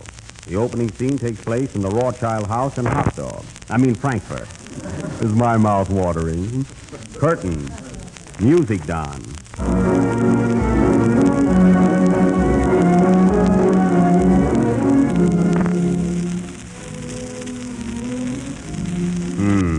Kind of chilly tonight. I don't think I'll go out of the house. That's right, Meyer. It is old. Think I'll sit home and read. Bring me a book, Sarah. Yes, dear. Which book do you want? First National Bank or Guaranteed Trust? Oh, I've read them over and over again. How's that Federal Reserve? Have you read it, Sarah? No, but here's a copy of Irving Trust. You'll like that. I see, but I'll have to get some new books. I've lost interest in those. How much money have we got now, Sarah? We have 2,500,000,000 gulden. Ah, gulden. And today is our gulden anniversary. Well, here's $1. Go out and buy yourself something. Is that all I get? We must save every penny, for in money there is power. I'll answer the door, Meyer. Be careful who it is. I don't want any of those title moochers around. If it's Napoleon, I'm out. Who do you wish to see? I am the Prince of Pilsner, Buck und Lager, and I want to see Meyer Rothschild. Tell him I'm out. He's out. I believe you, but not him. Hello, Meyer. Hello, Prince, you old dog. What can I do for you? Well, Meyer, I am here on a very touching mission. My country is on the bomb again. Mm-hmm. Could you let me have 20 million gulden till payday? When is payday? I often wonder. What is the trouble with your country? Well, we had a big crap game with Bulgaria, and they took us. Same thing happened to me in Atlantic City. 20 million gulden. Hey, Usher, where are my seats? Let me see your check. Hold the show a minute, Jack. Mm-hmm. Our 4 and 6 right here. Okay, go ahead, Jack. 20 million gulden. How much is that? $35. You had me scared for a while, Prince. What security have you? Oh, again. I said, what security have you? What security? I have a World Series ticket to be played between the White Sox and Cincinnati. Oh, no security, eh? Well, Prince, you can have the money. But remember, I shall expect favors from your kingdom. Thank you, Meyer. Thank you very much. You're welcome. Likewise. Goodbye. Goodbye. Why did you give him that money, Meyer? Because it's a good investment. The Prince of Pilsner, Bachenlager, is a good friend to have. You can't tell when he will throw something our way. That goes for the audience, too. Quiet. Sarah, I have an idea. An idea that will make me the power of the world, as sure as my name is not George Arliss. You're telling us. Yes, Sarah, I have a great idea. Call up the King of Spain at once. The King of Spain is in France. We'll call up the King of France. He's in Spain. I see. Then get me the President of Cuba. He's in Montreal. Well, never mind. Bring me my pipe. Falling down, falling down, falling down. London Bridge is falling down, my fair lady. Hey, you're it. What is that, Sarah? What's all that noise going around here? Those are your sons playing in the backyard. Playing, always playing. I must make them useful. Come in here. Call them in. Come into the house, children. The old man wants you. We want to play. Come in, I say, you young scallywags. Oh, all right. Now sit down, all of you. Fine boys, Carl, Solomon, and Nathan, wasting your time playing in the yard. Fine Rothschilds you are. How old are you now, Nathan? 67, Father. Well, it's about time you got out in the world and made a living for yourself. How old are you, Solomon? 64. You're old enough to do something, too. And how old are you, Carl? 48, Pa. Well, you can hang around the house for a while yet. Listen, my sons, you're getting to an age when you should be making a little money. Remember, in this world, money is power. So let's get together and make the House of Rothschild the powerhouse of the world. Yay, Father. And for heaven's sake, shave off those beards and uphold the House of Rothschild. They look more like the House of David to me. This is the worst show I've ever seen. Now, you little shavers, I'm going to give each of you some money. Send you to different countries and expect you to become a financial wizard. You understand? Yay, Father. Now, you, Carl, here is 50,000 gulden. I want you to go to Saratoga and establish the name of Rothschild. Thanks, Father, I will. And remember, be shrewd. Nothing but place and show, and look out for muddy tracks. Good luck to you. I'll need it. Goodbye. And you, Solomon, here's 200,000 gulden. I want you to go to Hollywood. Al Roach is making our gang comedy, and I want you to be one of the Rothschilds. Yes, Father. Go, my son, and hold up your head. Be a cocky Rothschild. Now you, Nathan. Yes, Father. Here is 5 gulden. You know where you can go. I get it. So long, Father. Goodbye. Ah, there they go. My 3 sons. Well, Peter, how about me? Have you forgotten me? Oh, another son. I have so many. What's your name? Sandy Rothschild. Well, I don't have to tell you anything. You'll save yours. Goodbye, Peter. Go, Sandy, and remember, save every penny. For in money, there is power. And for a small amount of this power, you can buy the General Blowout-proof tire on convenient terms through your General Tire dealer. I think I'll send him to China.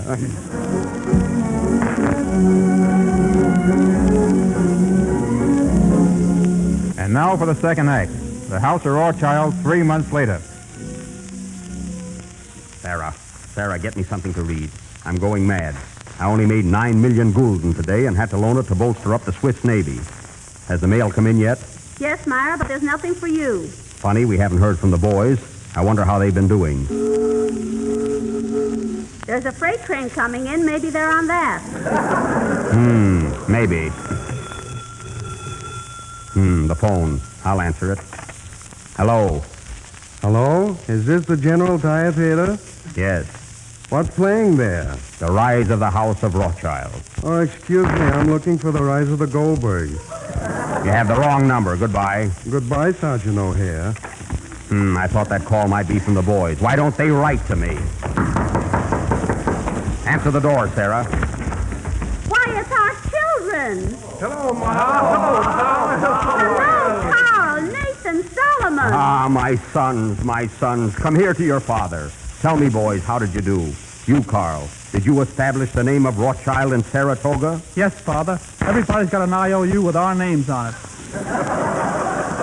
Go back in the yard and play. And you, Solomon, how did you do in Hollywood? Great, Father, but I'm broke. What happened to the 200,000 gulden I gave you? I met Peggy Joyce. Oh. Well, you, Nathan, I only gave you 5 gulden. Have you any of that left? Yes, Pa, I still have $1.50 of gulden. Keep the gulden. Give me the $1.50. Where's Sandy? He's up in the Northwest where he established the House of Rothschild. I knew Sandy would make good. What's he doing up there? He's selling General Tires to the Northwest Mounted Police. Ah, shrewd boy. Hello, Sandy. Come in. Hello, Maya. Ah, the Prince of Pilsner Backenlager. Maybe he came back to pay me the money he borrowed. How are you, Prince? I'm fine, Maya. What can I do for you? I have come on for another touchy mission. You have what? I have come on another touchy mission. My poor country is on the bum again. Could you lend me 10 million gulden until we get on our feet? 10 million gulden? What became of the 20 million I loaned you? The Bulgarians took us again. Oh, play, Don. Sarah, close up the House of Rothschild. Last number of the 21st program in the General Tire series, and we'll be with you again next Friday night. I do hope you all liked our little play, The Rise of the House of Rothschild. Remember, there's a moral to it. Save your pennies. For in money, there is power. Oh, Jack. What is it, Mary? You didn't give me my power for last week. Oh, good night, folks.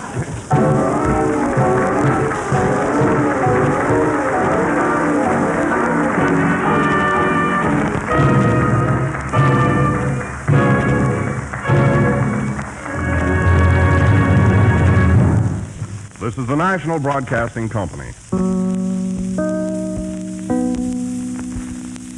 It is now 10 seconds past 11 o'clock Eastern Daylight Saving Time. Station WEAF, New York.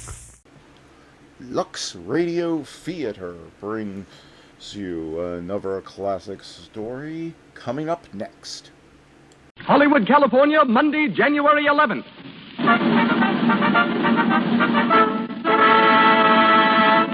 The Lux Radio Theater presents Claudette Colbert and Fred McMurray in The Gilded Lily with David Niven and George Chandler.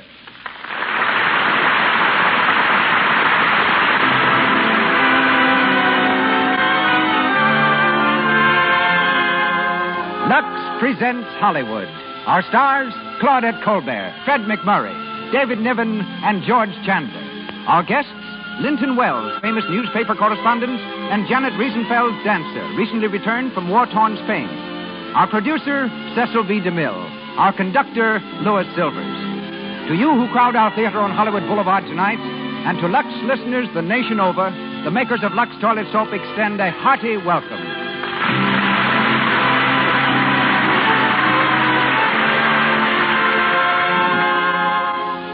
Perhaps more so than anyone else, does the lovely screen star have to guard a beautiful complexion. Constantly before the public, she knows the camera will catch the slightest blemish should her skin reveal one. How significant it is, then, that 9 out of 10 screen stars use Lux Toilet Soap. The same beauty care so inexpensive that every girl can use it every day. Begin your Lux Toilet Soap beauty care tomorrow. The Lux Radio Theater presents its distinguished producer, ladies and gentlemen, Mr. Cecil B. DeMille.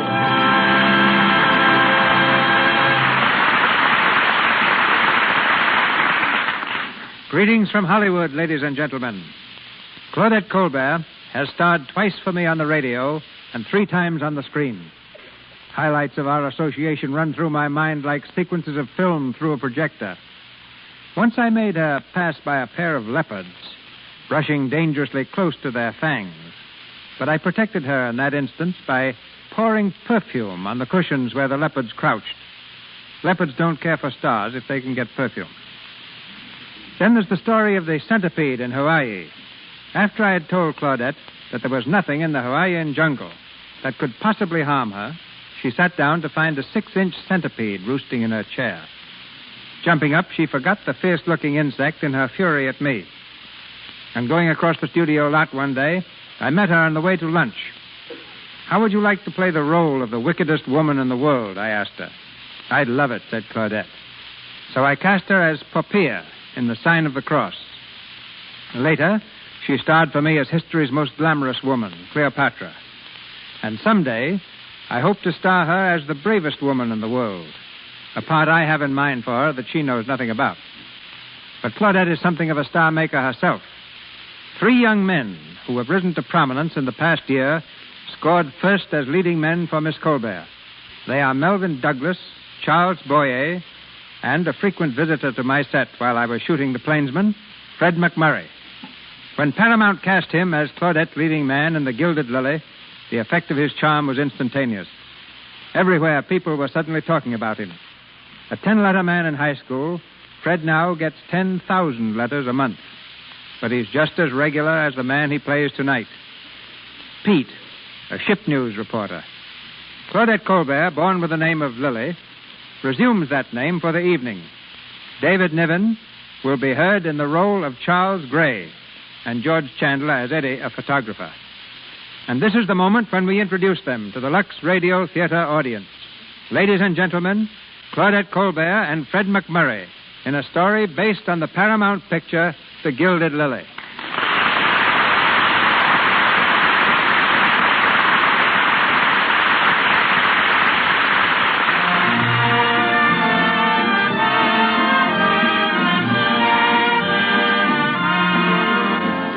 Second and Fifth Avenue, New York City. From a park bench not far from the steps of the public library, 2 young people are idly contemplating the surge of traffic at the busy intersection. They are Pete Dawes, a newspaper reporter, who leans back against the bench, his long legs stretched out before him, and Lily David, a stenographer. They haven't been talking very much, just watching, and eating popcorn from a paper bag.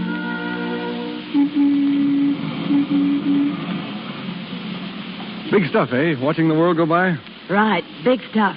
Of course, there's different ways of watching. Now, you take the guy who eats peanuts. Every time he cracks a shell, he has to see that his thumb is in the right spot, and then he has to take the peanuts out and then throw the shells away. A guy like that can't concentrate. See what I mean? Oh, sure. But popcorn. Popcorn was made for watching the world go by. Look, I stick my hand in the bag without taking my eyes off the street. I throw the popcorn in my craw, I chew, and I'm still looking. That's what I call class. Sure, peanut eaters don't know how to live. Nah. Tell me something, Lily. You love me? No. That's the way to talk. No worries, no jealousies, just meeting here every Thursday and eating our popcorn. Why don't you love me?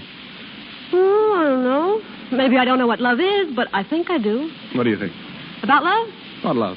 Well, I think when it hits me, I'll start walking 3 feet off the ground, and if a man has a mole on his nose, I won't be able to see it. And I have a feeling that when I find him, he'll be flat broke. Right. And when you're married, you won't be able to quit your job until you have to. And there'll be plenty of reasons why you'll have to. Well, that's the fun of being married. Fun? You'll do your own cooking and washing. You'll lose your figure. Oh, you newspaper men know everything. Sure. What you're trying to be is a Lizzie Glutz. Lizzie Glutz? Yeah, the girl who runs her own little world to suit herself because she's too unimportant to have the world run her. Oh, it sounds great to me. Of course it does. The smarter you are, the harder you try for that kind of life. But Lizzie Glutz is Lizzie Glutz simply because she's too darn dumb to be anything else. And that's not you. Oh, Pete, you're talking through your nose again. Ah, there's a dame for you. I try to tell her she's got it in her to be big stuff, and what does she do? She says, let's go for a walk. Only as far as the subway, though. I got to work tonight. Say, they're boat docking? Yeah. I got to get an interview with some visiting goof about what he thinks of our beautiful buildings and tall women. Oh, Pete, someday I'd like to go down and meet a boat with you, just to see what celebrities are like, huh? If people really knew, there wouldn't be any celebrities. Well, let's go. I'll walk you to the subway. Wait a minute. Don't you think you'd better put your shoes on? Gosh, I forgot I took them off. You just took Grad's part hard. Come on, hurry up. I don't want to miss the West Side Limited.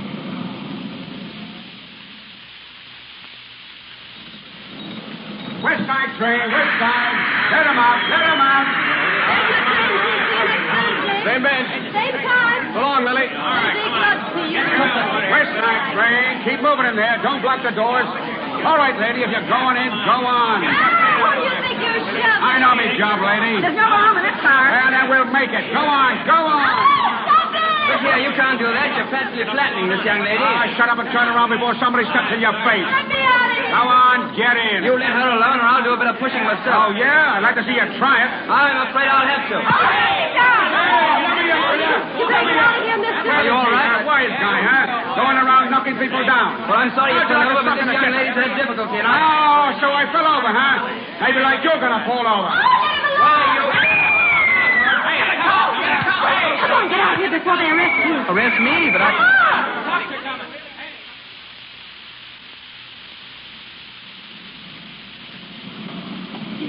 Don't look back, but is anybody following us? I can't see without looking.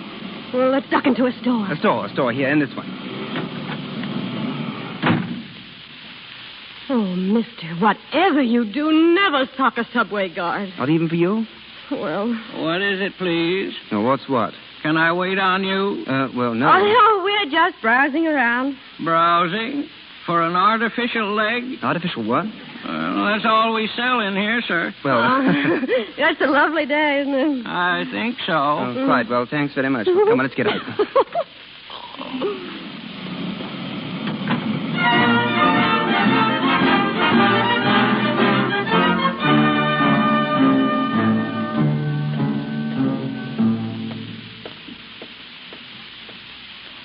Well, here we are. Is this your house?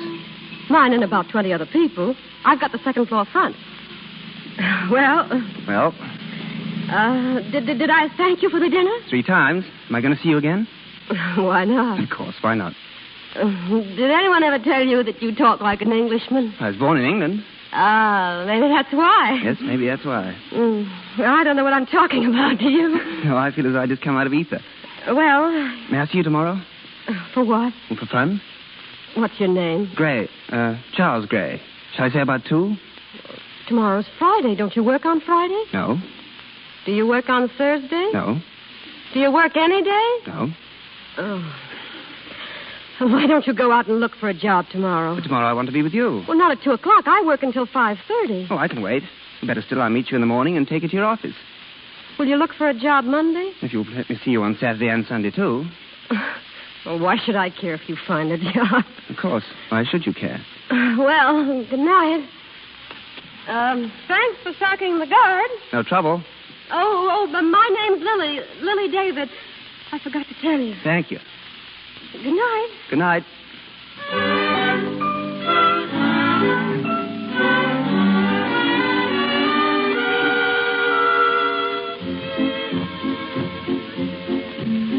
Well, that's all there is to tell about me.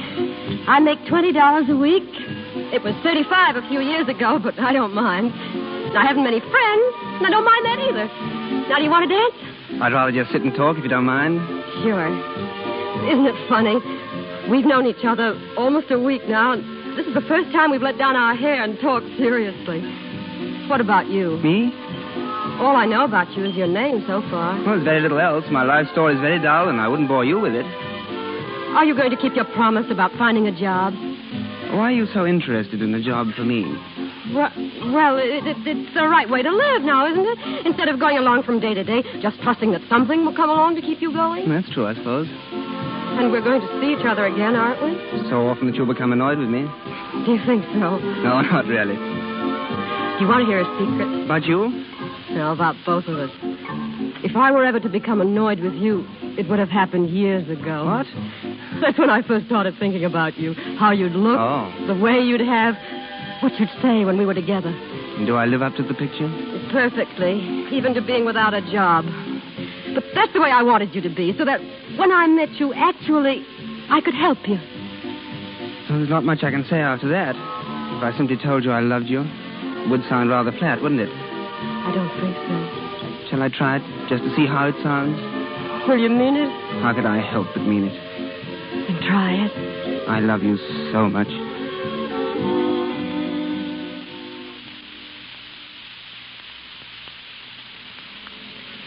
Happy? Oh, gloriously. But we shouldn't have taken a cab. We had to celebrate. Isn't every night I tell a girl that I love her? I hope not. I'll pay half the bill. All right. And what about tomorrow? Will I see you? Oh, tomorrow and the day after and the day after that and... Oh, no, wait a minute. No, tomorrow's Thursday, isn't it? Yes, why? Oh, I can't see you tomorrow night. I have a date. Oh. You don't mind, do you? It's been every Thursday for such a long time.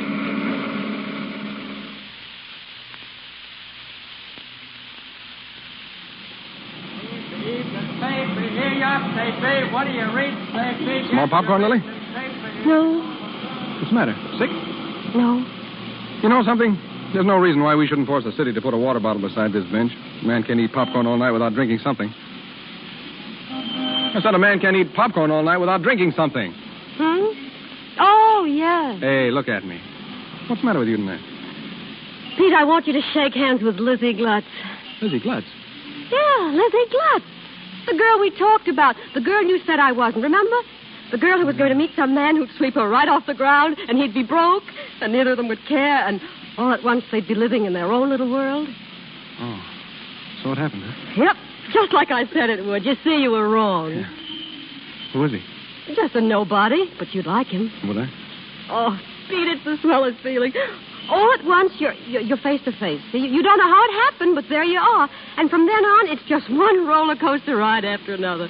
Wait till it happens to you. You think it will? It's bound to. What'll I do? Well? I know what I'll do. Just sit on the bench and eat my popcorn and watch the world go by. And then all at once, there won't be any more popcorn, and a man can't watch the world go by without popcorn, can he? Pete. Can he? Pete. I bet he's a darn nice guy. Yeah, he is a darn nice guy. I was nuts about this bench, weren't you? I still am. Well, I'll put a for rent sign on it tomorrow. But, Pete, you're still the best friend I've got. What I do with him won't make any difference with us. No? No, you don't understand about him. I want you to meet him right away. There's no reason why the three of us... You don't know your guys. But I don't want to lose you. I won't. I know. Just old reliable. That's how I stack up with you. All right, forget about the for rent sign. If you're ever in a spot or if you feel like you want to talk it over with somebody on a Thursday night, you'll know where to find me. I'll be here. But don't come unless you have to, because it can never be the same anymore, see? You understand that, don't you? I guess so. Well, I gotta beat it. Oh, no. Yeah, I got some stuff to finish up over at the office. I'll be working pretty late, I guess, so... Well, so long, Lily. So long.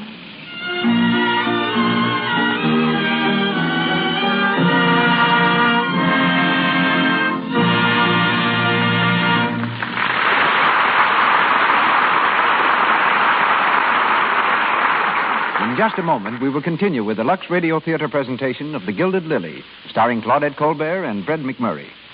For the moment, we want to tell you a little inside story about Mr. DeMille's own studio, Paramount. Yesterday, there was a story conference. Now, as we tune in, some of the girls are still typing away at the script. Madge is particularly rushed. She and Virginia have a special date tonight with two special gentlemen, and Virginia's all ready to go. All set, Madge? Come on. Oh, Virginia, is it that late? Oh, I'm tired. Honest, I don't know how I can go out tonight. I've been digging in my files and typing like mad all day long. Couldn't we go tomorrow night? Oh, no. I'm tired, too, but I know what to do about it. I just pop into a nice, warm, Lux toilet soap bath. Haven't you tried that? It makes you feel swell, raring to go. Thousands of popular girls all over the country are in on the Lux Toilet Soap Beauty Bath secret.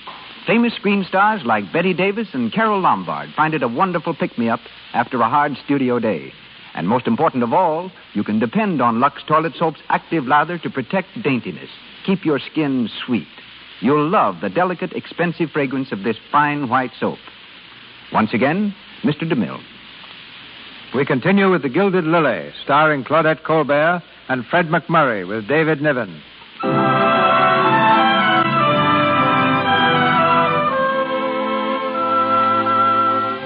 A few days have passed since Lily said goodbye to the easygoing news hawk.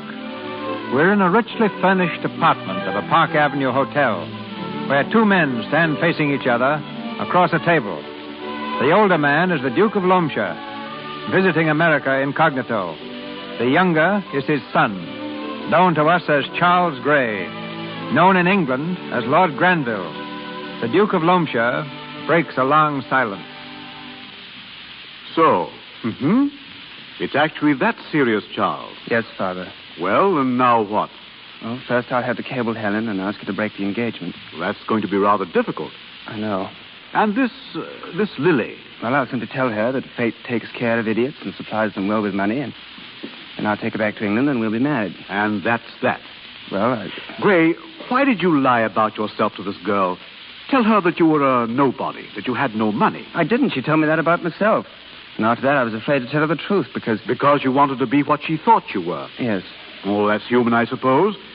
But you'll forgive me, of course, if my mouth seems to hang open at times.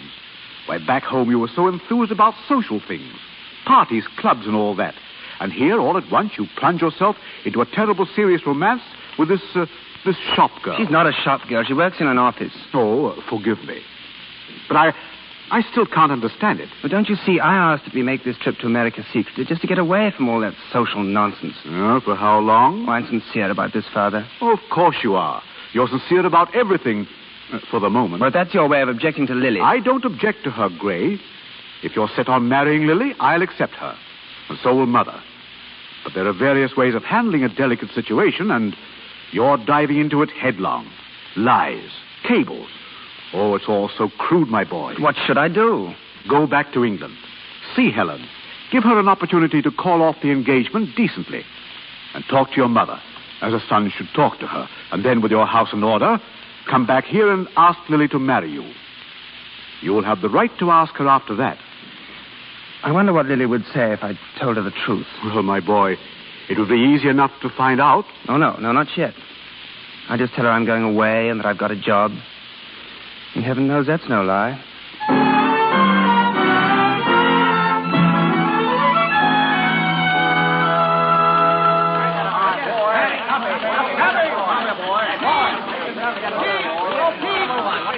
Hey, Pete. Yeah, what do you want, Eddie? The boss is looking for you. You better put your shoes on and get on in there. Okay, take it easy. Well, it sounds important. Sure, it's always important. Copy. Where's that boy? Copy. Come on. Hello, Jack. You want to see me? Old Pete Dawes, the demon reporter. Say, why don't you wake up and notice what's going on in front of those St. Bernard eyes? What? Well, would it interest you at all on this beautiful sunshiny day to know that the Duke of Loamshire and his son have been playing around town here for 6 weeks without a line of print? Well, how'd they get here? Phony names. But where were you? We run pictures of the kid when he got engaged to some English dame. Can't you use your eyes? Well, what am I supposed to be? Secret Service operator number 13? I don't know what you're supposed to be. And while you're walking around here in a trance, we have to pay a smart little hotel bellhop $5 for the tip. Okay, where are they? They're sailing today at noon. Noon? I'll get them at the boat. Hey, wait a minute. Take these pictures and clips along so you can at least tell them from Adam. And keep your mouth shut. We're the only sheet in town that's got anything. Ha ha, you hope.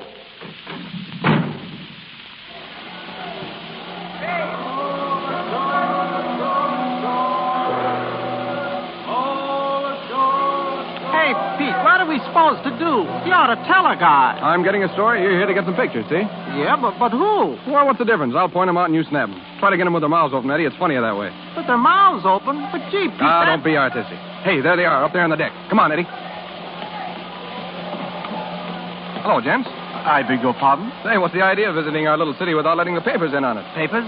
Yeah, don't you think New York would like to know that it's been visited by the Duke of Loamshire and his son? What? Hey, all right, Eddie, snap them. Perfect, Pete, just like you said. But, my good man, you must be mistaken. Oh, not at all. How about a little statement as to why you were here, what you were doing? Look, couldn't you be a good sport and forget that you saw us? We'd appreciate it tremendously. Oh, is it that important to you? We can assure you there's no significance to the visit. We simply came here to enjoy ourselves quietly. And a report of the trip in the papers might call personal embarrassment. Mm-hmm. To your fiancée, for instance, Miss Helen Fergus? Well, yes.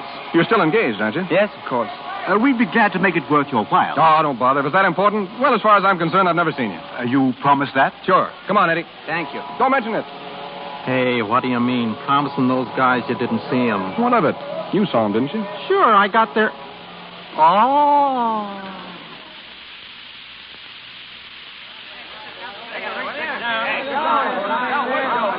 Pete Daw speaking.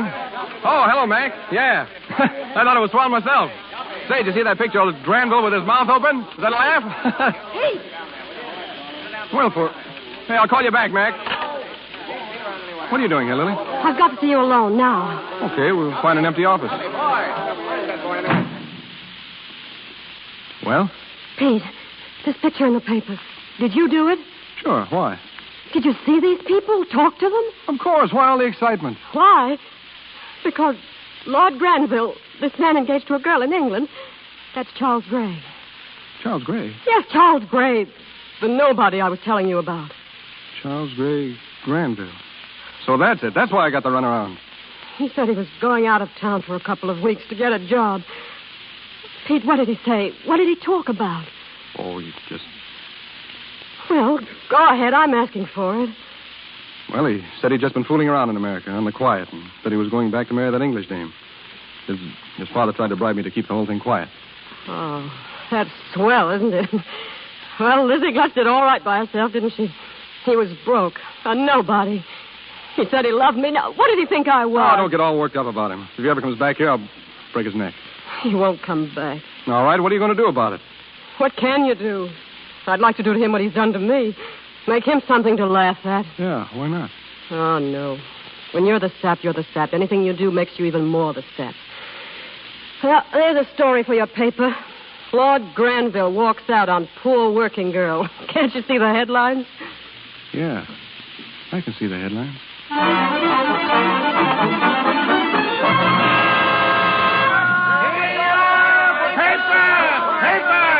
Working girl finds blue blood. Working girl finds down marriage. What do you read, paper? Lily David says no to nobility, paper.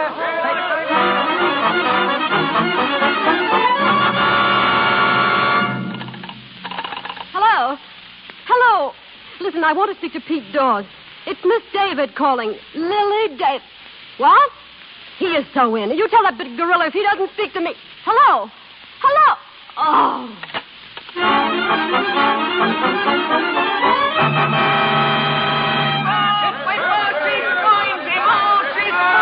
Read all about it. His heart is broken because she's poisoned.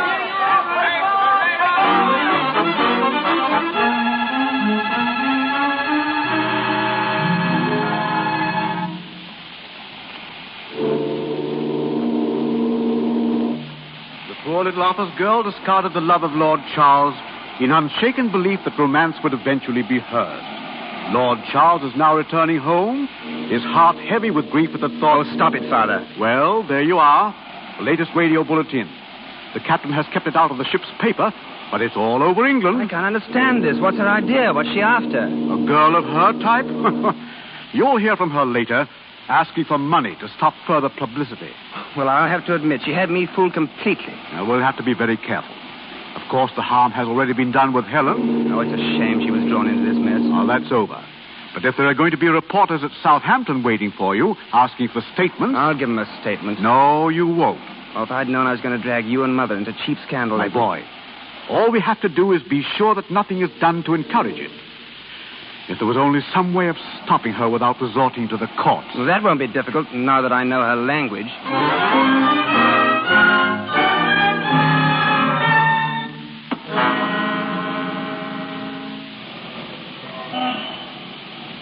Oh, hello, Lily.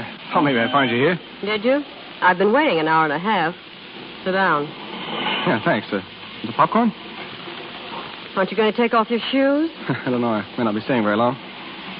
All right. Why? Why what? You know what? Why did you print those fake stories? Oh, that. Go ahead. Okay. I did it because I love you, and that guy Gray hurt you. And nobody's going to hurt you while I'm around and get away with it. That's what I thought. Oh, you old windmill. Well, at least nobody will ever walk out on you again. You're somebody now. Yeah, somebody is right. People pointing at me in the subway, on the street, photographers trying to break into my house. Sure, you're a celebrity now. One of those peculiar people made strangely important by ordinary newspaper print. Strangely important. A busted romance, no job. You lost your job? I didn't lose it, I quit. What for? I got tired of answering questions. And look at this. What's that, a cablegram? Read it. How much would it cost for a poor little working girl to forget she ever met me? Charles Gray. Well, there's a sweet boyfriend for you. Yep, sweet and to the point. Well, if he wants to be forgotten, here's the one who can do it. That's the stuff. Pete, you're a smart fellow. What do poor little working girls usually do next? Well, they usually drown themselves one way or the other. I'll take the other. Let's go.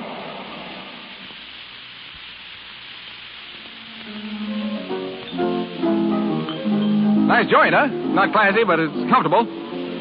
Hey. Oh, I'm sorry. I was thinking. Yeah, I noticed it.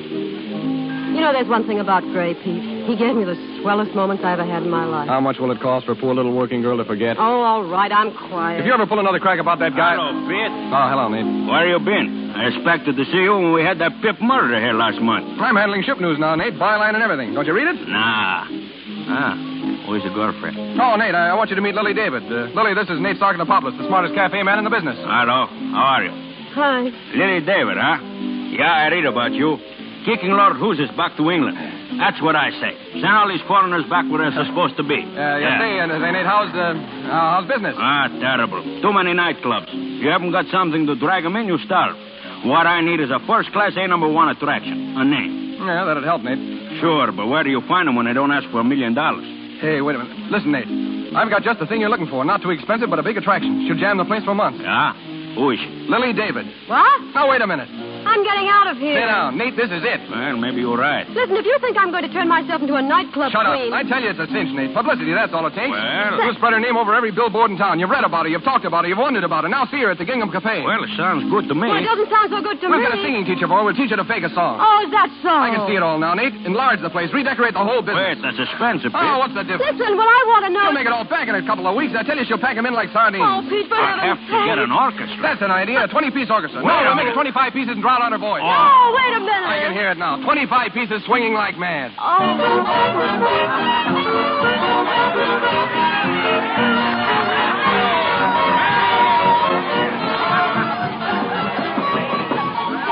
Who's there? Pete. Oh, go jump in the lake. Hello. What do you think this dressing room is, a public thoroughfare? Say, you ought to see the crowd out there. It's packed. I told you we'd do it.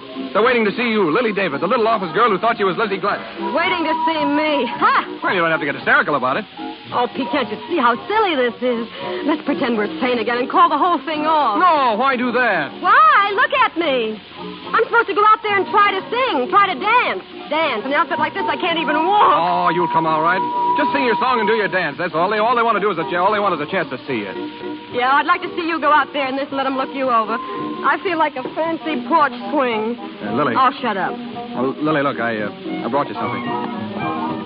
See, a bracelet. A bracelet? Oh, Pete. Like it? It's lovely, but you shouldn't have done it. Ah, that's all right. I got a lot of other stuff, too. Here, look. A necklace, diamond earrings, a couple of brooches, an anklet, and 6 ruby rings. Swell, huh? Where did you get this? The whole layout cost me $15. From 5 feet away, nobody can tell the difference. And this is your little present to me. Now, look, we don't know where this stuff came from. There'll be rumors, of course, that this necklace was given to you by the prince of someplace or other, and the earrings are a little token of esteem from the Duke of whatchamacallit. Uh-huh. And the anklet from some king of some little country. I'll work out a good gag on that. Oh, sure. Of course, we'll pay no attention to the rumors. We'll just wear our jewelry and let people talk. Sure. Say, Pete, isn't there something missing? Missing? Where's that little gadget I got from Napoleon? Well, wouldn't be a bad idea at that. Yeah. But don't worry, I'll have your name in headlines every day. Lily David, the famous Knoll girl, the glamour girl. I'll have you ditching everybody from a count to a Raja. Oh, could you by any chance be living my life for me? Miss David, they're waiting. Ah, she's coming. Ready, Lily? Oh, I suppose so. Oh, come on, buck up. You know, just to show me that everything's all right. Oh, Pete, you're such a fool. I don't know whether to kiss you or kick you. Well, a kiss would be easy to take, but I guess the kick would be easier to give. Oh, Pete. Anna, girl. Oh, and say, Lily, that first little bracelet I gave you, it's personal. For me. It's on the level. No kidding? No kidding. Now go out there and murder him.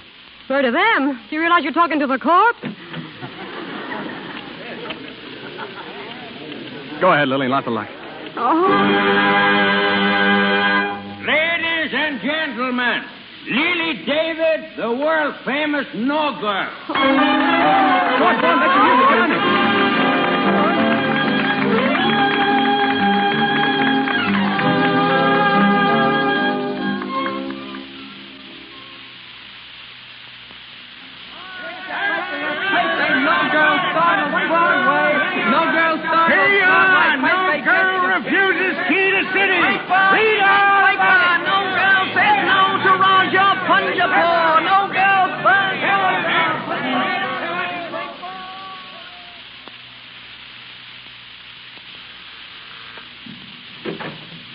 Oh, good evening, Mr. Pete. Hello, Dora. Is Lily home? Yeah, sir.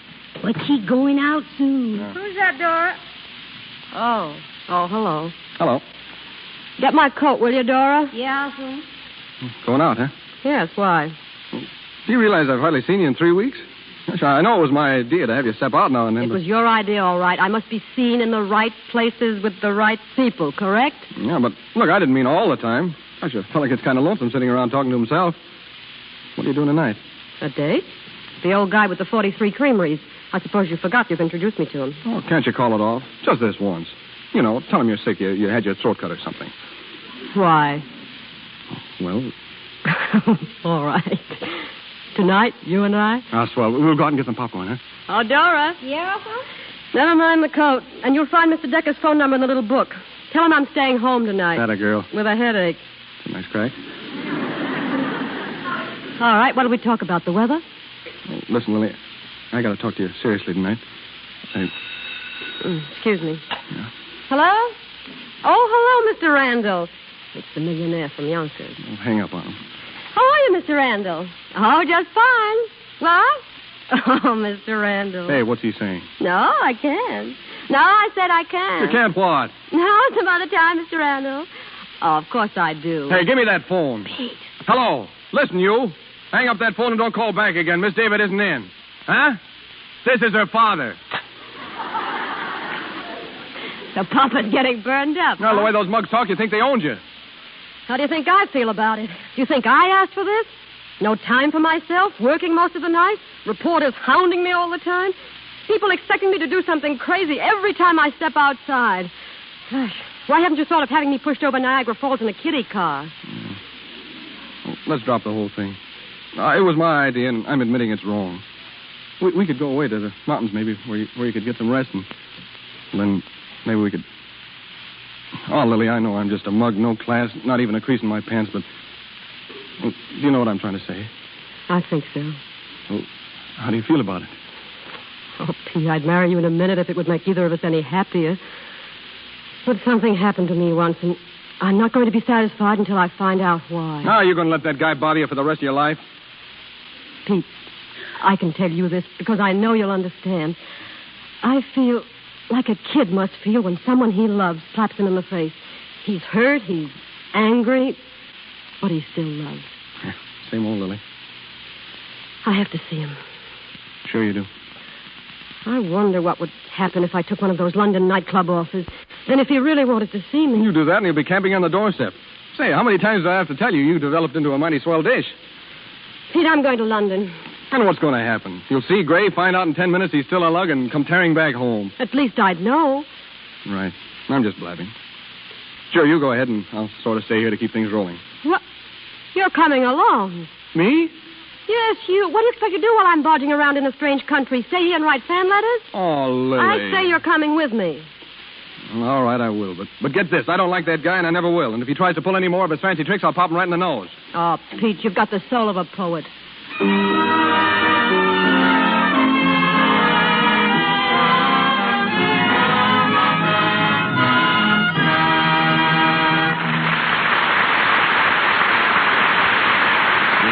For station identification.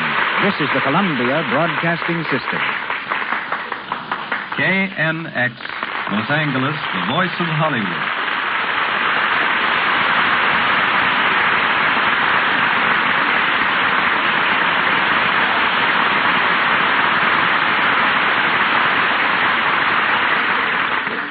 few minutes, we resume The Gilded Lily, starring Claudette Colbert and Fred McMurray with David Niven.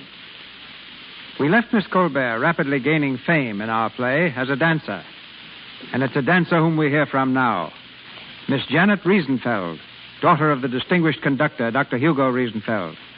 I met her first as a child when she came to my office with her father, who scored many DeMille pictures. Known professionally as Raquel Rojas, Miss Riesenfeld left this summer for Spain, where she was to meet a new dancing partner.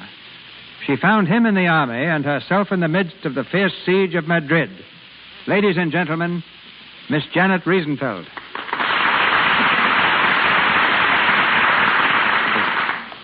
Thank you, Mr. DeMille. Yes, I went to Spain to dance and learned all sorts of new steps, dodging bombs and bullets.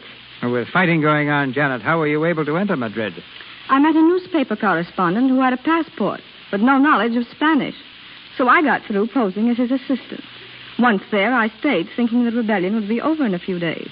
When I changed my mind, I couldn't leave. After 6 terrifying weeks, the American embassy left Madrid for Valencia on Thanksgiving Day, and I went along. Did you see much actual fighting? You couldn't live in Madrid and not see it, Mr. DeMille. Madrid is a city of death and ruin, but the spirit of the people is incredibly magnificent. I was only half a block away when the first rebel bomb struck.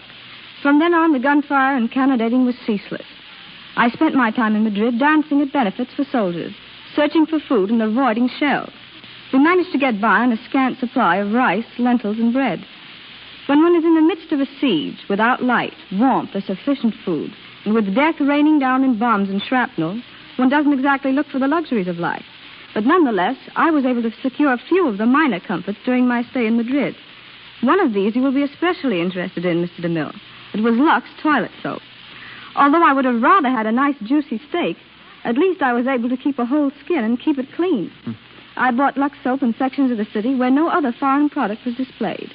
Madrid, of course, had no hot water, but that didn't bother Lux toilet soap very much. I found it lathered just as beautifully in cold water. Are the reports true that women are fighting with their men at the front? Yes. They're just as heroic and brave as their soldiers. But principally, they have taken over the civilian work of the men. Being an American, nothing moved me as much as when the word came that President Roosevelt had been reelected. In the midst of all the suffering and bloodshed, Madrid welcomed that news enthusiastically.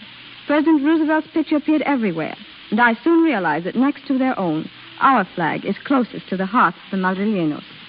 The hardship of my few months were nothing compared to the suffering of the Spanish people.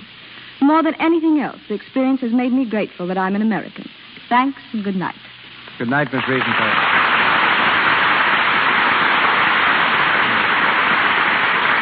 Once again, Claudette Colbert, Fred McMurray, and David Niven in The Gilded Lily.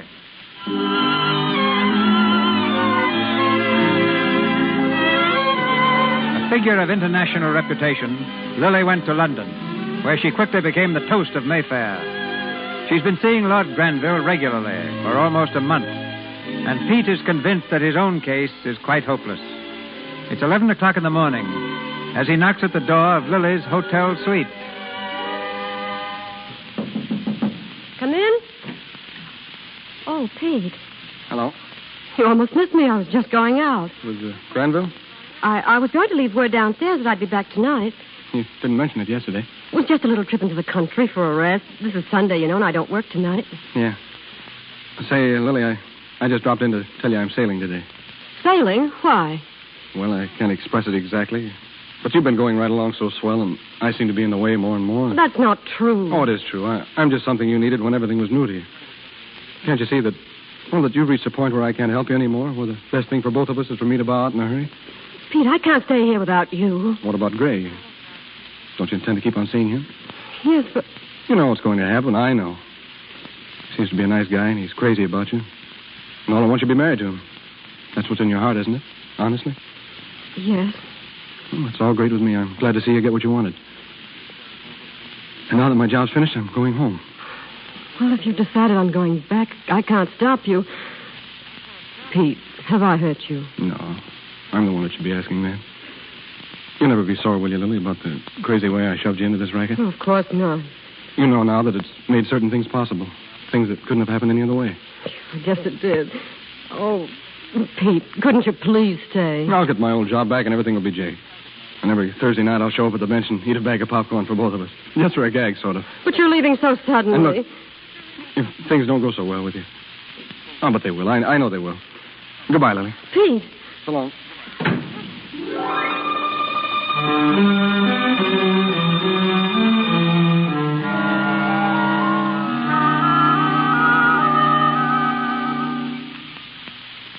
Like it? Oh, it's heavenly. I'd almost forgotten what the country was like. And now this place. Oh, I can understand what that old innkeeper meant now. Hey, what was that? Didn't you hear him? Oh, yeah, something about this being the very place where his wife said she'd marry him. That was it, wasn't it? Yes, 30 years ago, right here.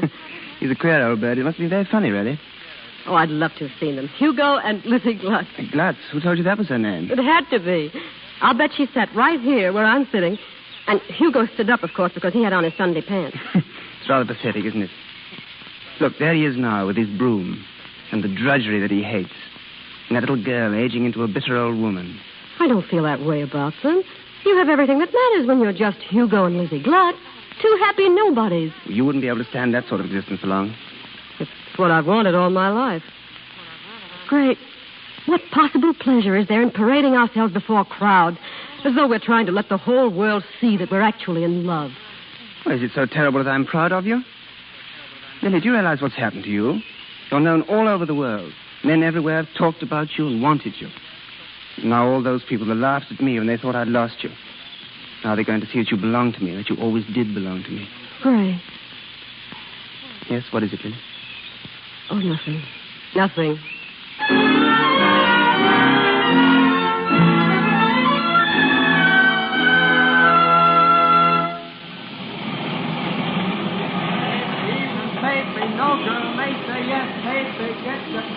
Hey, buddy. Yeah? This bench private? No, sit down. Thanks. Can you spare a cigarette, buddy? Yeah, here you are. Thanks. Oh. What's the matter? It ain't my brand. That's too bad. Yeah, but it'll do. That's the worst of being broke. You can never get your own brand. No girl may say yes. No girl may say yes. No girl may say yes. Boy, that gal come up from nowheres. I wonder how much dough the Englishman's got. She doesn't care. No? How do you figure? Oh, it's just my guess. Well, maybe so, but a couple of $1 million would come in handy for a cold winter. $2 million or 2 cents. Doesn't make any difference to that girl. She's got an idea in the back of her head about what the perfect life should be. And she's not going to stop hunting until she finds it. Yeah? I suppose you got all this straight from her. You're darn right. She was sitting right here on this bench. Yeah? Yeah. Say, you ain't Napoleon, are you? No. Are you? Me? No, I ain't. I think I'll be going. Hey, wait a minute. How do you mail a bag of popcorn? I don't know. Ask your keeper.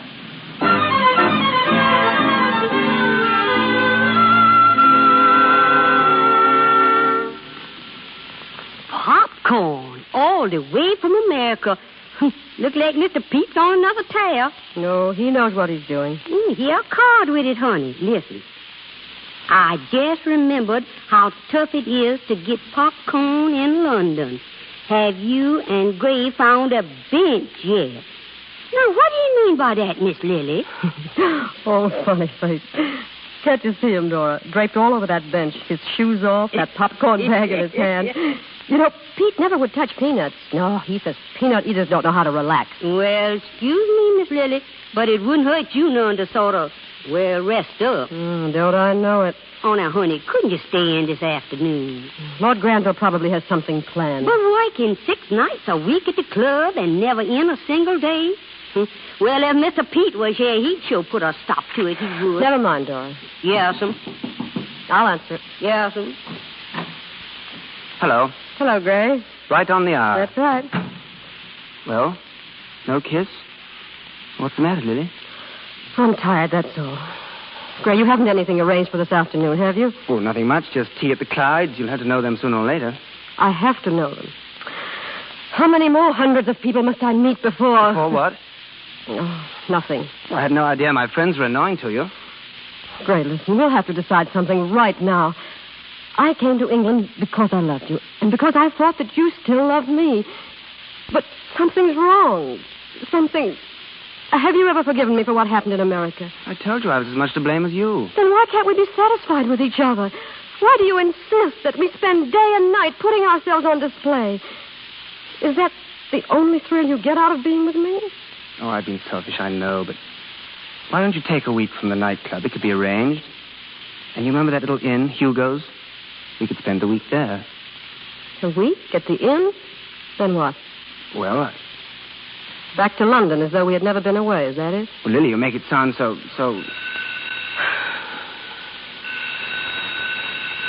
Shall I answer it? Lily. Yes? Who? Photographers from the American Syndicate? Photographers? Give me that phone. Lily, you don't want... Hello. Hello, send them right up. But we don't want to see them here. I'll handle this. You just entertain them until I'm ready. But this isn't exactly the place. Lily, come out here. Lily, listen to me. You wanted to show the world, didn't you? All right, we will. Lily, come out. All right, come on. How do you do, Miss David? How do you do, sir? Set up the cameras, boys. Where's my flashbulb? Why, gentlemen, what... We're the photographers, Lord Granville. I'll get one here first, a fireplace shot. What's the meaning of this? We have to be prepared, you know. In case of a surprise wedding, our papers will already have honeymoon pictures. Well, haven't I anything to say about that? Sure you have. Lily. You can make your statement after I make mine. What are you doing with that grip? Get your cameras ready, boys. For heaven's sake, Lily. So you've been playing around with a celebrity. Okay, I'll show you how the celebrity racket is really works. The way Pete taught me. No matter what you do, surprise them. Lily, don't. I'll admit I was wrong. You bet you were. Boys, the whole thing's off. What's that? I'm walking out. Yeah, here's a swell picture for you. Grip in hand by the open door. Come on, snap it. Hold it. That's you, Miss it. Lily, wait. Tell your papers I'm going home to sit on a bench and eat popcorn. What else? Maybe he'll show up, maybe he won't. But if he does, I'm going to sit back and watch the world go by with the greatest mug on earth. Can I use your telephone, Miss? Will you come on?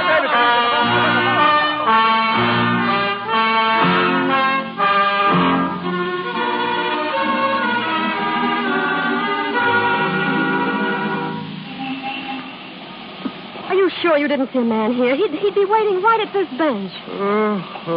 Listen, lady. I seen lots of men here. Right up there's the public library. Men go in and out all the day and half the night. I can't remember all of them. Now go in. Let me sleep. Listen, he's tall, see? About that high with big feet and a bag of popcorn. Oh, now try to think. You know, there's something funny about this bench. It's haunted by crackpots. Now go away. No, I won't. I've got as much right here as you. What time is it, do you know? I said, what time is it? Hello, Lily. Oh, Pete. I tried to catch you at the boat, but I missed it. Oh, You're looking swell. oh, Pete, I'm so glad to see you. If you ever get away from me again. Say, what goes on here? Oh, I don't know. All the way across the Atlantic, and I find that on our bench. Oh, I know him. What? Hey, you, wake up. You remember me? Oh, yeah. I want you to meet the girlfriend, Lily David. Lily David. Oh, let me out of here. Let me out of here.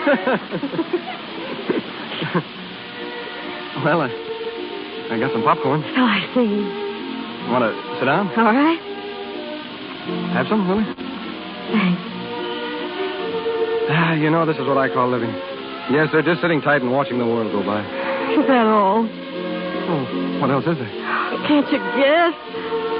Yeah, but I'm afraid to say it. Oh, Pete, you old mug. Take off your shoes and kiss me.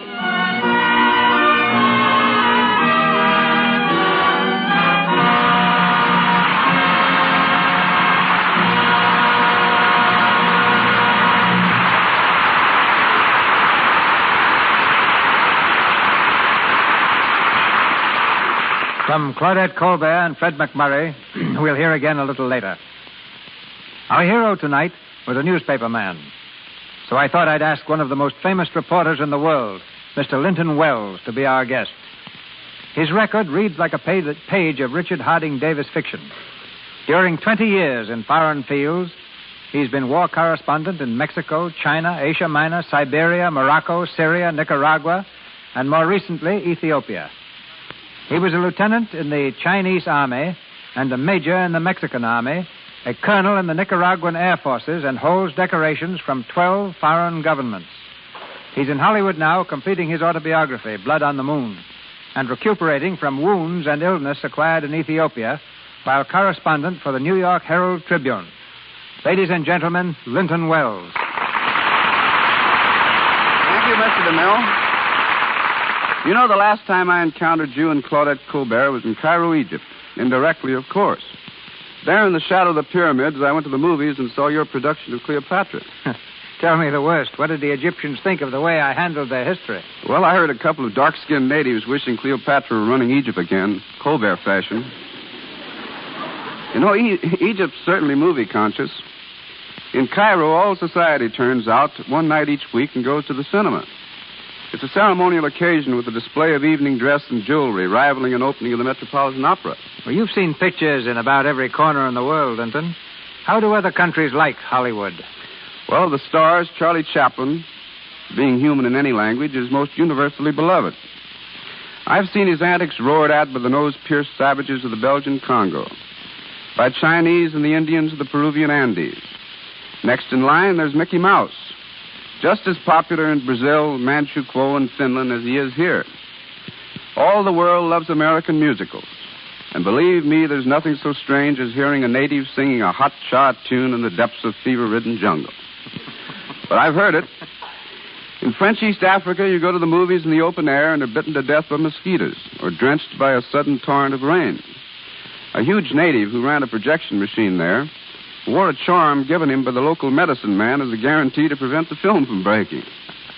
And in Japan, where most kissing sequences are cut out, the picture is explained by an interlocutor as the mood strikes him. I read your war dispatches from Ethiopia and noticed you occasionally had time to see a movie. Yes, in Addis Ababa, there were 3 ramshackle theaters infested with fleas and ancient pictures. The natives were enthusiastic over American films, though, and I saw them roll in the aisles of the Laurel and Hardy comedy, while their friends were fighting only a few miles away. By the way, my wife, who's also a reporter for the Herald Tribune, went with me to Ethiopia and insisted on taking her case of Lux toilet soap along. Thoughtful woman. That's what we figured out until we got there.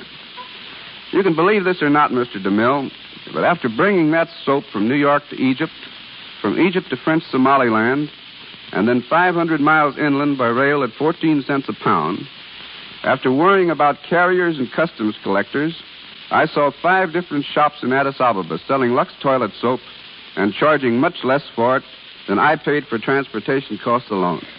And I said then what I'm saying now.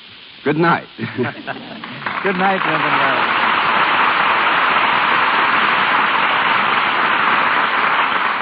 Since starring on the Lux Radio Theater last summer, Claudette Colbert has observed her first wedding anniversary with Dr. Joel Pressman, established a lovely new home in Brentwood, and made what will undoubtedly prove another hit film, Maid of Salem. Fred McMurray, not to be outdone, has completed Champagne Waltz, is co-starring in Maid of Salem, and has taken to himself a wife. But from this point on, they'll have to report for themselves. Ladies and gentlemen, Claudette Colbert and Fred McMurray.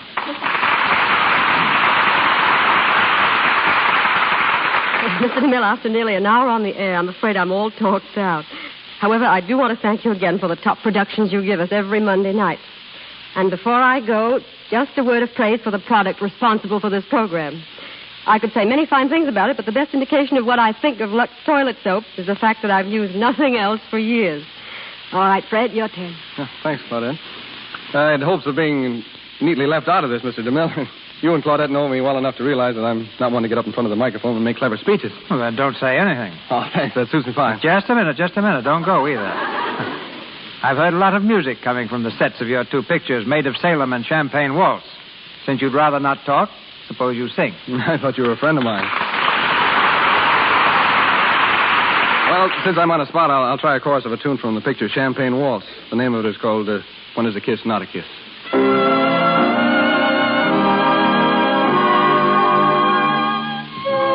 A kiss, not a kiss.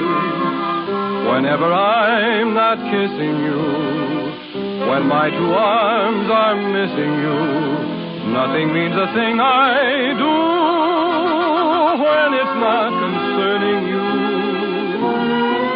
When is a hug not a hug? Whenever I'm not hugging you, if you'd allow me to always tag about, then I'd have something that I could brag about. When is a kiss not a kiss? When I can't do my kissing with you.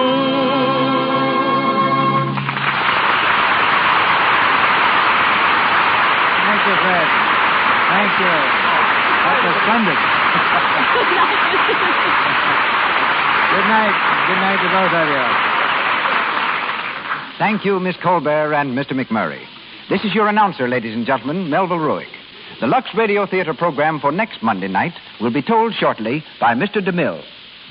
In our cast tonight were George Chandler as Eddie, C. Montague Shaw as the Duke of Loamshire, Chester Clute as the editor, John Gibson as the bum, Georgia Simmons as Dora, Lou Merrill as Nate, Frank Nelson as the man, William Royal as subway guard, Mary Arden as the woman, and Warren McCollum and Ross Forrester as newspaper reporters and newsboys. Miss Colbert, Mr. McMurray, and Mr. DeMille appeared through courtesy of Paramount Studios. Mr. Niven through Samuel Goldwyn. Mr. Niven is now working in the Universal picture We Have Our Moments. And Louis Silvers, 20th Century Fox, where he was in charge of music for the new film One in a Million. And now, Mr. DeMille. To the Lux Radio Theater, next Monday night, comes one of the most accomplished actors the screen has won from the stage, Edward G. Robinson. With him, Beverly Roberts and Paul Guilfoyle. Recently returned to Hollywood from abroad, Mr. Robinson stars for us as Warden Brady in Martin Flavin's tense melodrama, Criminal Code.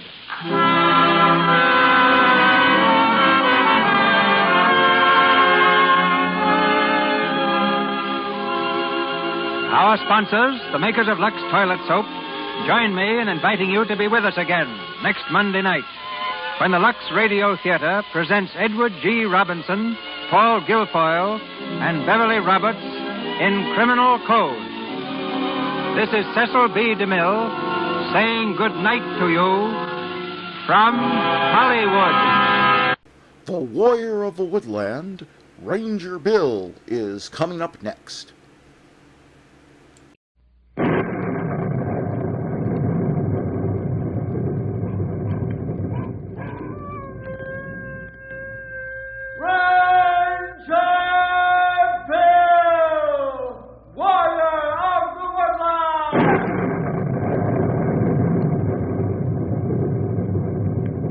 Ranger Bill, warrior of the woodland, struggling against extreme odds, traveling dangerous trails, fighting the many enemies of nature. This is the job of the guardian of the forest, Ranger Bill.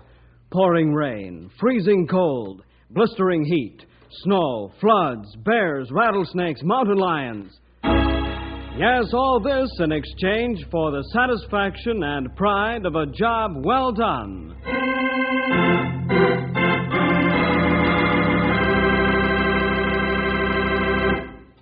This is the story of a stretch of highway outside of Knotty Pine called Death's Half Mile. Along this half mile, there are 3 killers. One is an extremely sharp curve.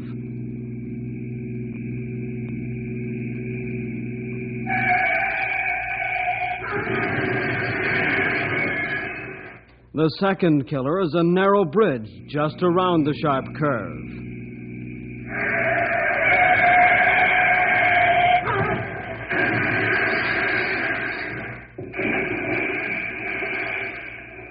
The third killer is a railroad crossing, where the trains come roaring out of a narrow valley and across the highway.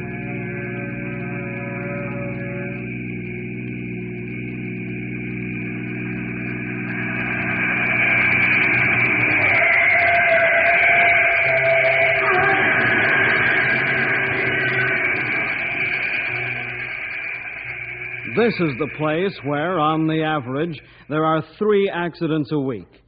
Let's find out how Bill and his rangers correct this horrible stretch of road in the story, Death's Half Mile.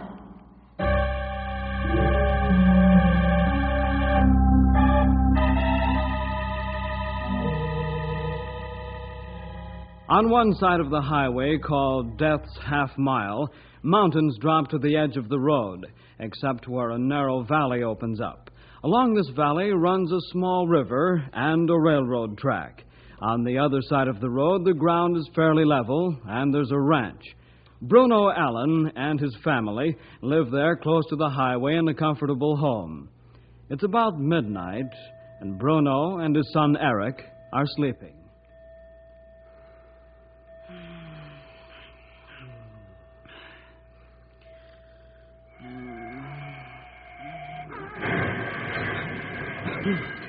Hey, Pop.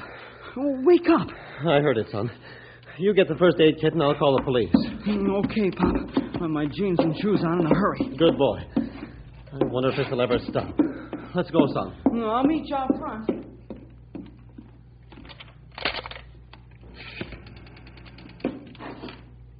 Operator, this is Bruno Allen.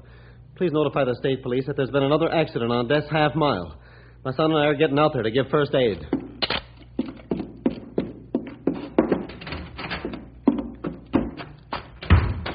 There's 2 cars, Pop. Looks like a head-on collision.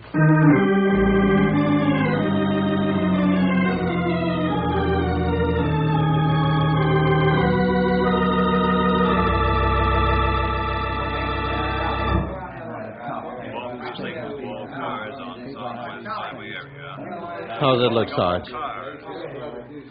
2 men are dead, Bruno. A woman's dying. The doc's trying hard to save her.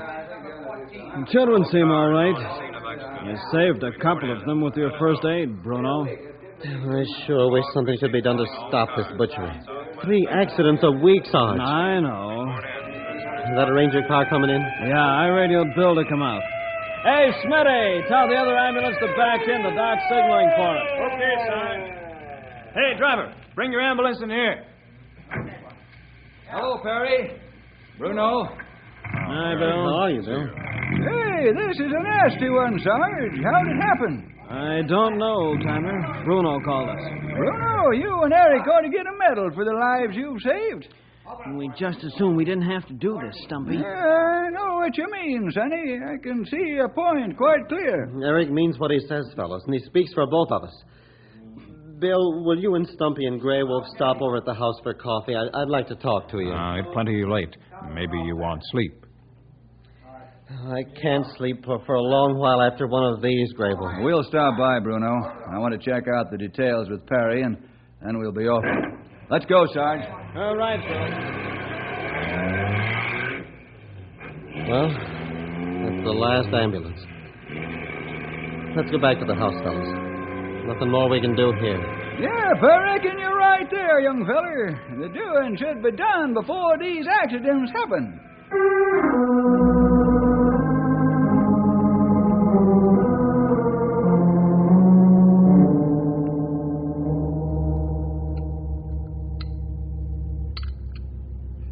You make a tasty cup of Java, Bruno. It hits the spot. Pop doesn't do bad for a pinch hitter. Mom's away over to Junction City to visit Aunt Minnie. Bruno, what's on your mind? Death's Half Mile, Bill. Something's got to be done about that suicide lane. Yeah, I agree with you. But only half the highway is under my jurisdiction. The half on the mountainside because it's in the national park and government range territory. Oh, so that's why the Sarge called you, huh, Bill? That's right, Eric. It's a crazy arrangement, but that's where the boundary is, right down the middle of the road. Here, fellas, now, take a look at these figures. I've kept a record of every accident that's happened here for the past 6 months. This will give you an idea of what I'm talking about. Mm-hmm. Looks bad. You know, Bruno, you've got a real head on your shoulders. This is a pretty jolting record of what goes on along Death's Half Mile. Thanks for the compliment, Bill, but that's what they all said. I don't understand. That's plenty strange remark to make. Pop's talking about the highway commissioner, the captain of the state police, and the superintendent of the railroad. They gave Pop a pat on the back, and that was the end of it. Yeah, did you go and see these fellers? No, Stumpy, I wrote to them. I gave them the facts, and all I got in return was a thank you. Said they'd look into it. Well, nothing's ever come of it. I don't think they care how many people get killed on the highway. Eric, don't talk like that. You don't know the facts, so don't make any harsh statements. Oh, I'm sorry, Pop. Will you see what you can do with the powers that be, Bill? Maybe they'll listen to you. Yeah, they sure will, Sonny. Bill has a way of making anybody listen. Oh, you speak plenty truth, Stumpy. Flattery will get you nowhere, fellas. It ain't flattery, young feller. It's the plain truth. Bill, please, will you help my pop? Okay, Eric. I'll help your dad. Oh, swell. Oh, thanks, Bill. I know if they won't listen to you, they won't listen to anybody. I'm not making any promises, Bruno, but I'll give it a try. By the time Bill's through with these fellers, they'll be willing to listen. Mark my words.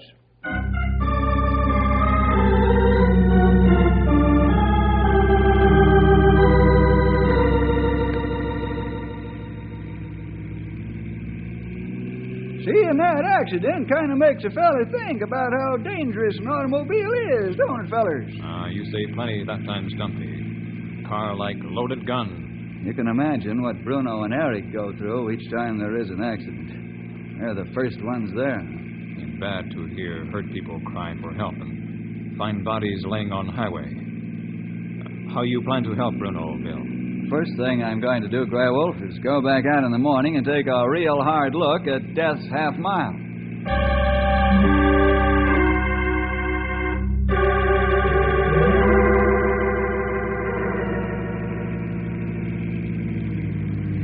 I pull off plenty far on shoulder, Bill, so car not in way. That's a good idea, Grey Wolf. Leave the red light flashing so it'll slow down oncoming cars. We don't want to be part of an accident.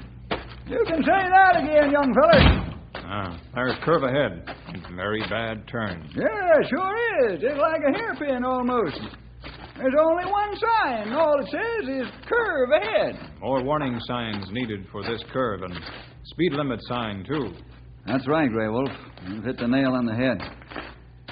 I think there should be a really large sign about here, and it should have reflectors on it so it can be plainly seen at night. And then another sign showing what kind of curve this is, and also a speed limit sign ahead. Maybe a high concrete ridge in the middle of the road would keep the fellers in one lane out of the other. That's an excellent idea, old-timer. You should be a safety engineer. Let's walk around the curve and take a look at the bridge. That death trap number 2.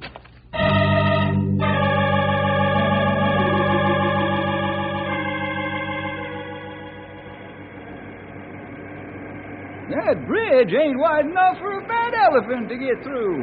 It's strange that 4-lane highway become 2-lane, that bridge. That's right, Grey Wolf. It happens that way frequently. You see that there aren't any narrow bridge warning signs, nor are the abutments striped with black and white paint.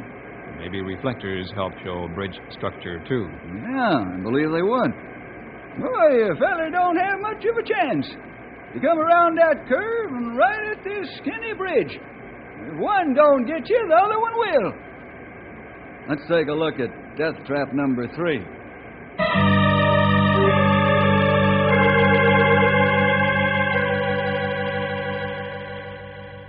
Well, here it is, fellas.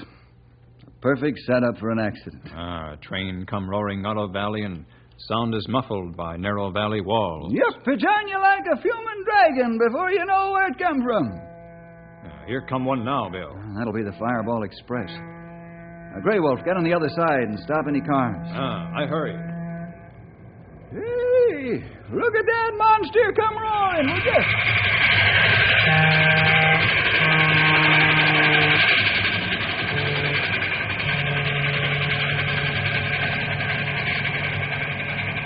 It sure was deceptive. To a motorist, it's even more so. There should be wigwag signals here with blinking lights.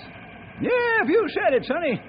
Them there wooden cross arms don't tell you nothing, except that there's a railroad track here. Most folks probably think that this is some backwoods line. They don't realize that some of the fastest trains in the country fly through here full blast. That fellow scoot through here like arrow. Need more warning. That's right, Grey Wolf. Well, fellas, I've seen enough. Let's go back to headquarters, and I'll write up my recommendations. What you plan to do, Bill? The first thing I'm going to do is show them to the State Highway Commissioner.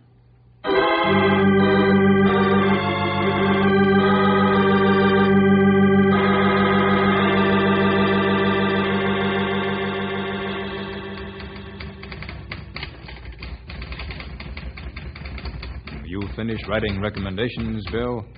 Yes, Grey Wolf, I have. There we are, all 5 pages of them. You writing a book, Sonny? Not quite, Stumpy, but I haven't left anything out. You go to Canyon City now. Yes, Grey Wolf. I'll be back early this evening. You're walking into a lion's den, Sonny. I understand the highway commissioner is about as ornery as a grizzly coming out of hibernation. I'll feed him these recommendations and see how he acts.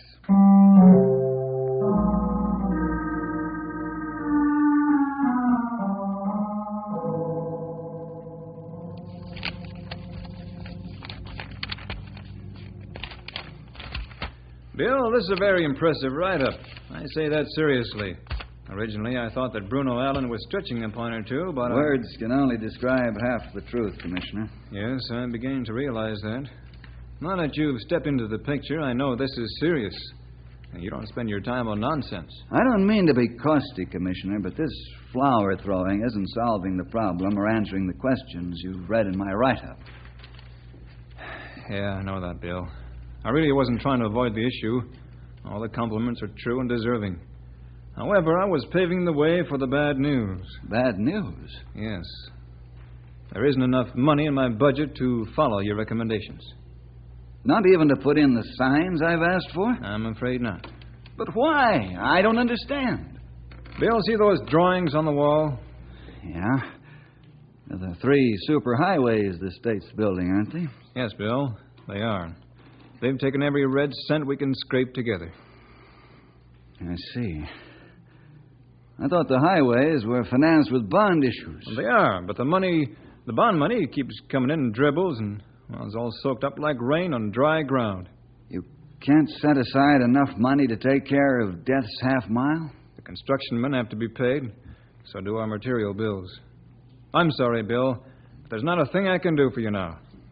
Folks will just have to drive more carefully when they travel that stretch of road.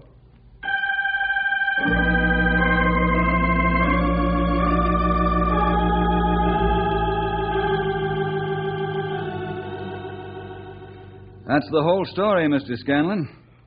And the facts you have before you in black and white. Yes, Mr. Jefferson, I've been looking at them, and I must say you've got a strong case here. Thank you. I think you'll find that all the statements I've made can be checked out and found to be accurate. Without a doubt, Mr. Jefferson, without a doubt. But there's more than just these facts to consider. Oh? Mr. Jefferson, if we were to put wigwag signals and flashing warning lights at every country road crossing, this railroad would go broke first thing in the morning. But that isn't what I'm asking, Mr. Scanlon. I can understand your problem, and I think you're right. However, I'm not asking this for every country road crossing. This crossing is definitely a hazard crossing and needs attention badly. I'm sorry, Mr. Jefferson, but I can't agree with you. If we do this for you, then every crossing will have to be treated the same way. We'll set a precedent, and our company can't afford to do that. Is that your final word, Mr. Scanlon? Yes, I'm afraid it is. The drivers will just have to be more careful.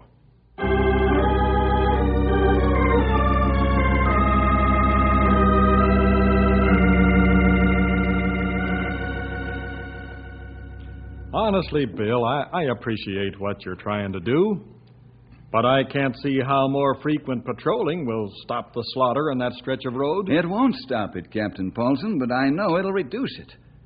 Your men can hail down fast drivers and warn them of the waiting traps. Yeah, you do have a point there, Bill. But there's one hitch in it. What's that, Captain? I don't have the extra men to do the job. My force is understaffed. Why, we need 30 more men. And there's no possibility of getting the extra patrols? Sorry, Bill. I just can't do it now. I can't even make the required patrols right now. Tell you what, though. Yes? 50 men will be graduated from police school at the end of the year.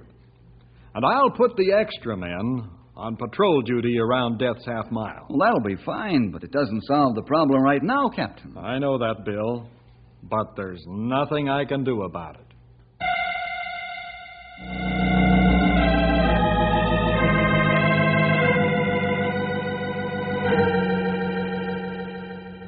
Well, young feller, you're licked now, ain't you? Not yet, Stumpy. Bill, you never learn when you're beat. What plan you have now? I'm going to try an experiment for a week. Experiment? We're going to do our own patrolling. Stumpy, go out to the garage and get another patrol car. Okay, Sonny. You're up to something, and I've got a feeling it's going to be good. I'll get the car ready. What idea you have, Bill?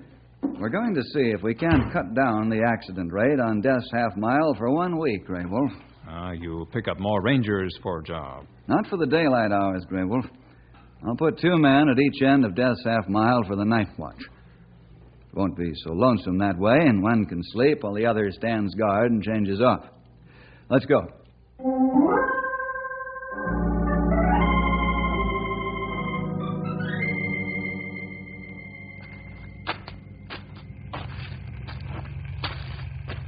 This is your spot, old-timer.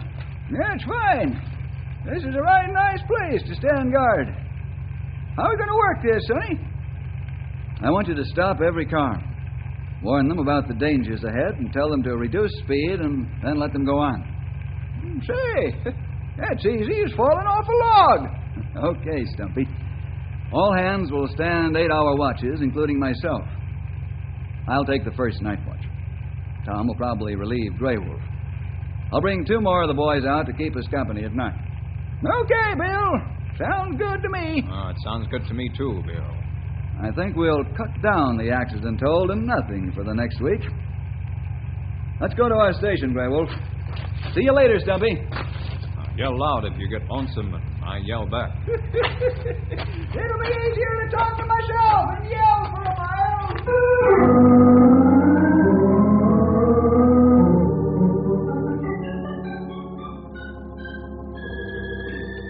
Here come car now, Bill. Let's stop them and give them a helpful warning that'll save their lives. What you looking for, Rangers? Bandit? No, we're not looking for anyone in particular, mister. Oh? Why the roadblock, then?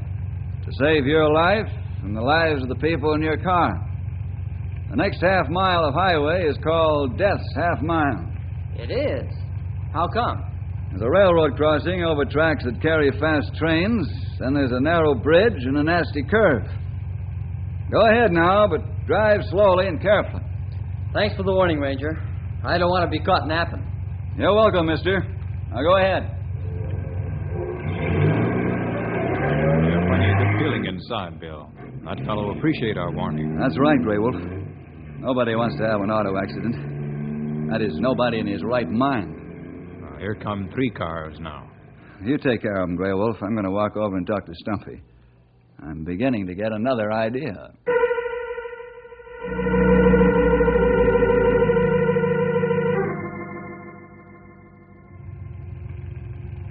Many thanks, Rangers. I've heard about this place, but I didn't know exactly where it was. That's what I'm here for, Sonny. Now go ahead and take it easy.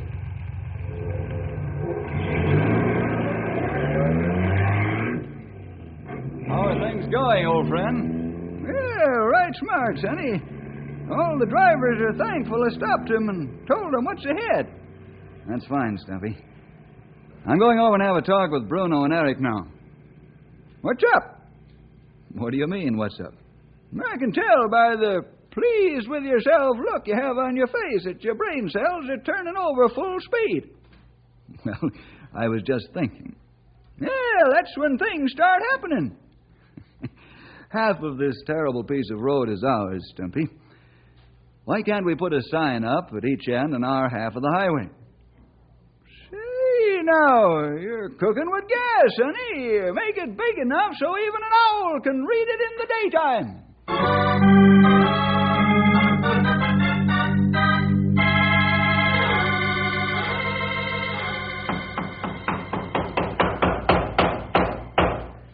Bruno, you sure are a handy fella to have around.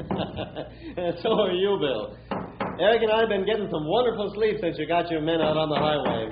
Man, it sure has been peaceful around here, Bill. I used to shudder every time I heard a car go by. I can understand how you feel, Eric. I'll have these signs finished in a couple of hours, Bill. Okay. I'll go back to the highway. You bring them out when they're ready? Sure will. When folks read these, they ought to stop and think.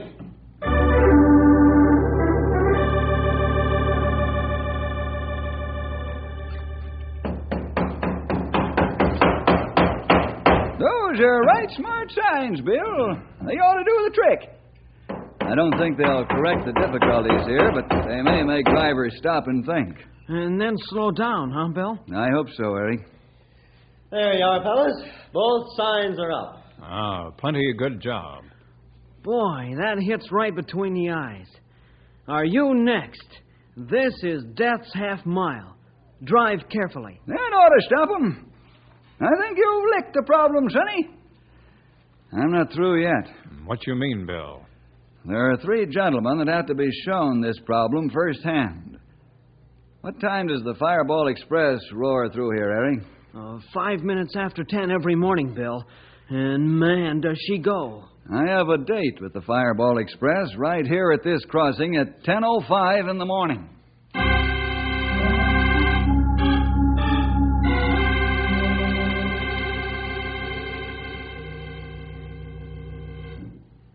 Hello, Commissioner. This is Bill Jefferson. Yes, Bill. What's on your mind? I'd like you to take a ride with me out to Death's Half Mile in the morning. I don't see that it's necessary for me to do that, Bill. I haven't changed my mind. Would you do it as a favor to me, please? All right, Bill. What time? Be at my office by 9:30. Okay, I'll be there.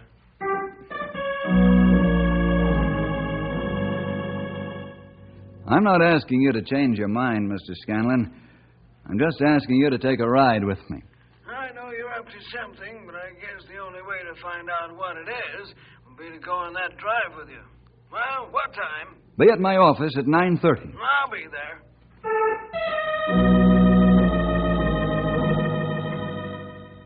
Well, Captain, what do you say? All right, Bill. What time?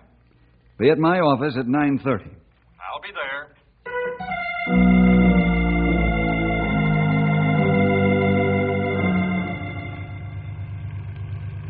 Bill, I'd like to know what you're up to. So would I, Mr. Scanlon. Well, I've known Bill long enough to be sure we're not going sightseeing. I'm afraid you gentlemen will have to wait for my answer.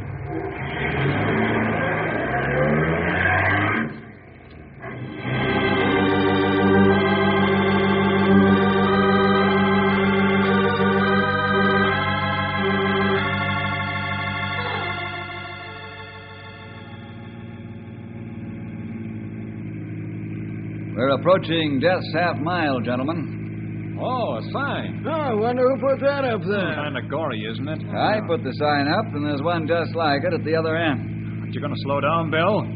There's a hairpin curve ahead, you know. Well, I don't see any warning. The sign just says curve. Doesn't say anything about it being dangerous. This isn't any time for jokes, Mr. Jefferson. Slow down. I'm only going 35 miles an hour, Superintendent. Great Scott, man. Slow down and we'll never make it. We almost got off the road. Captain, I'm driving at a safe and sane speed, am I not? Yes, Bill, you are. I see why you brought us. Hey, look out for that bridge. Man, we're never make it. Well, now we're almost through Death's Half Mile, and nothing's happened. Stop at the tracks. The Fireball Express is coming through the valley right now. I don't hear any train, Mr. Scanlon. Bill, in the name of common sense, stop. Get us all killed. Frankly, gentlemen, there's no indication that a train's coming. We'll be perfectly safe. I can hear very well. I heard the whistle, Bill. Stop this car. I'll jump. Well, it seems that I did hear something like a train whistle. All right, I'll stop. Oh, thank heaven. Boy, am I glad you stopped. We'd all be dead. That's exactly my point, gentlemen. I'm sorry I had to do this, but ordinary appeals didn't do any good. Bruno Allen tried to get you to listen. I tried, you turned a deaf ear to me also. This was the only thing left. I had to give you this first-hand experience and show you how easy it is to get killed anywhere along Death's Half Mile. I expect you gentlemen to act accordingly.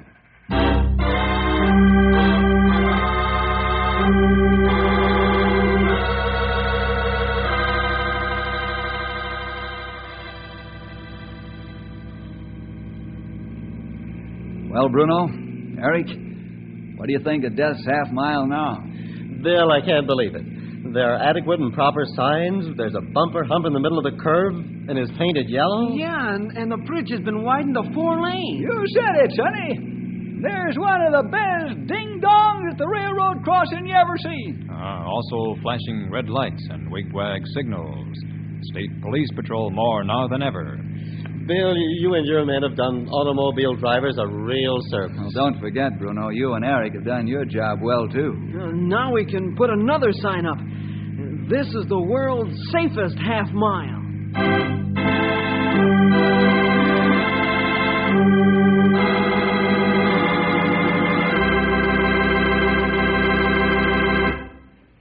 Yes, it was a battle, Eric, but now you can put up your new sign. Isn't it strange that we can never learn by other people's experiences? We have to go through them ourselves. That's what I had to do to the superintendent, the commissioner, and the captain of the state police. Well, see you next week for more adventure with... Ranger Bill!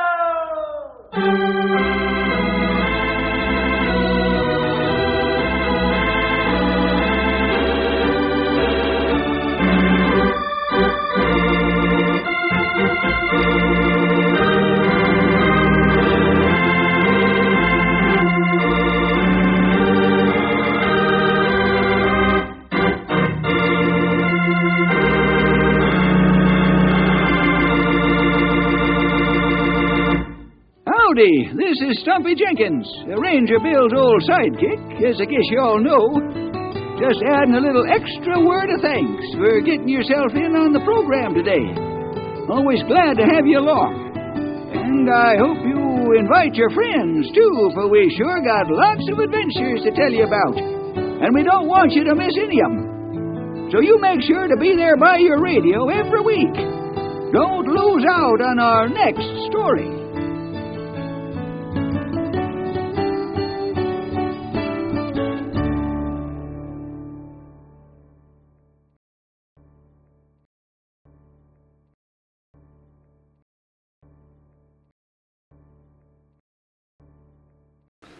The first couple of radio comedy, or Burns and Allen, are up next. Oh. Another cup of Maxwell House coffee, George? Sure. Pour me a cup, Gracie. You know Maxwell House is always good to the last drop. And that drop's good, too. Yes, it's Maxwell House coffee time, starring George Burns and Gracie Allen.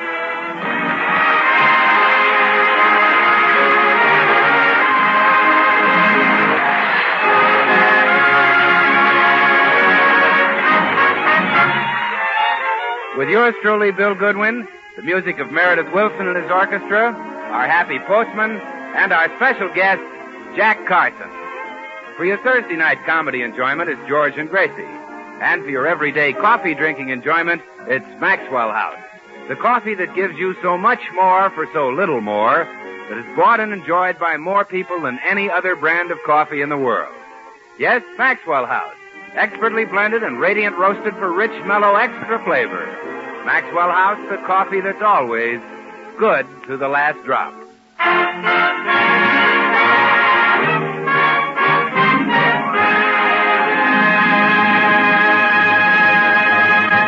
As we look in the Burns home today, we find Gracie answering the front door buzzer.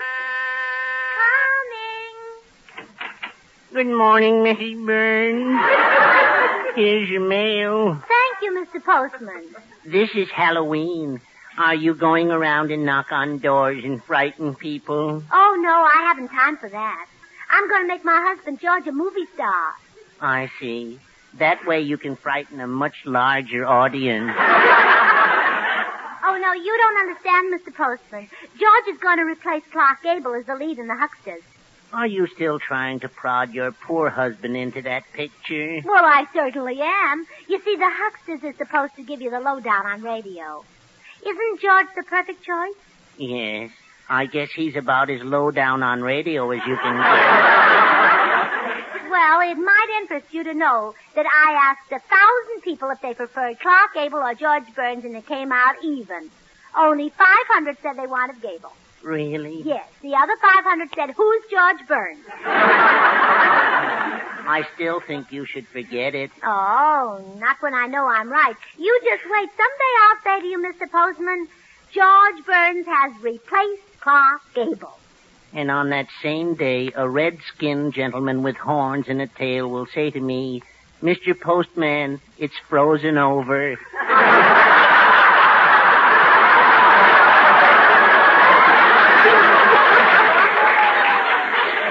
Besides, Mrs. Burns, your husband refuses to make the picture. Oh, don't worry. I haven't even started to work on him yet. There's one way a wife can make her husband do anything. Flatter him. Yes, my wife does that. She flatters you? Oh, flatters. I thought you said flattens. I can't recall who said it. I know I never read it. I only know they tell me that love is rare. Well, here comes the little genius down to breakfast. You run along, Mr. Postman. I'll start the flattery. Oh, goodbye, Mrs. Burns. Remember, keep smiling.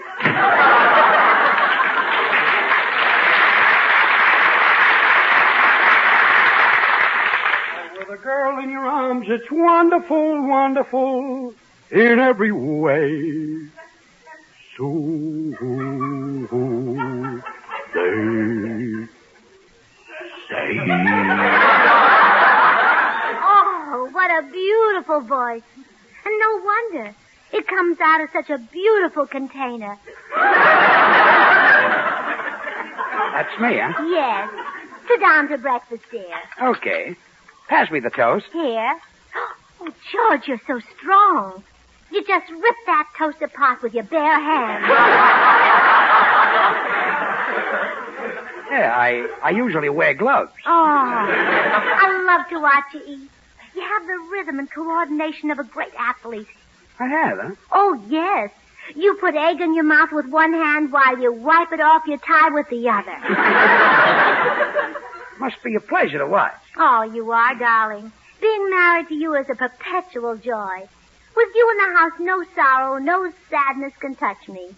I can always look at your little face and laugh.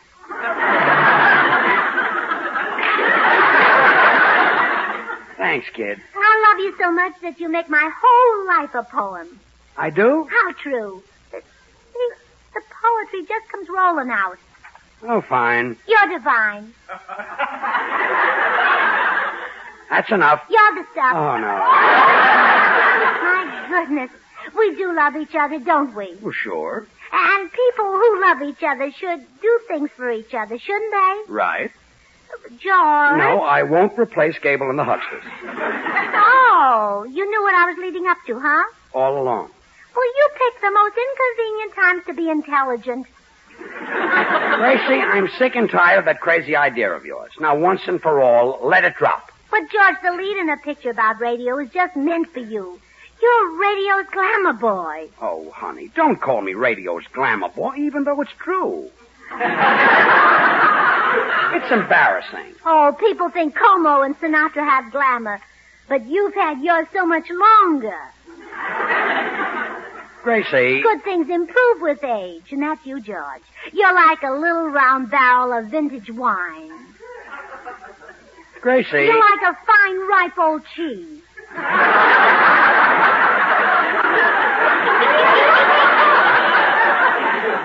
Gracie. You're like a priceless antique with curved legs and wide, handsome drawers. I've had enough of this silly nonsense. I'm going down to the cigar store. No, don't go, George. Stay with me and make my life a poem again. Oh, stop. You're the top. See, there it goes. Well, forget it. I'm leaving. You're leaving me grieving. Oh, no. Oh, we're rolling now. Goodbye, Gracie. You're driving me crazy.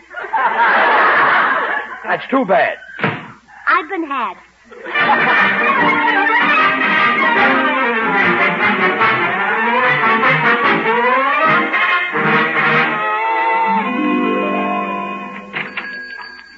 Hello, Stanley. Let me have a couple of my favorite cigars. Yes, sir, Mr. Burns, just as soon as I finish waiting on Mr. Carson here. Mr. Carson? Well, hello, Jack. Hello, George.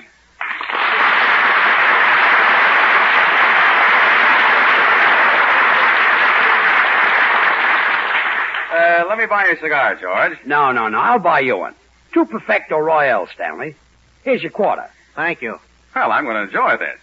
Here's your 20 cents change. Let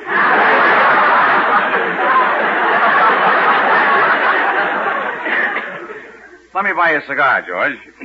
No, smoke the one I just bought you. Well, are you sure you can spare this? Oh, sure. I get these to pass out. Well, they should do it, if anything will. These Perfecto Royals are great when you want to get away from it all. For example, today, Gracie has made my life unbearable. So I came down here to smoke one of these. But, George, isn't that the coward's way out? They won't hurt you, Jack. I've been smoking them for years, and look at me. Let me buy you a cigar, George. Are you going to give me trouble, too? No, I'm only kidding. What kind of trouble is Gracie giving you? Oh, she's got another one of those wild ideas. She gets some dillies, doesn't she? Oh, boy, wait till you hear this. What? She thinks there's someone better than Clark Gable to play the lead in the Huckster. Who is that? Well, she says it's a story about radio, so radio's glamour boy should play it. Radio's glamour boy? Yeah? Well, I don't think that's such a silly idea, George. You don't? No. Your wife knows a man when she sees one. She has excellent taste. Well, thank you. Thank you. But, Jack, don't you think that's embarrassing for a fella to be called radio's glamour boy? Not when it fits, George. No, not when it fits. You mean you really think it does fit? I really do. Don't you agree?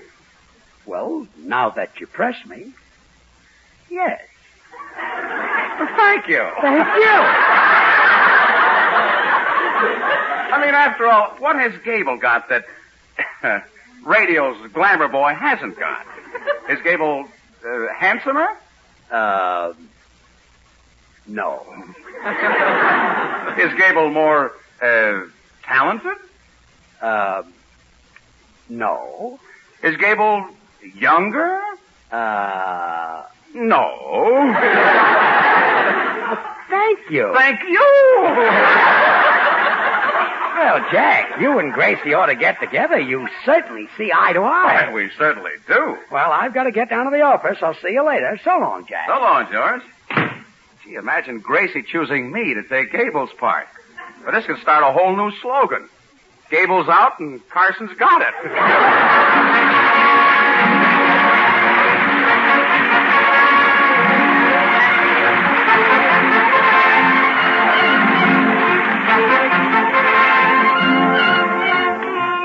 Meredith, isn't that Wintergreen for president? That's a great tune and timely, too. That's right, Bill. Next Tuesday's Election Day in the good old USA. Yeah? Election Day. That's the people's day when the ballot box comes in and the soap box goes out. And the folks who did the listening rise to speak. It's a great day, Meredith. They'll be coming into town from the farmlands, lining up at dawn in the cities. The people do the talking then, and that's what makes Election Day such a vital and impressive part of the American scene. You know, in its own way, Maxwell House coffee belongs to the American scene, too. Here in America, over the years, the people have made coffee their favorite drink. And more people buy and enjoy Maxwell House than any other brand of coffee at any price. Flavor explains this nationwide preference, of course. The rich, full-bodied Maxwell House flavor that results from the masterful blending of these choice, Highland-grown Latin American coffees. Manizales from Elonis. Medellins for richness.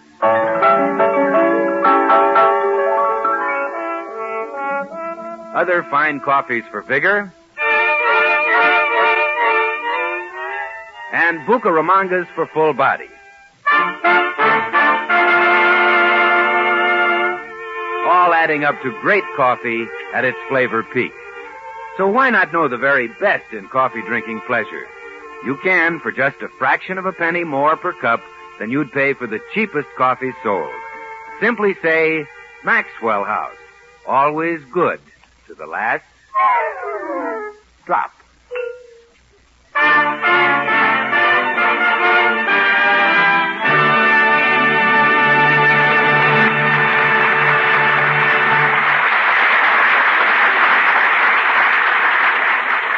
now we find Jack Carson arriving at the Burns home under the impression that Gracie wants him to replace Clark Gable in the Hucksters.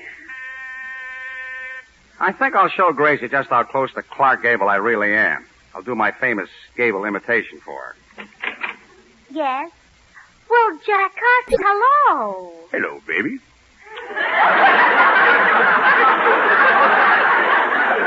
I've come to say thank you. Thank you for thinking of me, baby.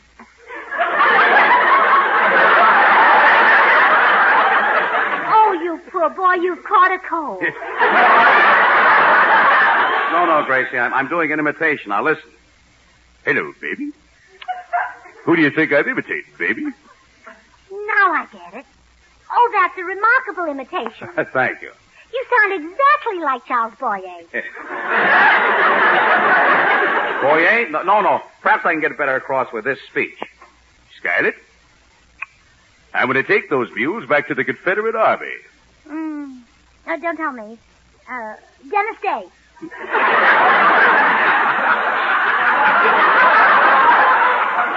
No. Do it again. Scarlett, I'm going to take those mules back to the Confederate Army. I've got it. Peter Lorre. Scarlett, those mules are going to take me back to the Confederate Army. Gracie, perhaps this will give it to you. Picture me with larger ears. Larger than those? Yes, I hope so. Larger ears. Oh, I've got it. Lassie. Gracie, who is the most exciting male celebrity of our day? Handsome, talented, and loaded with sex appeal. Oh, now I know who you mean. Sure. George Burns. Let's go back to Lassie. You were closer there. Oh, no, Jack, I'm sure I can guess it if you'll give me one more chance. Okay, baby. I talk like this and I've got a mustache. A mustache. That did it. Good. Ronald Coleman. Well, that's Ronald Coleman. Who is this? 'Tis a far, far better thing I do now than I have ever done before.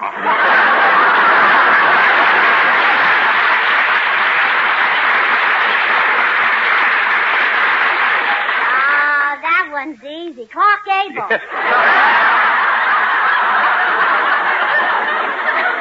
Well, I'm there. I don't know how I got there, but I'm there. Do some more imitations, Jack. You're very good. Yeah, no thanks. I'll quit while I'm ahead. You did say that radio's glamour boys should replace Gable, didn't you? Yes, I said the judge should do that. Well, that's what George Burns? Yes. George Burns is radio's glamour boy? Can you name anyone more glamorous? Would you like them grouped according to networks?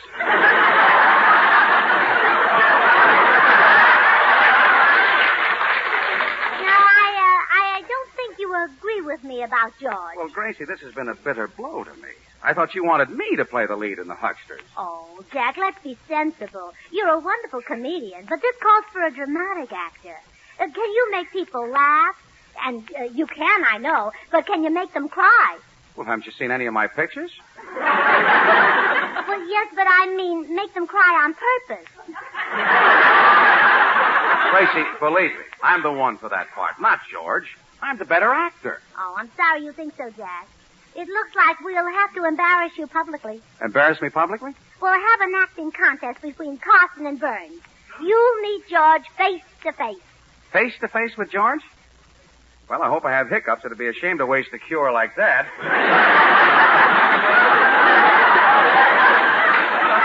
Well, Jack, be here at 4 o'clock. I'll have the script ready. And then we'll decide who should replace Gable. Okay, goodbye, Scarlett. I'll be back for the acting contest at 4. Now I know who you're imitating. You do? Sure, the Mad Russian. How do you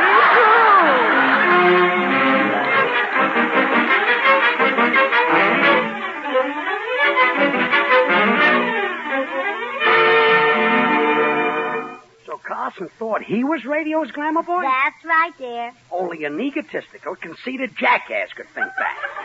Why, that's me. Well, don't worry, George. We'll put him in his place. I told him to come back later, and you two would have an acting contest. An acting contest? Yeah, well, you show him up. Well, there's no kind of acting that you can't handle. You've got everything. Well, look. Even my mother had to admit that. She said that you have the charm of Margaret O'Brien and the strength of Wallace Beery.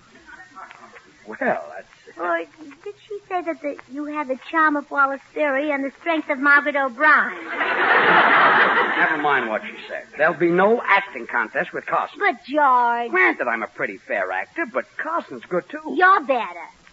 He's sort of handsome. You're handsomer. He's a big star. You're bigger.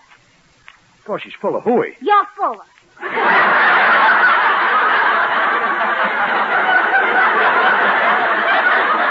Stop defending me. There'll be no acting contest with Carson. All right, if you're willing to surrender, so am I. I won't even tell you how Jack insulted you. He insulted me? Yeah, but it doesn't matter. The contest is off. What'd he say? Oh, there's no use asking me, George. My lips are sealed. You could beat me, and I'd never tell you that he called you a fat little monster. Oh, he did he? And wild horses couldn't drag out of me the other dreadful name he called you. Why, that repulsive knucklehead. Darn it. You guessed it. Well, that does it. The contest is on. Wait till I hit Carson with that big dramatic speech from The Miser's Dream. And here, under this ragged coat deep in my heart, these words shall remain and last there until the last minute of my life.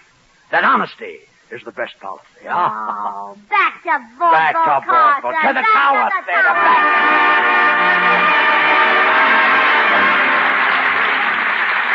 Meredith Wilson and his chiffon music, a Chopin melody called What More Can I Ask For?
Gracie, do we have to go through with this acting contest? Getting cold feet, Carson? No, I'm not getting cold feet. I still think I can act rings around you. Oh, yeah. Let's see you register a few emotions. Okay, name them. Joy. Anger. Surprise. Grief. Well? So much for amateur nights. Now, let's hear from a professional. George, register joy. Oh. Anger. Oh. Surprise. Oh. Grief. Oh. And Carson thinks he can act. Well, Jack, I hope for your sake Warner Brothers don't hear this. They'll put George in a picture and you'll be selling papers. I'll go even further than that. If they put George in a picture, they'll be selling papers. Sore loser. Oh, will you see who that is, dear? I want to finish the script for the acting contest. Come in. Hi, George. Hello, Bill. Well, hello, Jack. Hello, Bill. Hey, you want to hear something funny? Yeah. George here wants to have an acting contest with Hollywood's handsomest and most talented young actor. That's ridiculous. Sure. Besides, I haven't got time. Yeah. Bill, you're a little confused. I said young actor. That's me. Well, I'm still confused, Jack. You also said talented. You think you're talented? Well, I don't like to brag, but I have been referred to as another Sonny Tufts. At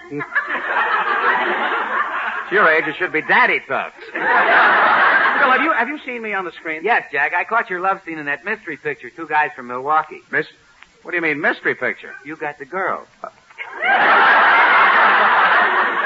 Here's a switch. The hams are carving each other. Let's face it, Jack. You can't do love scenes. Oh, no? Listen, Bill. You're beautiful. You have eyes like stars, lips like ruby. Well, I know I have, but you still can't do love scenes.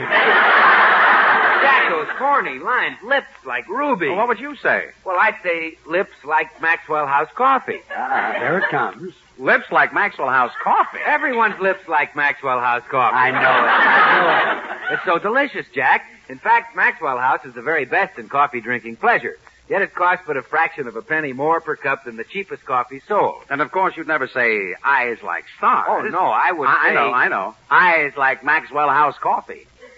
You does? I'm mighty fond of it, too.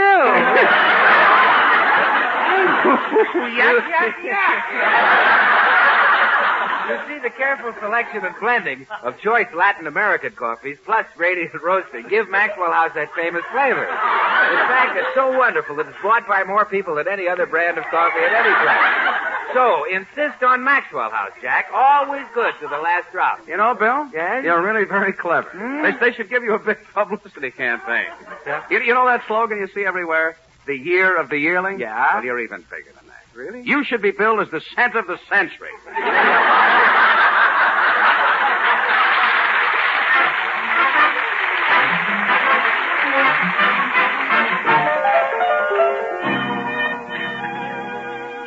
All right, boys, we're ready for the acting contest now. Here's the script. By the way, Gracie, who's going to judge this contest? Oh, I've chosen a very pretty young actress, a disinterested third party, who will be completely fair and unprejudiced. Oh, swell. Who is she? Me. And of course, you are very unprejudiced. Completely. I'm here to see that the better man wins, and I'm sure George will. Let's get started. What parts do we play? Well, there are two male roles. One is Napoleon Bonaparte, the brilliant and dashing Emperor of France, and the other is Pierre, a poor, common French soldier. Well, I want to show you that I'm completely fair and unbiased, too. I'll take the part of Napoleon. Oh, he has some wonderful lines, Jack. You see, Napoleon comes home from the battle and finds me, Josephine, with Pierre. Mm-hmm. He flies into a towering rage and cries, "Oh, Josephine, you have made me so less miserable." Oh, Josephine, you have made me so less miserables? Mm-hmm. Why, you speak French as well as I do. Yes. And then you draw your sword and strike Pierre dead, shouting, "Death to the traitor! Vive la France!" Death to the traitor! Vive la France! Say, these are great lines. Let's get started. Well, here are your scripts, boys. Now, you knock at the door, Jack, and we'll start the big scene. Okay, here we go. Who is it? He's I, Bonaparte. Oh, Pierre. Pierre, my love, oh, it is my husband, Bonaparte. Mon Dieu.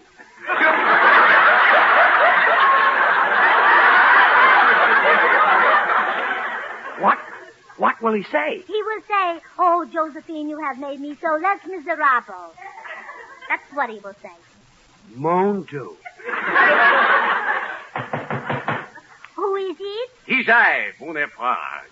Oh, Pierre, my lover. What will he do? He will draw a sword and strike me dead, shouting, "Death to the traitor! Vive la France!" That's what he will do. Yeah, but when?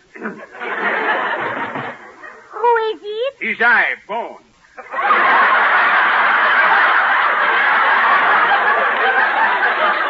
Bone? Yeah, it looks like I haven't got a part.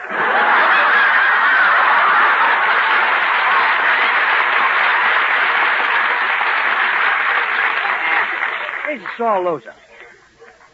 Well, you might as well admit defeat, Jack. You got absolutely nothing out of those wonderful lines, but nothing. You're telling me. Yeah. You just stepped out of your class, kid. Yes, you can't act with George Burns. Go back to Warner Brothers. where you only have to compete with people like Betty Davis and Humphrey Bogart. Yeah, so long, Jack. See you around. Well, I hope this little experience hasn't upset you, Jack. Oh, no, not at all. I feel fine. Oh, good. Goodbye. Well, goodbye.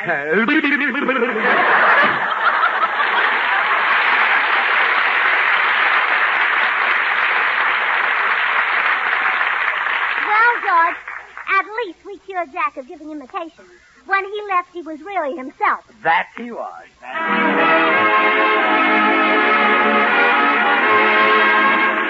Join us again next week when we'll all be back. George Burns, Gracie Allen, Meredith Wilson and his orchestra, yours truly, Bill Goodwin. Our special guest will be Frank Sinatra. Oh, well, Gracie, we'll have quite a program next week. Frank Sinatra's going to drop over. Yeah, well, don't worry. I'll help you pick him up. Good night, folks.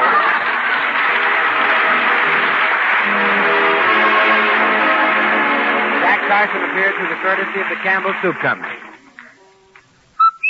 Get Bird's Eye. Get Bird's Eye spinach. Dewy, fresh, and delicious as spinach you pick in your own garden.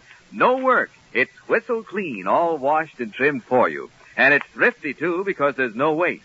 One box serves 4 people. So get tender, luscious Bird's Eye spinach tomorrow. But be sure it's Bird's Eye. Remember, it can't be the same if it ain't got that name. Get Bird's Eye frozen foods. This is NBC, the National Broadcasting Company. The National Broadcasting Company. The National Broadcasting Company. The National Broadcasting Company. Next, hunt the biggest of all game with the Green Hornet.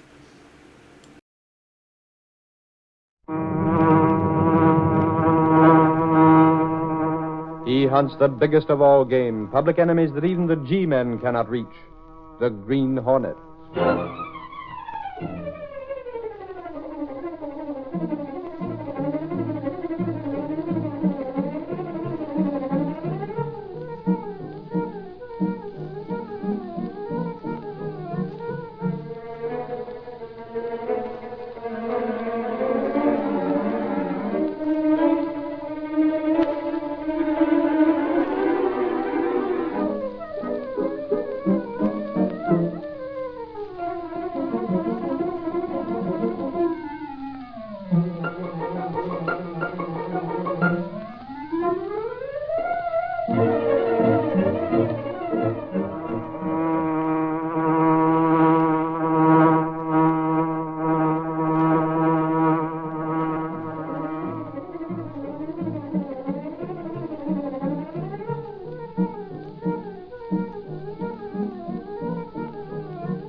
With his faithful valet Cato, Britt Reed, daring young publisher, matches wits with the underworld, risking his life that criminals and racketeers within the law may feel its weight by the sting of the Green Hornet.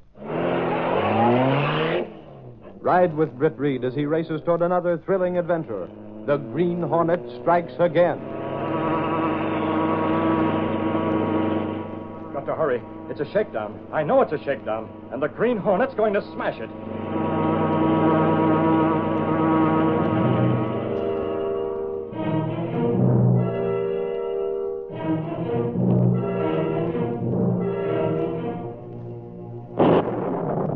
Lightning struck the plant. The power is off. The city power is off. Lightning struck the plant.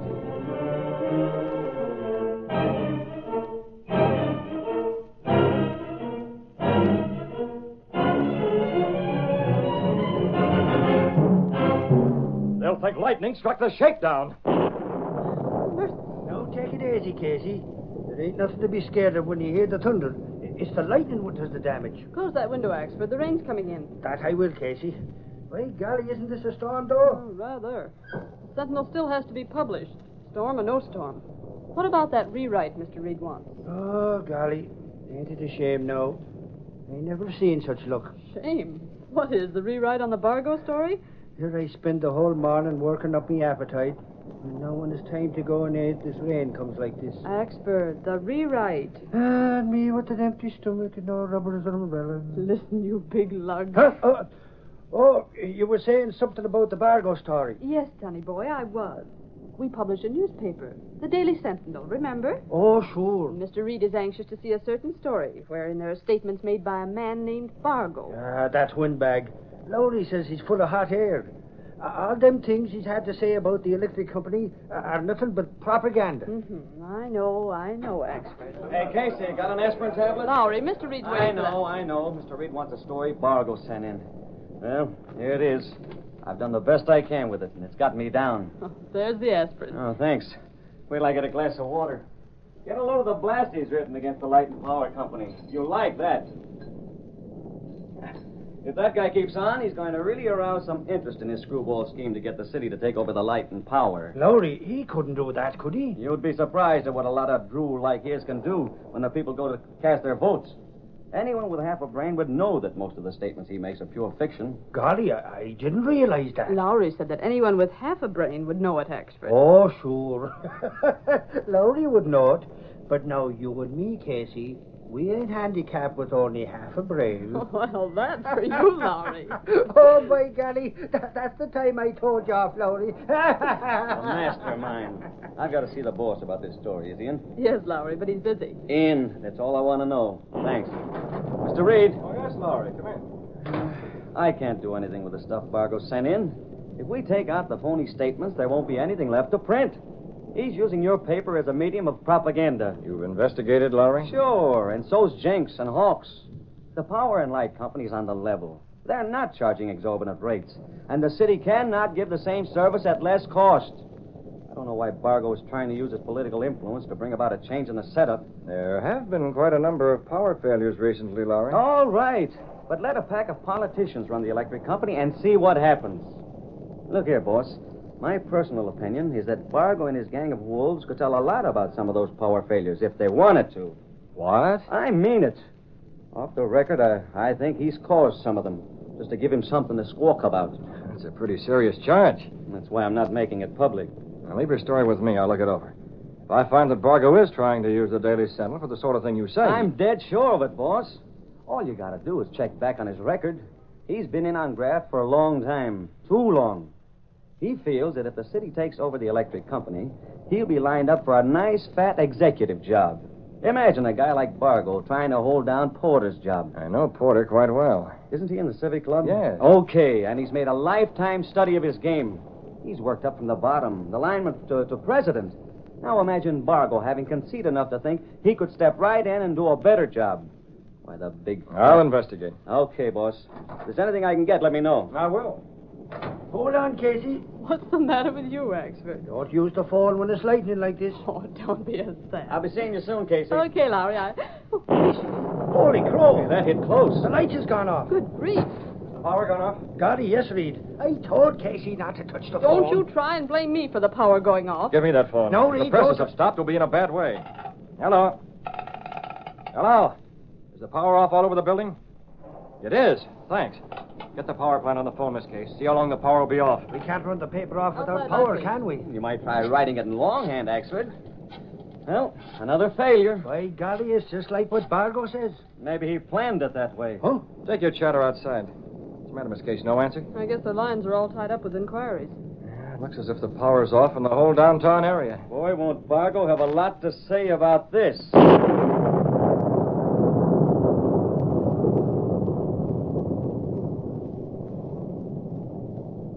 I have a lot to say about the failure of the Power and Light Company to supply uninterrupted service.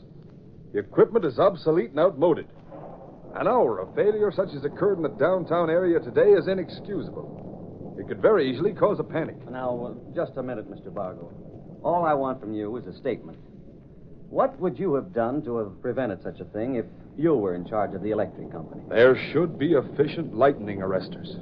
You mean to say the Power and Light Company is not equipped with efficient arresters? I contend the equipment is obsolete and outmoded, as I've said. The lightning caused an overload that broke down an arrestor. You know that to be a fact? Naturally, I've investigated. I see. And you want to go on record as stating that the equipment was not what it should be? That is my contention. You're throwing out a pretty bold statement. Aren't you afraid the statement is going to be challenged? No. Maybe because Mr. Porter hasn't given your accusations the dignity of a rebuttal? Mr. Lowry, if you want the statement, you have it. I have nothing further to say. Okay. I'll see what Mr. Porter has to say. What I have to say, Mr. Lowry, is simply this. I'm aware of what Mr. Bargo is trying to do. It's a form of oral sabotage. He'd like nothing more than for me to come out in the papers and start a debate with him. I feel that any statement I might make could be distorted and misquoted by this man. Therefore, I prefer to make no statements. Tell me this, Mr. Porter. Is it true that the equipment here is outmoded? It's true that the equipment here is the finest and most efficient, most modern that money can buy or science can develop. That's just about what I thought. We're conducting an investigation as to why the power went off today. It shouldn't have done so. What's that? Our equipment should have arrested the lightning. And there should have been no more than a momentary interruption in the electric service. I refuse to believe that there was any defect in the lightning arresters. Now, that's interesting. However, I don't care to make any further statement at the present time. You may say that a full and complete investigation is being conducted. Full and complete investigation is being conducted, eh, Lowry? That's what he said, Mr. Reed. But you know how those things are. Mr. Porter showed me the place where the lightning struck. It was all fused and melted down so you couldn't tell much of anything from it. And that's what he told me on the telephone. He's not going to have much success conducting any investigation. Well, you talked to him, huh? Yeah. Confidentially, he suspects a man by the name of Scadron. Who? Scadron, S-C-A-D-R-O-N. Holy mackerel. You mean to say he suspects this man deliberately caused that trouble? He's trying to find out. Meanwhile, what's he done about Scadron? Nothing. It happens that Scadron is going on his vacation anyway, so the investigation will be made while he's away from the plant. Oh, boy, if we could only get proof that... Oh, well, it's too much to hope for. And what's that, Lowry? Do you suppose there's any chance that Bargo hired Scadron to wreck that equipment just so he'd have another point against the Light and Power Company? Well, what's your personal opinion, Lowry? Personally, I wouldn't put it past him. That bird's willing to go the limit to win his point. I see. He knows that a big job in a city-owned Power and Light Company would be worth grabbing. He's out to grab it. I wonder what Porter's investigation is going to reveal. I don't know, boss. I'm afraid nothing.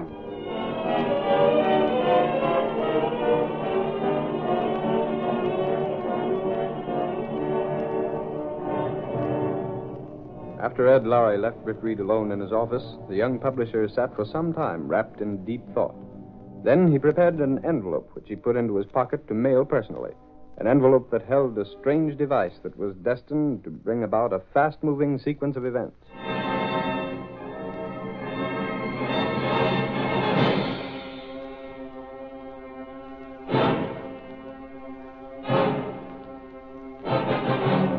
Meanwhile, Bargo received a phone call.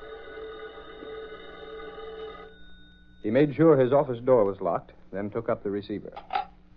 Yes? Hello, Bargo. This is Scadron. Yes, Scadron.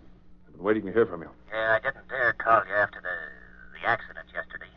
Thought I'd better wait till I was away from the place on my vacation. Any trouble? No trouble at all. It went slick. I understand that Porter's conducting a complete investigation. Sure he is. Anything that he might find? Not a thing. I saw to it that every angle was covered. Good enough. I got a hunch, though, Bargo. Hunch? What do you mean? Porter suspects something phony. He does? Yeah, he knows enough about the equipment to know that things just couldn't happen that way. I see. But he can't prove anything, so don't worry. Worry? I'm not worried, Scadron. I'll be on my vacation, you know. Yes. But I'll be at that special phone number so you can reach me if you want to. Very well, Scadron. You'd better not call me here again. I've got that phone number here in my file. If I want you, I'll call you. Yes, sir. Bye. Bye. As long as there are stooges like Scadron available, I needn't worry. Just a little more pressure, and I'll have Mr. Porter willing to talk terms with me.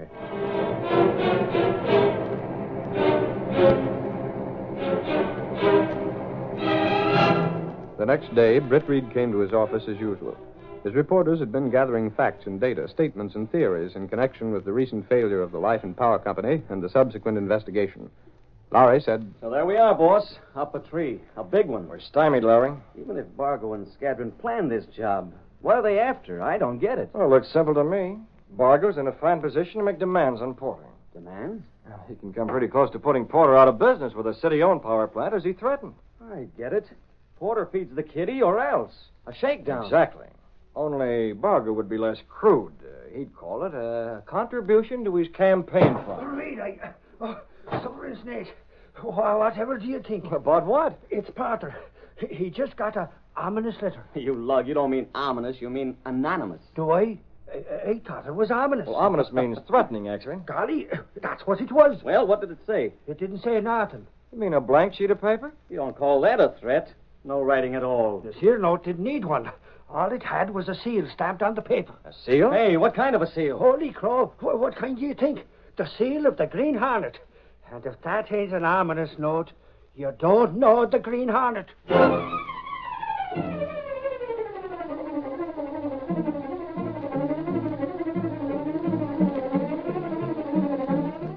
The curtain falls on the first act of our Green Hornet adventure. Before the next exciting scenes, please permit us to pause for just a moment.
Now, to continue our story.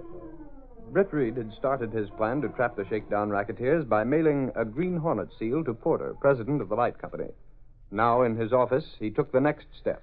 That's what it was, Casey. Ominous. Ominous note. Axford, will you stop repeating that word? Well, wasn't it? Well, once in your life, you get a word right, and at such an event, you never forget it. You're calling Lowry, Miss Case. He'll be right here, Mr. Reed. Say, Reed, you heard Hawks couldn't get no place with Porter, ain't you? Yes, I got that, actually. Seems kind of funny Porter shouldn't want nothing done about that Green Hornet note. Perhaps he has enough worries already. As a matter of fact, I wonder if this Green Hornet business isn't entirely faked. Suffering snakes. Miss Case, do you recall the man who works for the Light and Power Company that got tangled up with the Green Hornet last year? Yes, I think so. It was during that loan shark racket. Oh, that's the man. He swore the Green Hornet helped him out. The Hornet's a crook. He don't help nobody. This man thinks so, Axford. If it hadn't been for the Green Hornet, he'd have lost his home to the loan sharks. You have his name in the morgue? Shall I dig it out? Yeah, I'll do that. I want Lowry to question that man. Golly, Reed, you don't think he's in with the Hornet now? Well, he works for the Light Company. Porter, president of the company, got a Hornet note. I see, Mr. Reed. This man may know something about it. Possibly. And it's also possible that his faith in the Green Hornet is cooled enough for Lowry to get something from him. Tell Lowry to get on it at once. Have him call me at my apartment. I'll be waiting. That evening, Britt Reed paced the study of his apartment. The Green Hornet is going to stand a chance of revealing Bargo's racket. I'll need assistance. Cato's not here, and the only possibility... That you, Lowry? Right, boss. You saw this fellow whose name we dug out of the morgue? Yeah, I saw him. Name's Curtis. Lives at the... Never mind the phone book details. Did he talk? Not a thing, boss. I had to wait till he got through his job at Powerhouse number 6. Powerhouse number 6, eh? Yeah, but when it came to the Green Hornet, he says he doesn't know a thing, and if he did, he'd never go back on the Hornet. Never go back on the Hornet. Oh, thanks, Lowry. That's all I want. What now, boss? No? Well, we'll keep after Porter, that's all. Okay, boss. Bye. Bye, Lowry. Curtis. Yeah, he's the man. Now, where's the phone book? If he'll help the Green Hornet... Yeah, here it is. I can get to his place in 10 minutes with the Black Beauty. And that's where the Green Hornet's going.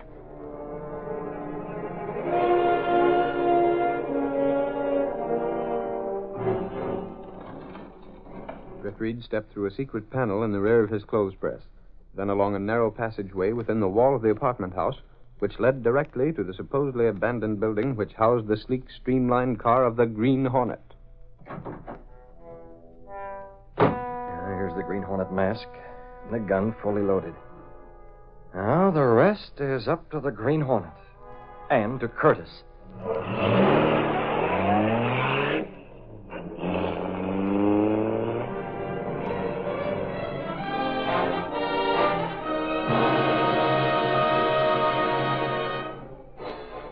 I really don't understand. Why should that reporter ask you about the Green Hornet note that was sent to the president? Search me, honey. Said he was just curious because of what happened last year. You're not hiding anything. Of course not. But it still goes. The Hornet saved us once, and no matter what, I'm for him. Yes, he did help us, but, well, he's the worst criminal there is. Not with me, ain't? Can I count on that, Curtis? Huh? It's him, the Hornet. Keep your voice down, Mrs. Curtis. How did you get in? The window. Don't shoot. I heard what you said, Curtis. I want your help. Please, he's an honest man. I owe you plenty, Hornet, but I ain't doing nothing crooked. You can't ask You owe me something, Curtis, and I promise you'll do nothing wrong. Well, You work at Powerhouse Station 6? Yeah, me and another guy, operator. When do you take the night shift? Tomorrow night. 1 week day shift, next week night. Tomorrow night What do you want him to do? Curtis, I'm going to trap a couple of rats. If you say so. Don't, it's dangerous. Go ahead, Hornet. You said a trap. With you as bait, Curtis. Now listen closely. I haven't time to repeat what you're to do.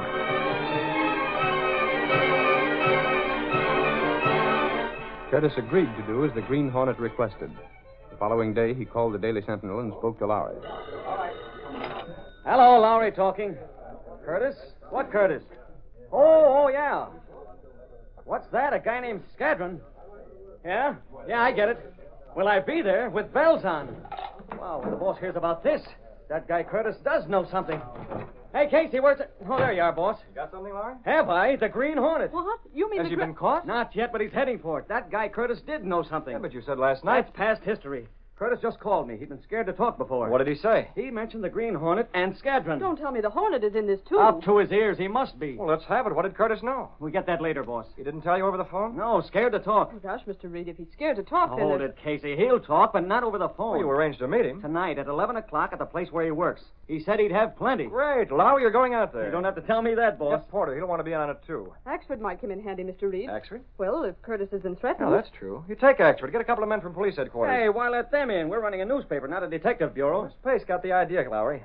Suppose Skadron or Bargo or the Green Hornet decides to carry out that threat. Okay, boss. The cops go. We'll hold page 1 for the story. But I want to be sure we get that story.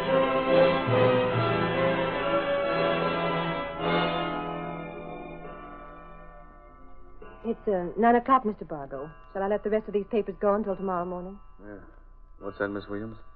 I have something on my mind. If you mean that letter that came in this afternoon, why not forget it? It's nothing but a crank note. Of course it is. Hinting that I had anything to do with that light company accident. Well, you needn't jump down my throat. Besides, I never heard of this man, Curtis. Yes, I know, Mr. Bargo. But don't stand around. If you're going, go. Yes, sir. We'll finish in the morning. Never seen so jumpy before. That letter, certainly. Who? Inside. Matt. What's going on here? Don't worry, Bargo. I'll handle it. The Green Hornet. Move. Get inside that closet. Look here now. I'm going. You are, isn't she, Bargo? Well, I... She's out of the way. If you didn't have that gun, Lock the closet. I tell Lock you... it. That's Betty. Bargo, we have to take care of this fella Curtis. How do you know about that? Why shouldn't I know? You're not the only one that's working a racket against Porter. Will you shut up, the girl? What? She heard every word. Over this way where she can't hear it. What are you after, Hornet? If you think you can get a slice of that money, you're... Money you got from Porter? I wouldn't touch it. Then what are This, you after? Bargle. No, don't. Take it. Yes,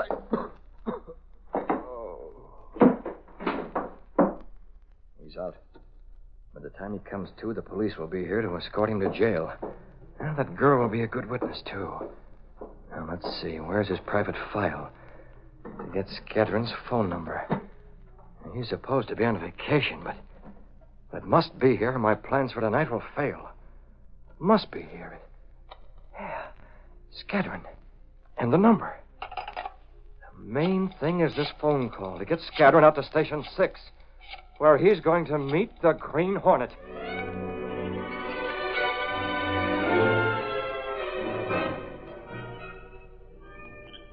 What's holding him up?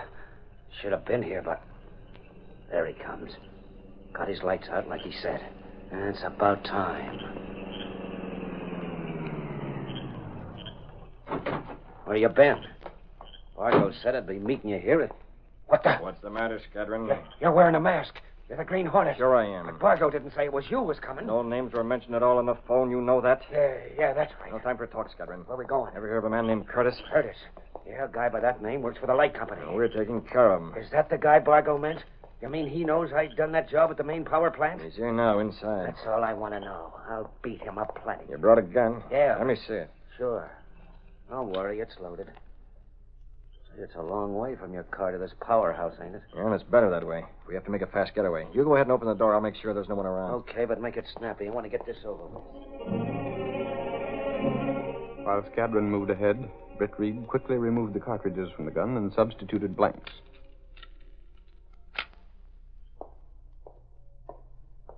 Anybody around? We're the only ones here now. The door's open. Here's your gun, Scadron. We'll go in and talk to Curtis. Follow me.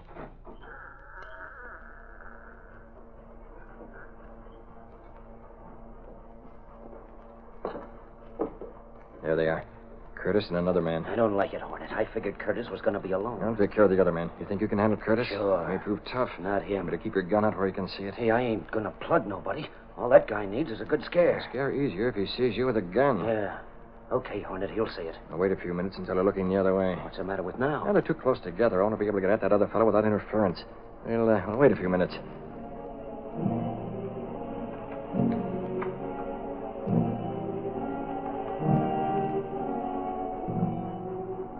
How about now, Hornet? I'm giving the order, Scadron. But hey, look. What? Through the window, a car. Stopping here. What are we going to do? We'll move fast. There's still time. How are we going to get The out? back entrance. We'll use that. Come on. But Curtis and that other guy, they're still facing this way. Where's the light switch? We'll work in the dark. Here it goes.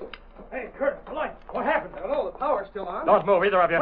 What is this? Stick up. It's the Green Hornet. Hit your lip button, Curtis. Who are you? I'll show you. Try it. Hey, Hornet, take care of that guy. They're ganging me. Hurry, Scadron. I'm warning you not to talk, Curtis. Talk about what? I've got the other one, Scadron. Tell him. You can't see it, Curtis, but there's a gun pointed at you. Watch out, Curtis. Let go my arm. Don't shoot. Don't, Scadron. My arm. Let go. Oh, shot Curtis. You let go of me. I'll get you for this. Hey, Hornet, where are you? Get me out of here. Let go. Don't nobody move. Who fired them shots? Put the lights on, Axford. Hey, get him, Lowry. Here's the guy who did it. Hold him. What's the matter with those lights? Oh, there they are. Now we can see. You, holding the gun. Drop it. He shot Curtis. I tell you, it was an accident. I didn't mean to pull the trigger. Drop that gun. He did it, Mr. Porter. Scadron shot Curtis. Sure he did. Afraid we was going to talk, eh, Scadron? Now, listen, I tell you, it was an accident. Yeah, like that time lightning hit the main power plant. No, honest. I did that job at the power plant. Sure I did. You're admitting it? It was Bargo. He paid me to put the lights on the blink so he could work a shakedown racket on Porter. And he's the guy sent me over here to shut up Curtis. You did that too well. I didn't mean to. There was a Hornet. He grabbed my arm, I'm telling you. I ain't no murderer. You're right about that, Scadron. Huh? You're not a murderer. What's so for his snakes, Lowry? What about Curtis? That's just it, Axford. Take a look at Curtis. What's this? Curtis hasn't been murdered. He hasn't even been shot. Holy crow! He's right. Look at this gun. It's loaded with blanks. Curtis is only knocked out, but I could have sworn he'd been shot. He ain't dead. It ain't no murder rap. The only thing that's dead around here is Bargo's racket, Scadron. And you've blabbed plenty about that. I deny it. I want a lawyer. We got plenty. A lawyer'd be wasting his time. That's that Green Hornet. He's the guy that done this. Why didn't you nab him? Nab the Green Hornet? I'll tell you why not. Because trying to catch him would be like trying to handle a bolt of lightning. It just can't be done.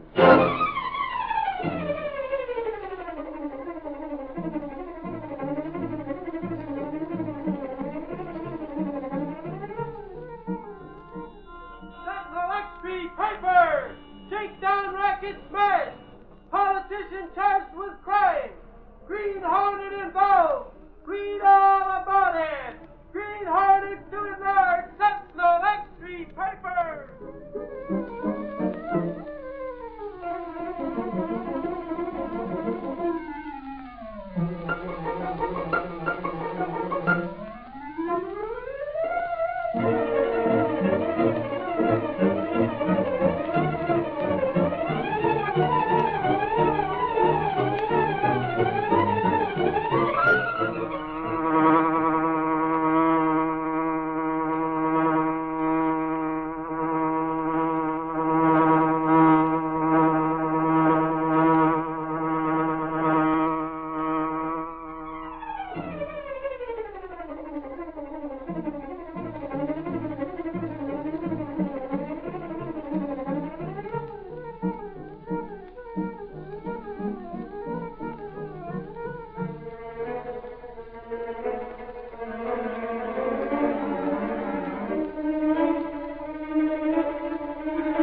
The story you have just heard is a copyrighted feature of the Green Hornet Incorporated.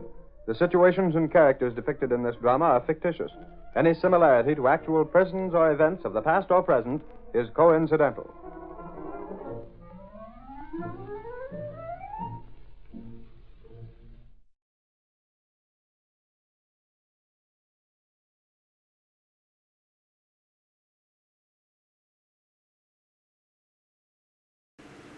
Hi-ho, Silver! Away to those thrilling days of yesteryear with The Lone Ranger.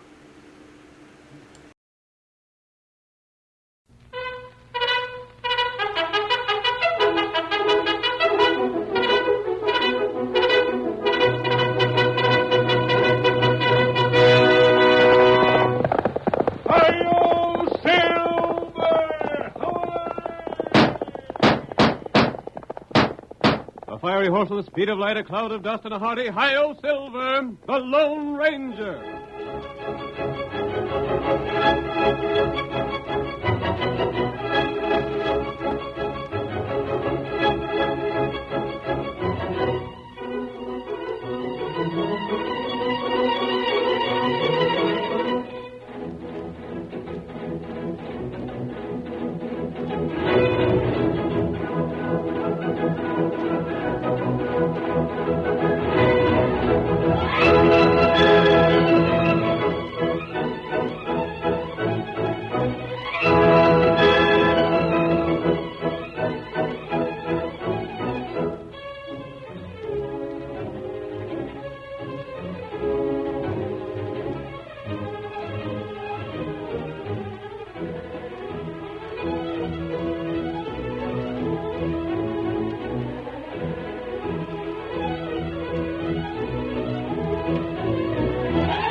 A phantom figure of the plains rode the trails of the western United States, helping the agencies of law to bring peace to a lawless new land. It was the famous Lone Ranger, his identity unknown to anyone except his loyal Indian friend Tonto. Adventure always followed him in his exciting exploits. So let's thrill once again as we turn back many years to the wild and untamed West of old. The Lone Ranger rides again. Come on, Silver, old boy! Don't you, fellow! We've a long, hard job ahead of us! Hi-yo, Silver!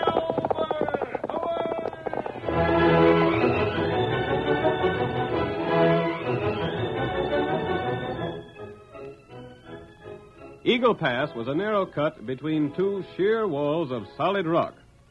It separated the fertile valley where fine cattle grazed from the trail that led to the nearest shipping point. The general store and hotel, run by old Pop Carter, was located at the pass. Here the cattlemen were accustomed to pause for rest and supplies before continuing their cattle drives eastward.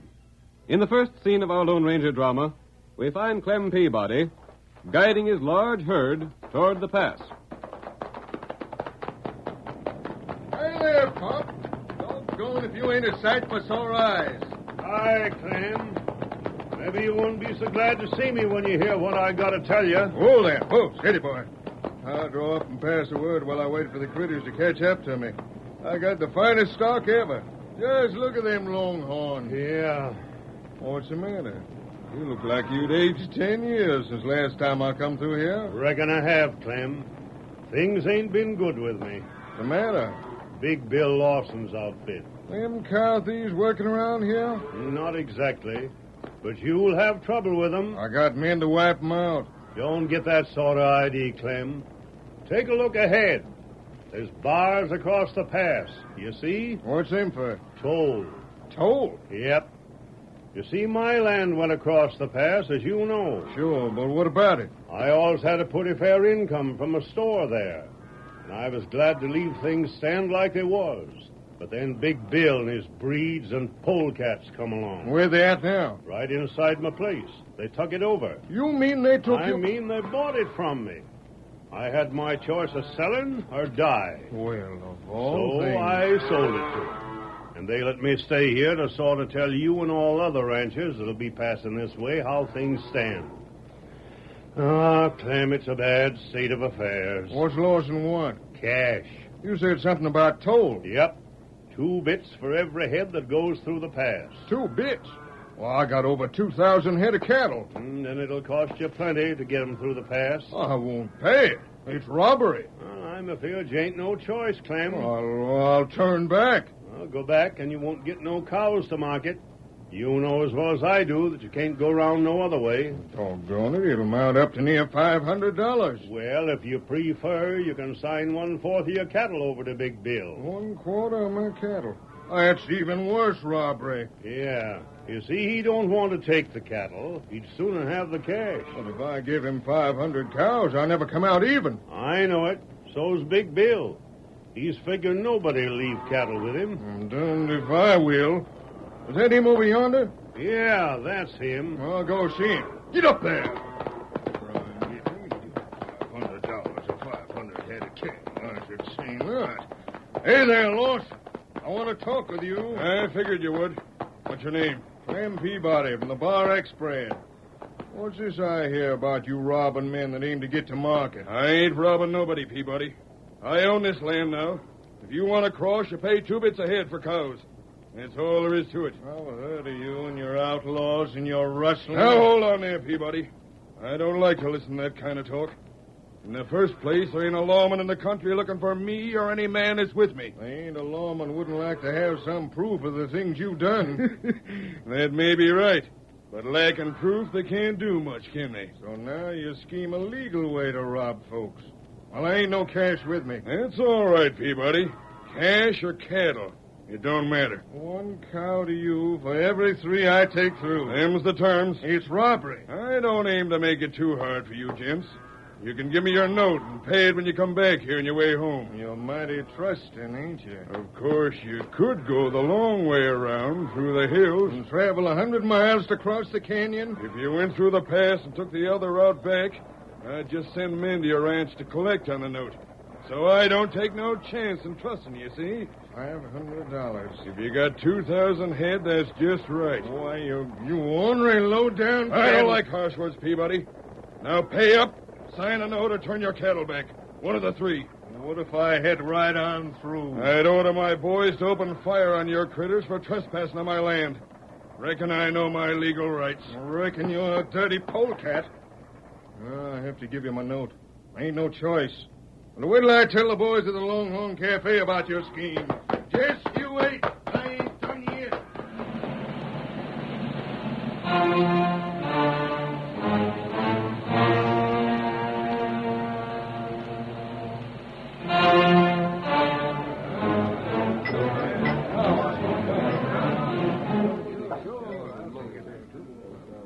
The Longhorn Cafe was filled with cattlemen and cowboys. Clem Peabody entered and joined his friends.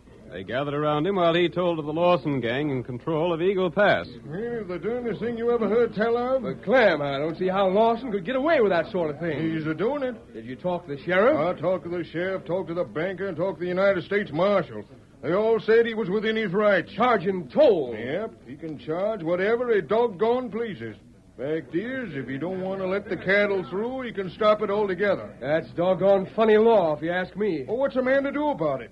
Here, I got the cash of my cattle. I got to hand over $500 of it to that ornery coyote on my way back. What if you don't do it? He's holding my note. Yeah, but just the same. If I don't pay the cash, he'll stop me from going back to my ranch. Now, ain't that the darndest thing you ever heard of? It's getting so a man can't make a living no more. And the worst of it is, every cattleman in the valley will have to do the same doggone thing. How many men is there? Land sakes, ain't you never heard? That's the biggest grazing in the whole state. Must be at least 50 or 60 ranches there. At least that.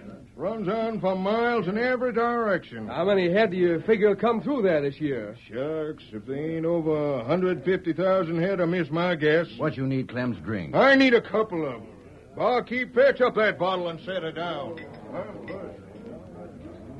Tonto, Did you hear what Clem Peabody was telling? Tonto here. The law has tried for years to put Bill Lawson and his gang in jail. Them plenty bad. Nothing has ever been proved against them, though. Them find way to beat law. Is the disguise on my face all right, Tonto? It plenty good. I'll not be recognized if I move around here in the cafe without a mask. No. Then I'm going to get closer and hear more of what Clem Peabody has to say. You maybe talk to him, I think I will. Come over this way with me, Tonto. And if you don't want to pay 2 bits a head, you can leave a quarter of your cattle. 25% of your cows? That's right. What can Sam Hill with Lawson do with all that cattle? He won't do nothing with it. He don't figure on getting none. All he wants is the cash money. Rottenest game I ever heard tell of. Certainly is, Lige. Did you hear that, Tonto? Lawson would have a hard time handling a lot of cattle. That's right. And with his reputation as an outlaw, he'd have an almost impossible time selling branded cattle. All he could do would be to hold it for a year and sell the unbranded calves. Tonto, I'm going to talk to Clem Peabody. That good. You maybe got a plan, huh? Perhaps I have.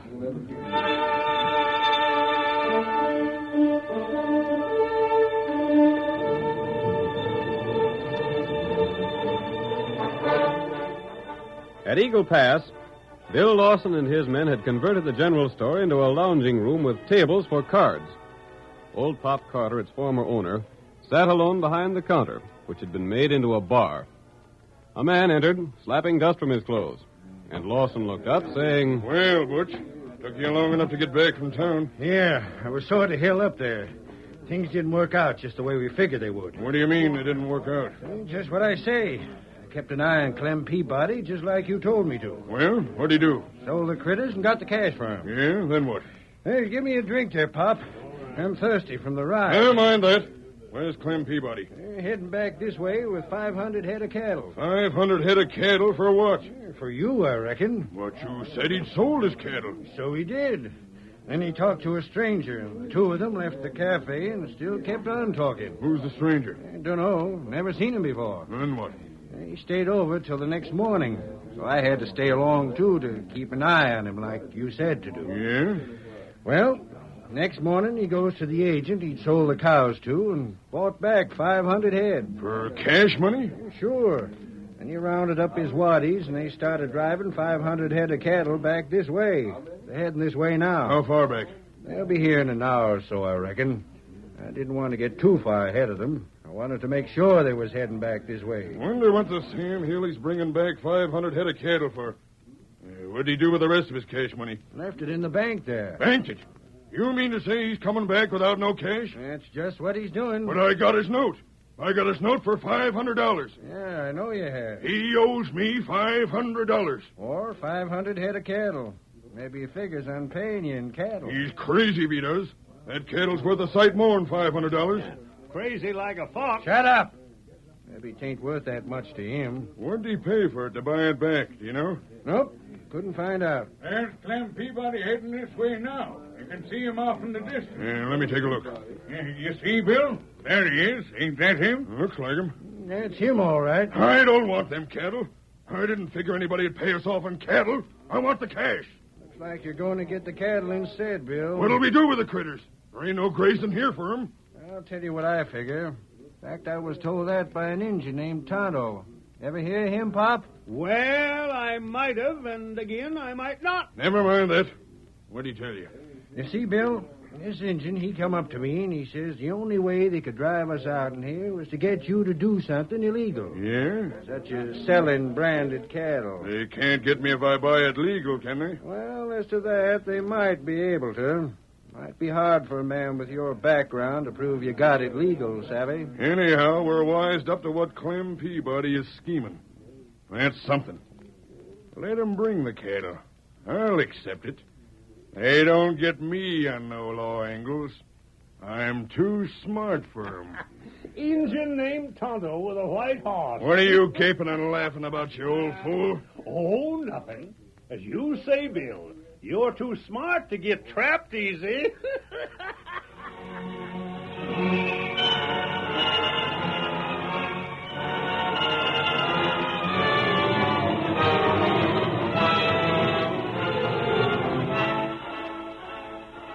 The The curtain falls on the first act of tonight's thrilling Lone Ranger drama. Before the next exciting scenes, please permit us to pause for just a few moments.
Now to continue our story.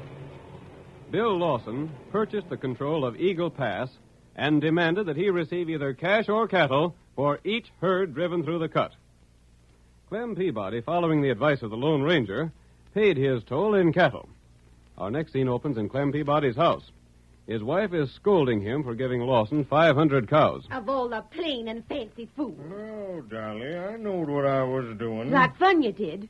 Of all things I ever heard tell of, this is the limit. All right, Dolly, let it go at that. I won't let it go. You must have lost your mind. You had all the cash money and was to turn $500 of it over to Bill Lawson. That's a lot of money. But you spent sight more than that buying back 500 head of cattle. I know. Whatever got into you? Well, I talked to a man at Longhorn. You talked to a man. My sakes alive, I'm glad you didn't talk to two men. You might have come back without banking a dime. Someone coming, Dolly. Now hush up while we got company. Come on in.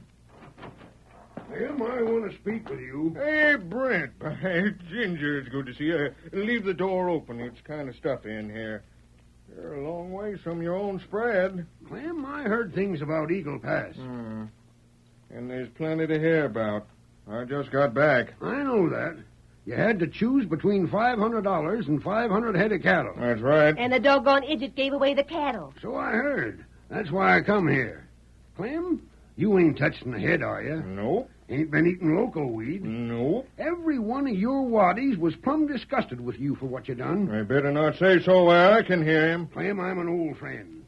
I'm here to see just what's being behind that move of yours. Now, you ain't a fool. And you never in your life went off half-cocked in a business deal. Not till now. But he sure made up for all the caution he showed heretofore. Now, hold on, Dolly. There's a smart look in his face. Clem, just what's your angle on it? Abe, there's a masked man heading this way. He's coming around through the hills to get to this grazing without going through the pass. Yeah? He's a-riding a white horse. The finest horse in the whole blame country. Go on. He's the one told me to give them critters cattle instead of cash. Masked and riding a white horse? Yep. Tell me some more.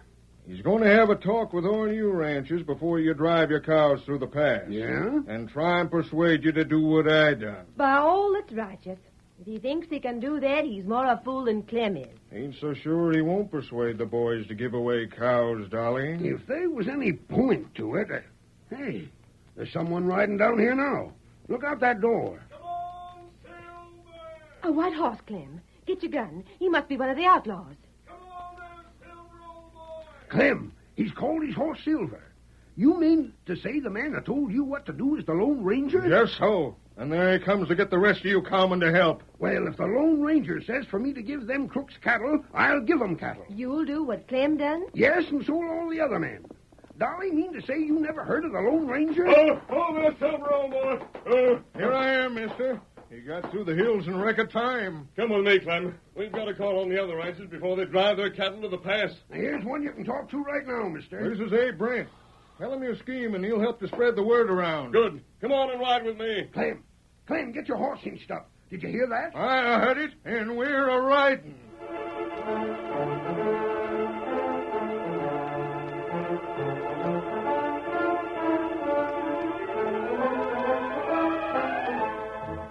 Clem Peabody and Abe Brent rode with the Lone Ranger. They went from ranch to ranch, pausing only long enough to explain their plan and get a promise of cooperation from the owners.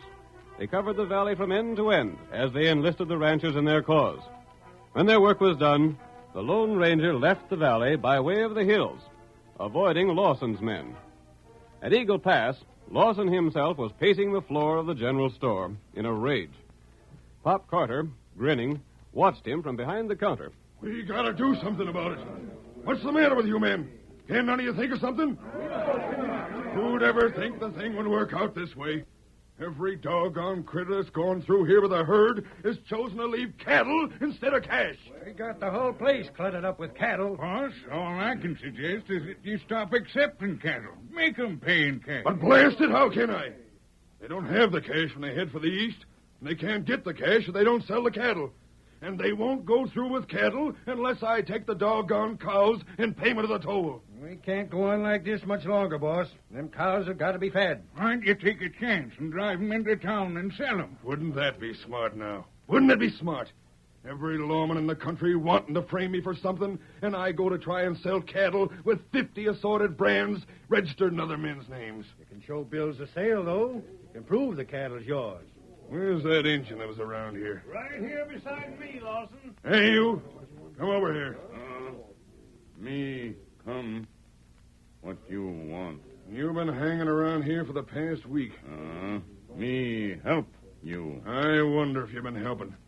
You said they was laying for me in town, waiting for me to try and sell some of this cattle. Why you not try? Where'd you get your facts? Me hear lawman talk. What'd they say? Them say maybe get 'em you in jail last. What about selling cattle? Lawman hope you try. Reckon that's all I need to know, then. There ain't no sense in playing right into their hands. They just hanker to have you run them cows to town, Bill. Well, we gotta do something. We got too much value in them cows to let 'em die for lack of grazing. See who that is? There ain't no more cows heading this way, is there? The guard said he would have said so if there was. Well, what do you want? This Clem Peabody. Howdy, Bob. Howdy, Clem. I'll make a deal with you, Lawson. Well? You got a lot of cattle that needs grazing, ain't you? What about it? I figured maybe you could use my men to drive the herd to town to sell it. Oh, you did, eh? Well, I'm wise to the scheme to get me to sell them critters, see? I ain't stepping into no frame up to land me in jail. How'd you know about that? I knowed about it. That's all that counts. Oh, shucks. Well, then ain't no use us figuring no further. Reckon you got the best of it. You're darn right. And after me letting you have cows instead of cash, hoping to get you that away. Yeah. Now get out of here. Well, I'm broke now. Look here, Lawson. You need land, don't you? What if I do? Your cows has to eat. If you had a ranch and the brands that go with it, you'd be setting right well in the cattle business with all them critters to start with. Well? You'll have to hold 'em till next season if you don't own some brands of your own. Now, why don't you buy my spread? Huh? Maybe there's an idea, Bill. For how much? How much cash you got? None. I'll sign notes for the place. Well, I sort of hope to get some cash. I ain't more than $1,000 all told. You give me that much down, I take notes for the rest. How'd that be? What do you think of it, boys? And it's a go? Real deal. Get out some paper and we'll draw up an agreement. Boys, we're going to be honest cattlemen. How's that,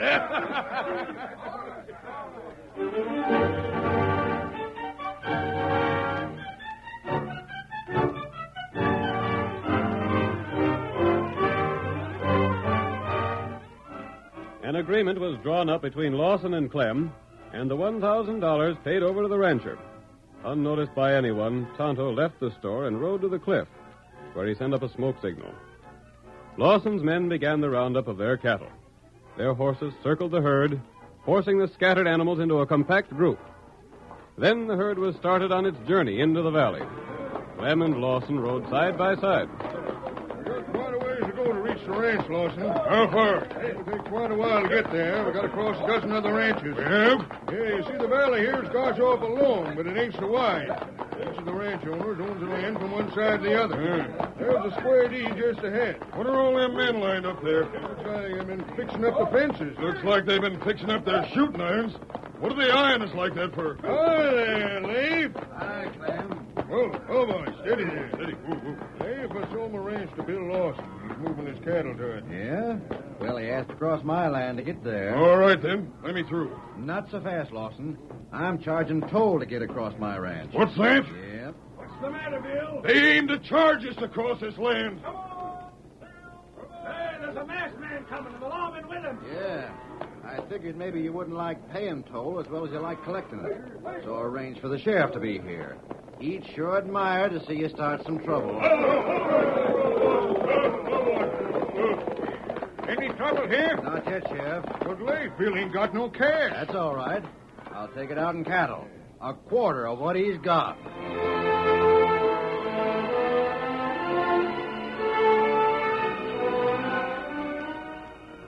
Lawson turned over a fourth of his herd to the owner of the Square D Ranch, then continued his journey, while the sheriff's posse and the Lone Ranger accompanied him.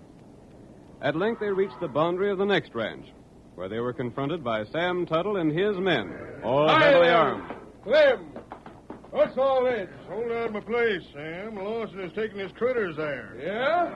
Well, that's interesting. Reckon I'll have to get some toll if he aims to cross my land. What's that? It's robbery. Of all the dratted... Come on, Lawson. Make some trouble. Just started. You'll have your choice, Lawson. Cash or a quarter of your stock. Yep, cash or cows. It don't matter now. I won't do it. We'll go back. You'll pay to go back. Play for the Square D. We'll charge you again. How the Sam Hill fires your ranch? Why, there's barely it. Blast it all. Count out a quarter of the cows and leave them here. We gotta go on.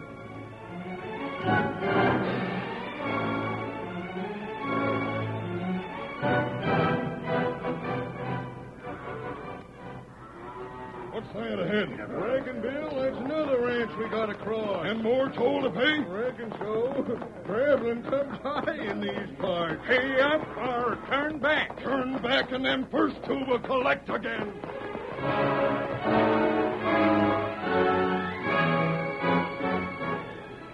Lawson, almost frantic, went on his way. With every ranch he crossed, more cows were taken. The cattlemen no longer asked for 1/4, but each demanded the return of the same number of animals originally taken from him. When at last they reached Clem Peabody's ranch, less than 100 cows remained. Lawson stared at the cattlemen, his temper beyond control. Oh, you can all go to blazes. I'm here, and what cows I got left are mine. I bought this land, so clear off. 1 minute, Lawson. You want the land, but what will you do for water? What? Ain't there water here? Oh, I sure to mention it, Bill. You got to get your water from the next ranch, and old Skinflint Lewis is awful stingy. I'm afeard he'll want cash money. I get it. The whole thing's a put-up job. You'll realize that at last, huh? I realized it when you called that horse Silver. You done this. You schemed to get the cows back to these ranchers. Lawson, you can stay here on Clem's land and do without water, or you can let Clem keep the cattle that's left and the cash you paid and clear out. We was better off before we tried to go honest. You didn't try in the right way. Boys, we're quitting. Let's get out of here. I had enough. Come on, you keep your darn ranch and cows. Thank you, Bill. Just sign this paper I already got drawn up. Give it to me. Had it all ready, huh? There. Now we're leaving here. Let's start now. The sooner the better. Hold on, Butch. Don't go back the way we come. We're heading for the hills. But that's all. I says we're heading for the hills. If we go back across all them doggone ranches, we won't even have our horses left. Hi-yo,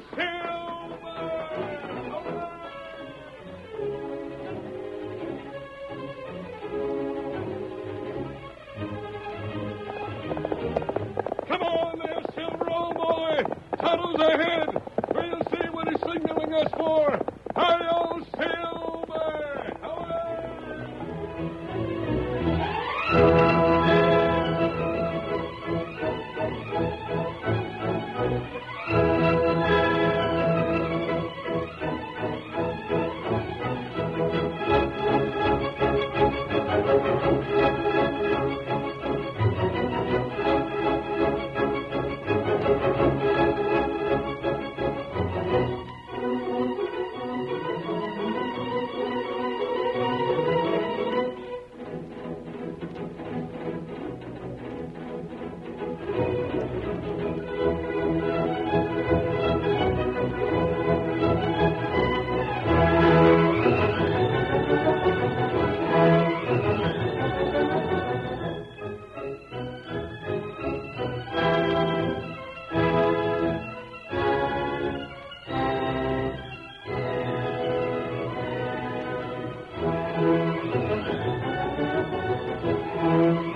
story you have just heard is a copyrighted feature of the Lone Ranger Incorporated.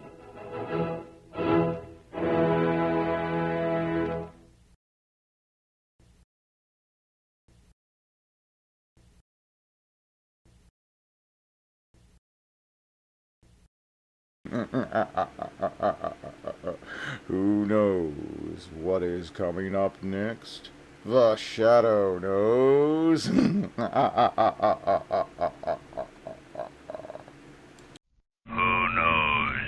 what evil lurks in the hearts of men? The Shadow knows.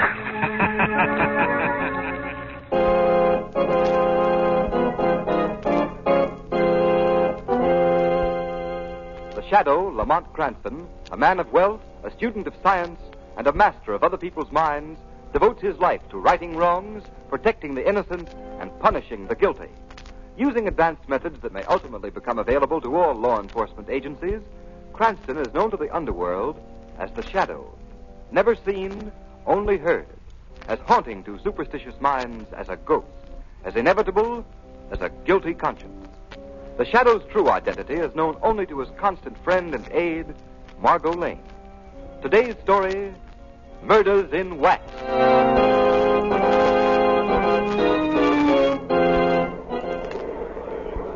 Ladies and gentlemen, we invite you to step inside and view the illuminating and educational exhibits that are the features of our waxworks. See Bluebeard actually slaying his 8 wives. See Custer's last stand. See the capture of George Keegan, public enemy #1, and many other thrilling, lifelike tableaux. The price of admission is only 1 dime, 10 cents. Our lecture is just starting, and if you hurry, you'll be just in time to witness the complete show on the inside. Step right up now. How many for the fees? 2, please. All right, how many?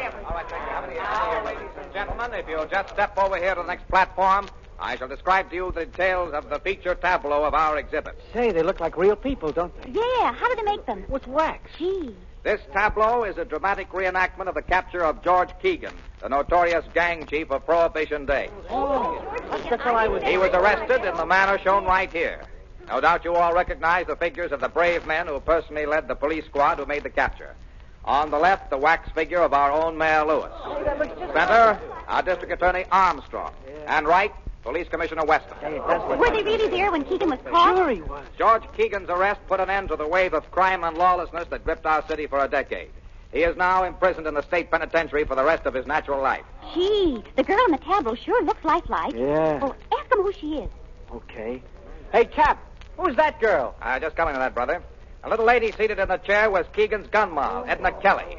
She was with him in the hideout at the time of the raid. Hey, look at that. The wax figure fell off the chair. Don't get excited, folks. It's only a wax figure. I'll just set it up again and... Holy cats. It's real. What? It's a body. A dead body. A dead body of Edna Kelly. Hey, it's really Edna Kelly. Edna Kelly, how'd she get here? She's been murdered.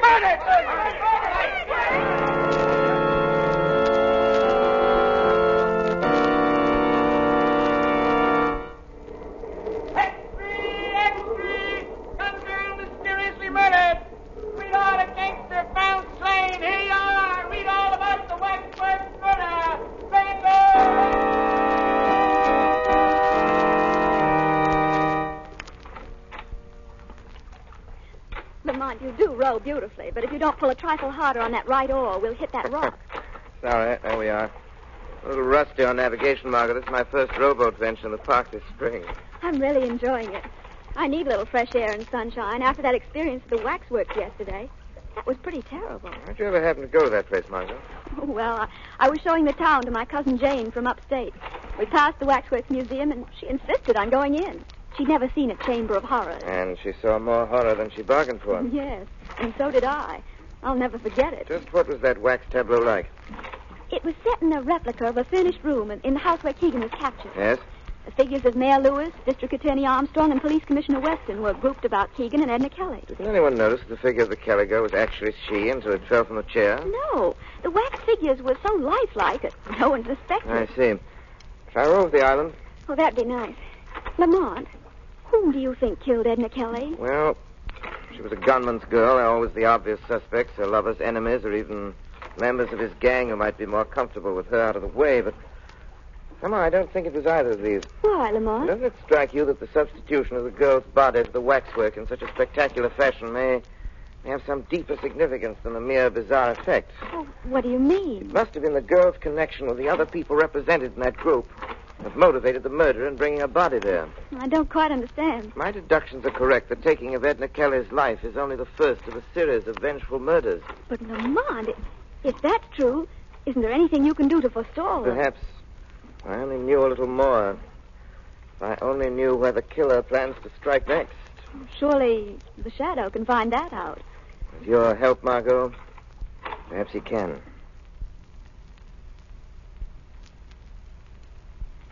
A fine bunch of detectives I've got in this department. You call yourselves a homicide squad? That's a laugh. But, Commissioner Weston, we've combed this city. Hogan, have you checked on the story of the museum proprietor? Commissioner, you talked to him yourself. Have you verified his statements? Yes, Chief, they're solid. The murderer entered the Waxworks Museum by a back door. It was found jimmied. After he put Edna Kelly's body in a tableau, he took the wax image of her outside and buried it under some trash in the alley. Did you go over the image for fingerprints, Cardona? Yeah, but we couldn't find anything. Tell him about the face. Oh, yeah, Commissioner. Funny thing, the face of the wax dummy had been slashed with a knife across the left cheek. Why didn't you tell me that before? You know what that means as well as I do. That's right. That's the mark of a squealer. Yeah, but it couldn't have been any mob stuff. The probation report shows that Edna Kelly's been going straight ever since Keegan was sent away. If you ask me, I think it was a lunatic that done it. Yeah. No sane guy had set a dead girl's body up for exhibition in that waxworks joint. No, it looks to me like one of them love things. Some guy carrying a torch for Kelly. And, You're both wrong. It was no lunatic that committed that murder. And Edna Kelly hasn't gone out with anyone since Keegan started his stretch. Then what, Chief? Edna Kelly was murdered for vengeance by someone who wanted to settle a score with her lover, George Keegan. Keegan can't be reached in the big house, so they take it out on the girl. And what about the mark of the squealer on the face of the wax figure? That ties right in. That was the murderer's way of telling Keegan what he thought of him. Keegan has saved his neck by squealing on a dozen guys. Say, that's right. Of course it's right. Cardona, first thing in the morning, I want you and Hogan to conduct a general roundup of every known enemy of George Keegan. That won't do any good, Commissioner. It's the Shadow. Where is he? Don't trouble to find him. Why are you here, Shadow? To aid you in capturing the murderer of Edna Kelly. What do you know about the case? I know that you shouldn't be wasting your men's time rounding up possible suspects while the real assassin is left free to strike his next blow. Now, see here, Shadow. Don't tell me how to run my department. Hold on, Weston. I have every reason to suspect that the placing of the Kelly girl's body in the wax tableau was intended as a warning of other deaths to follow. Other deaths? You think there's going to be more killings? Be quiet, Hogan. Tell me what you mean, Shadow. I mean that the other people represented in that wax tableau are in danger of being killed, too.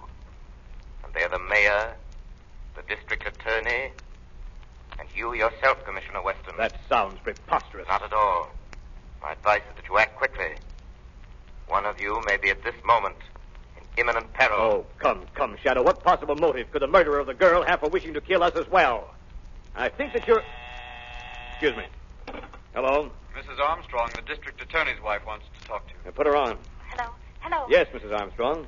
This is Commissioner Weston. Oh, Commissioner, I'm dreadfully worried about John. What's wrong? Well, shortly after dinner, he went out. Said he might take a walk. Several hours passed, and he didn't return. I must have fallen asleep. And when I woke up a few minutes ago, he still hadn't come back. Oh, this isn't like John, Commissioner. What time is it now? It's after 2 a.m. Well, now, don't be alarmed, Mrs. Armstrong. He's probably detained somewhere on business. I'll try to locate him for you and call you back. Oh, thank you. District attorney has disappeared. Disappeared? Say, Well, Commissioner Weston? Do you think, Shadow, that... Yes, Commissioner. I fear that the killer has struck again. Can't be. If I were you, I would go to the Waxworks Museum. At once. You may arrive in time to stop this murderer from completing his monstrous work.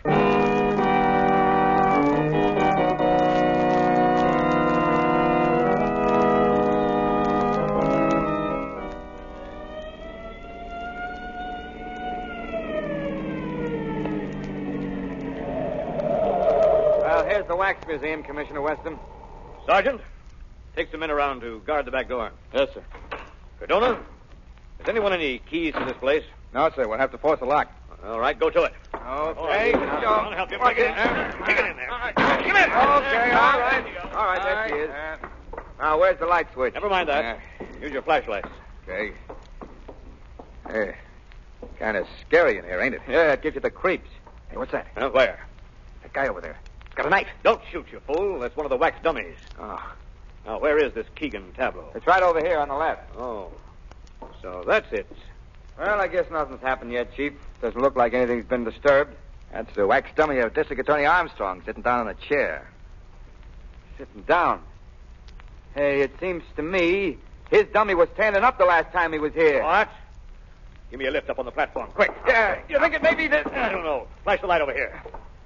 Good heavens. It's Armstrong. Is it really District Attorney Armstrong? Yes. Dead. Murdered. And he was brought here just like the Shadow said he. Yes. Just as I said, gentlemen. I'm sorry that I couldn't have warned you earlier. Who did this thing, Shadow? Do you know? Who did it? I'm not sure. But with your cooperation, Commissioner Weston, together we may bring about his downfall. How? I am positive now that either you or Mayor Lewis is the next victim marked to go. Guard yourselves well. I'll attend to that, all right. You'll hear from me soon, Commissioner. When the Shadow finds out who the killer is, he will be brought to justice.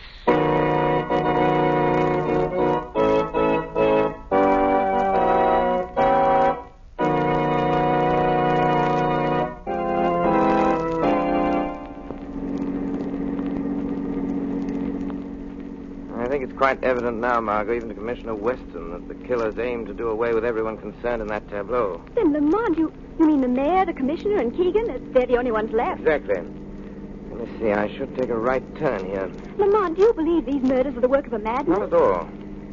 I think that whoever's behind all this is quite sane, Margot, quite sane. What makes you say that? There's some important civic figures in that group. Their removal would be highly advantageous to a political rival. But surely political rivalry wouldn't be sufficient motive for these horrible crimes. I wonder. And besides the girl, Edna Kelly, how would she fit into that picture? That's what we're driving up here to find out. There's the prison now. A cheerful-looking spot. I'll drive you up to the gate and let you out. I shan't go in with you. Why not? The warden, Mr. Driscoll, has never been a particular admirer of mine. A feeling which I reciprocate. Why, Lamont? Well, I had occasion to expose the graft-ridden conditions in this prison a few years ago. Naturally, that didn't make me too popular with Mr. Driscoll. Here we are. Now, you remember what I told you? I think so. I'm a reporter from the Daily Globe. I'm to ask for an interview with Edna Kelly's sweetheart, Keegan. And when I see him, I'll try to find out from him. Please tell me something, Mr. Keegan. The readers of the Daily Globe have sent us thousands of letters expressing their interest in your reaction to the tragic death of Miss Kelly. I ain't got nothing to say about it. Do you believe that the killing was executed by one of your enemies? I wouldn't know. You loved Edna Kelly, didn't you? Hey, what are you giving out with, the Lonely Hearts column? No. No, you see... Lay off that love stuff. But, Mr. Keegan, I was sent up here by my paper to get a human interest story from you. And after all... Well, you were fond of Miss Kelly. She was your girl. My girl? Oh, no. But I'll tell you what Edna Kelly was. She was the same as any other dame, see? She was a double-crosser. But I thought... Wait a minute, Wait a minute, I didn't mean that. Don't write nothing like I just said there. I get a little screwy sometimes when I think about what happened. Oh, of course. I understand. So, just don't write nothing, will you? No, but what about this theory that she was slain by one of your enemies, Mr. Keegan? I wouldn't know. I tell you, Lamont, he flared up so suddenly when I asked him if he really loved her. I was scared to death. He called her a double-crosser, eh? Yeah, but he regretted it the next second. He asked me to be sure and not write anything about it. It's most interesting, Margot, and thank you for your excellent work. But has what I told you helped you unravel any? Greatly. Well, what happens now? I think that there are many more interesting facts to be learned there at prison. Yes? This evening, the Shadow shall pay a call on his old friend, Warden Driscoll.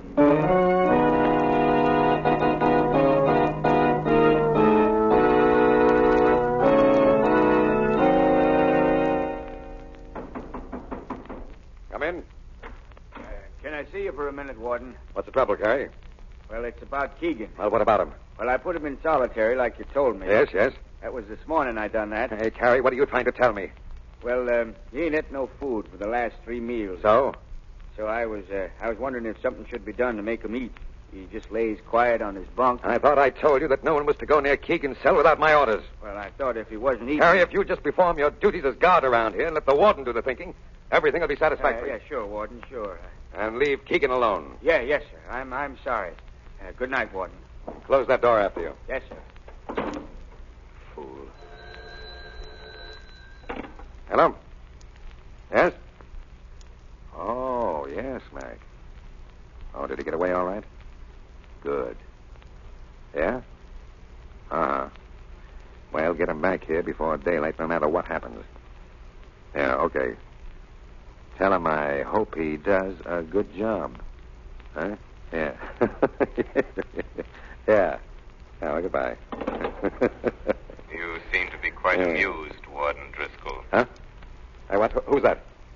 Won't you share your little joke with me? Carrie, are you outside that door? Is that you talking? Carrie, if this is your idea of something funny... This is not Carrie. Well, who are you? I am the Shadow. The Shadow? Yes, Warden. Well, why are you here? What do you want with me? I came in when Carrie left. I overheard your phone conversation, Driscoll. It was very interesting. Really? Yes. I'm more than curious to know who you were talking about. Now, listen, Shadow. What business have you... It wouldn't have been George Keegan. Oh, now, see here. I have had enough of this. Wait, Warden. I wouldn't advise you to leave until we've finished our conversation. Well, what are you after, Shadow? I am seeking the murderer of Edna Kelly and District Attorney Armstrong. Well, why look here? Because this is where he is to be found. Who do you mean? George Keegan. Keegan? Oh, that's preposterous. How could a man in prison for the rest of his life suddenly commit 2 murders in a city 50 miles away? Very simple, Warden. You just go there. Are you inferring that Keegan has escaped? Oh, no, nothing as crude as that. But if he were allowed to, shall we say, take a leave of absence for a night. Keegan has never left these buildings. Where is he now? In his cell. Oh, no, he isn't. I investigated before I came here. And his cell is empty. Oh, yes. Yes, that's right. I forgot. He's in solitary confinement. You mean his cot is stuffed with pillows to make it appear as if he were in solitary confinement? Ah, that's not true. I'll tell you where George Keegan is. He's on his way to the city right now to add another link to his chain of cold-blooded murders. He's gone there with your full knowledge and consent. No. It would be a great political advantage for you to have the District Attorney Armstrong, the Mayor Lewis, and Commissioner Weston out of the way. Wouldn't it, Warden? Oh, you don't know what you're talking about. It's an easy thing to prey upon the susceptible jealousies of a man like Keegan until you've goaded him into carrying out your evil wishes. You can never prove what you're saying. I haven't time to right now, Warden. The lives of the mayor and the commissioner are at stake unless I'm able to stop Keegan. I shall present more than enough proof necessary to implicate you to the district attorney's office in the morning. So you'd better think hard and fast, Warden Driscoll.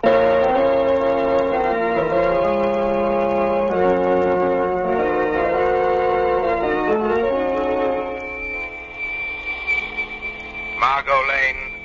Calling Margot Lane. Telephone Police Commissioner Weston immediately. There's no time to lose. Tell him that tonight both he and the mayor are in great danger. Even now it may be too late. If they do have time to follow up my instructions, tell them that they must follow my instructions.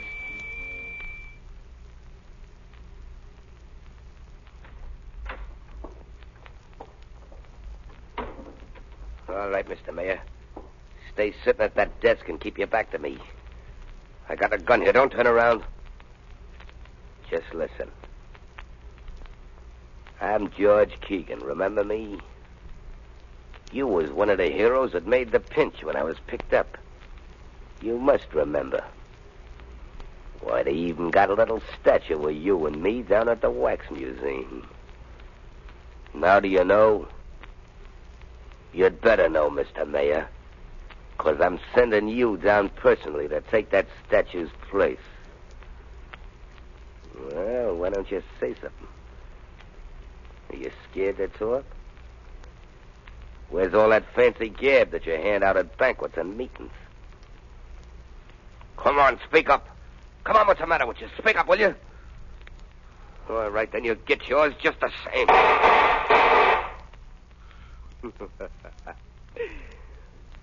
Looks like I just brought about a special election. Now, Mr. Mayor, I'll just take this corpse of yours down to the museum and then... Hey, what's this? This ain't nobody. The dummy, a plant. What? You've gotten your targets mixed, haven't you, Keegan? Who's that? Aren't you surprised to find yourself shooting at a wax dummy? Come on out in the open. Who are you? I'm right here with you. I am your shadow. Come on, Ken, that phony talk. What are you, a copper? No, just your personal nemesis, Keegan. Now, I'd advise you to drop that gun. Not a chance. Close in on him, Commissioner Weston. Wait. Up with your hands, Keegan. Let go of me. Let go of me. Take that gun away from him. Hey, Archie. This is your waxworks murderer, Commissioner. Thank you, Shadow. You guys ain't got nothing on me. How did you get out of jail, I Keegan? flew out the window. With the help of Warden Driscoll. Is this true? Did Driscoll aid you in these crimes?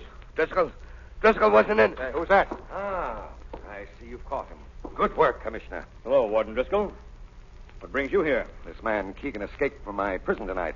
And I learned that his purpose in leaving was to make good a threat he'd made on the life of our mayor. Hey, what is this baloney you're throwing out, Warden? Yeah, quiet, you.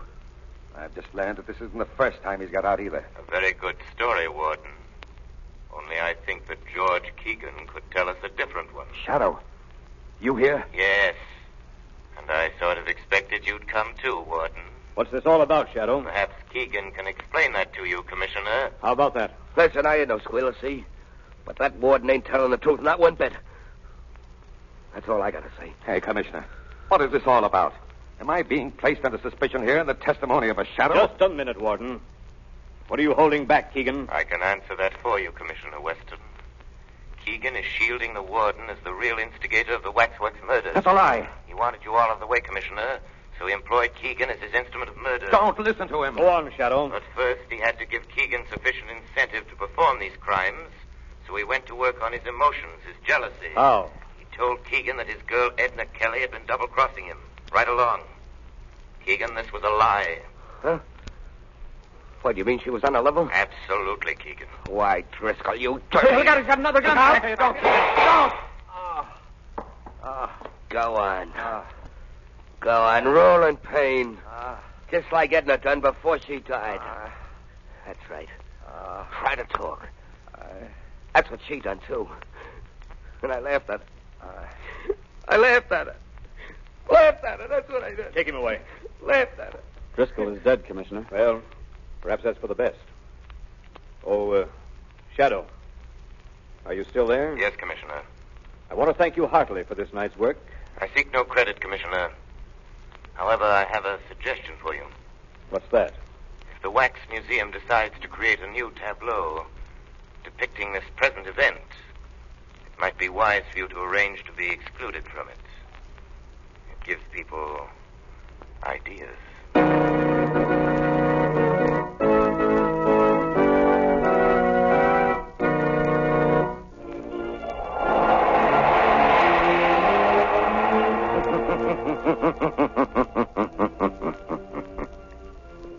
The weed of crime bears bitter fruit. Crime does not pay. The shadow knows. Groucho Marx meets some of the most interesting people you could ever hope to hear on radio in You Bet Your Life, coming up next. Ladies and gentlemen, keep this under your hat. The secret word tonight is chair, C-H-A-I-R. Really? You bet your life!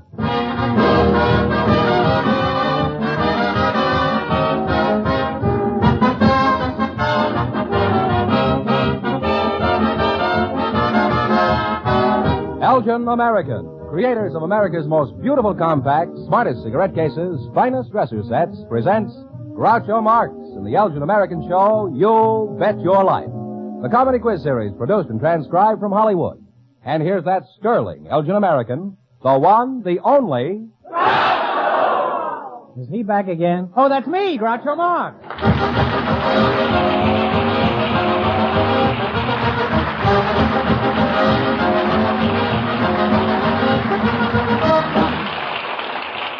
Thank you. Well, here I am again, happy to report we're starting our third season for the same sponsor, Elgin American Compacts. I saved my money all summer, and tonight we have $1,000 for one of our couples. George Fenneman, who's first to try for it? Just before we went on the air, our studio audience selected a pair of newlyweds, and here they are, Mr. and Mrs. Roland Carr. Meet Groucho Marx. Welcome, youngsters, to You Bet Your Life. Need to say the secret word at any time we're talking, you'll win $100 in cash. It's a common word, something you'll find around the house. Newlyweds, eh? How newlywed are you, eh? July 31st. I was talking to your husband. Roland, does she always answer for you? No, I don't always. Gene Carr, don't you ever let him say anything? Where'd you get him, in front of a cigar store? No. Chatterbox, that's you, Roland. How old are you? I'm 31. And what's your age, Gene? 30. And where you from? Jamestown, North Dakota. Roland, what's your home place? New York City. You live in different towns, eh? Well, when you each go back home, I hope you'll be writing to each other. What kind of work do you do, Roland? I work in a bank. You work in a bank, eh? And judging who's been doing the talking, your wife must be the teller. Just what do you do in the bank? Well, I'm the operations officer. You operate in the bank? Have you got your knife with you? You know, I've always envied you people who work in banks. You have such a short day. What do you do after 3 o'clock, Roland? Well, after the bank is closed, when we do our hardest work. I see, yeah. Is the president of the bank aware of this? Well, he works after the bank is closed, too. Oh, you're all in cahoots, eh? Well, that's one way for a young bridegroom to put away a lot of money, work nights in a bank. Gene, how did you meet this old banker here, huh? I used to work in the same bank. After hours or during the regular hours? Now, since you're newlyweds, we have some appropriate wedding gifts from our sponsor. George? For Gene, Elgin American's beautiful dresser set in jeweler's bronze with a look of gold.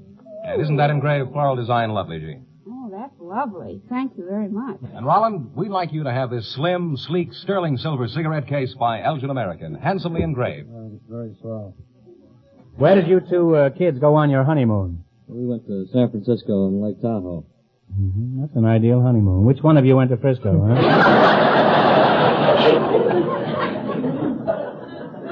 Gene, how many of your old boyfriends have you seen since you've been married? I haven't seen a single one. Just the married ones, eh?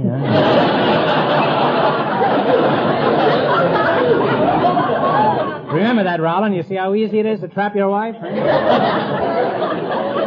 Gene, can you honestly say that marriage is as perfect as you'd always dreamed? Well, no, we have a few little problems. Small problems? What are their names, eh? Do you plan on having a family, Roland? Yes, we do. About, how many? Oh, about 2. Well, you know, being a banker, you know you're going to have to consult the other stockholder before you can declare dividends. Now, Gene, do you think Roland will make a good father? Yes, he will. Well, why are you so certain? Children like him, and he's very gentle and understanding with them. You anything to add to that, Roland? Huh? No, I can't add anything to that. Just going to stand there and simper, huh? Now, as a recent Benedict, what are some of the advantages of married life? Well, it shows a man the right direction in which to go.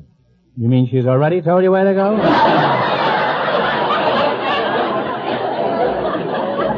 Well, you make a charming and a very amiable couple, and I know you'll make wonderful parents. Now, in just 1 minute, you're going to work together for $1,000. Fenneman, you've got a whole summer to practice what you're going to say. Speak your piece. Young Mrs. Chesser went to her dresser to fix up her hair real pretty. When she got there, the dresser was bare. What? No Elgin American dresser set? No! What a pity! But she rushed right down to her favorite store and bought the smartest dresser set they had. What kind was it? Naturally. Elgin American dresser sets are exquisitely designed. Have jewel-like finish, precision craftsmanship throughout. Have nylon bristles, specially ground mirrors. They're the most fashionable decorator touch you could give a bedroom. They look like $1 million, but cost as little as $14.95. And if you're extra thrifty, There's Elgin American's companion line of American Beauty dresser sets that start at only $7.95. Here's the big, impressive gift to thrill anyone. And don't let your dresser, your guest room, go bare another day. Tomorrow, buy these values you'll value for years. Dresser sets by Elgin American.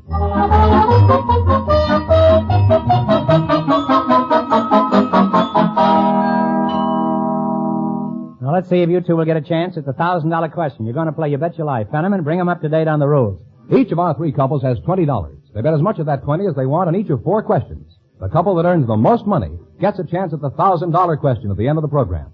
Our other 2 couples are in a waiting room off stage, so they don't know what's happening out here. Here we go. Let's see how high I can build you $20. What question category did you select? We picked songs. Songs from recent Broadway musicals? Here's your first question. How much will you bet? $10. All right. This song is from South Pacific. Give me the title of it. Valley High. Valley High is right. And they're on their way, Groucho. They have $30. Remember, you're going for $1,000 tonight. How much of your $30 will you try now? Put that 20. Let's see if you can identify this tune from Kiss Me Kate. Play, Jerry.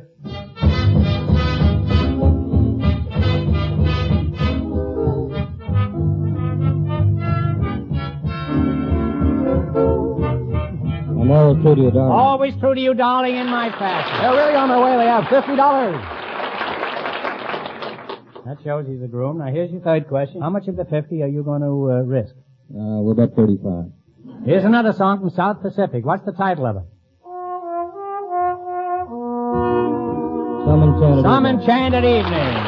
They're really climbing now. They have $85. You have now climbed the Mount McKinley of $85, and here's your last chance to beat the other couple. How much are you going to try? We'll bet $70. $70. Ethel Merman sang this song, and Annie, get your gun. What's the name of it? There's no business like No show business like show business is right. And they wind up with a grand total of $155.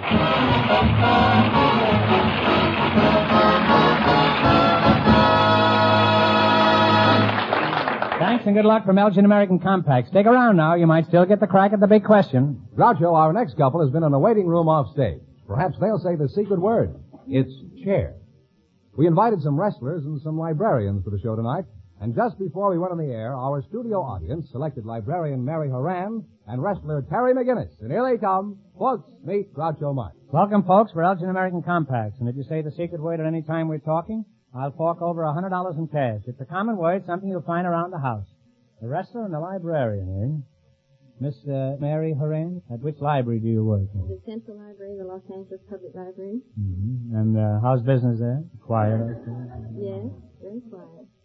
A little joke I bet you always use when somebody asks you how's business. Eh? Oh, yes. How's business? Very quiet.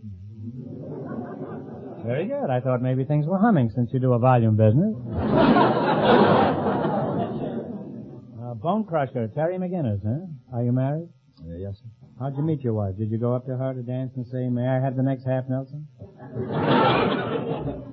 Groucho, I met her in Australia. And what were you doing there? I was there wrestling. What, kangaroos? I have wrestled a kangaroo. Have you? Isn't it difficult to wrestle a kangaroo? How do you talk business before the match, huh? That we don't do, Groucho. With a kangaroo. You can't strike me. I'm sitting down, you know. Besides that, I'm an elderly man and I wear glasses. Huh? Librarian, you've been very quiet. Where do you think you are, in the public library? How's business? Very slow. Very slow. Well, it's changing. It was a little quiet a while ago. Now, Mary, how did you happen to become a librarian? Did you start out as a bookie? Say, you're a pretty good-looking gal to be working in the library. I never know they had girls like that. Are you married, Mary? No, I'm not. No, no. You're a circulating librarian?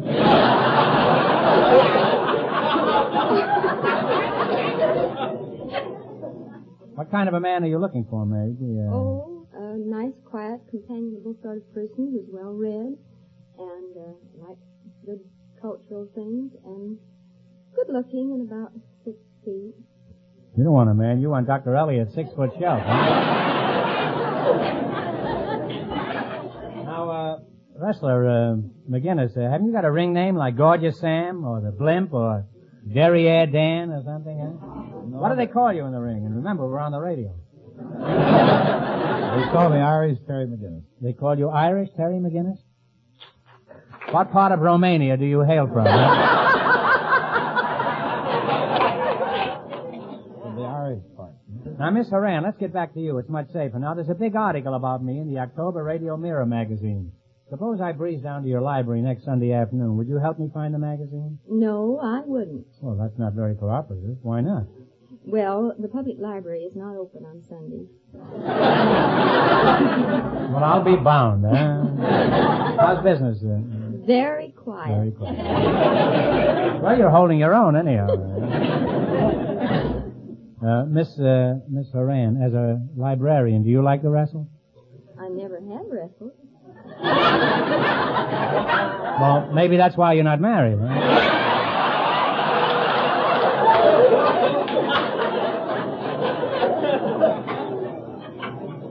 Well, Miss Horan, here's something I know you'll fall in love with instantly. George, tell her about it. Well, it's a luxurious sterling silver compact by Elgin American. It's hand engraved with a 14-karat gold picture frame border. How do you like it, Miss Horan? Very beautiful. And for our wrestler, something his wife will thoroughly appreciate. A sterling silver compact just like it by Elgin American. I know she'll love it. Now tell me, Glamorous Gus, how much do you weigh, huh? 240 pounds, 6'2". All that meat and no vegetables. Except the cauliflower ear. You know, Terry, there's an ugly rumor going around that some professional wrestling matches are fixed. Is there anything to this? Absolutely not. That's an ugly rumor. How many ugly rumors have you wrestled in your time? Now let's play You Bet Your Life. If you can beat our other two couples in the quiz, you'll get a crack at the $1,000 question.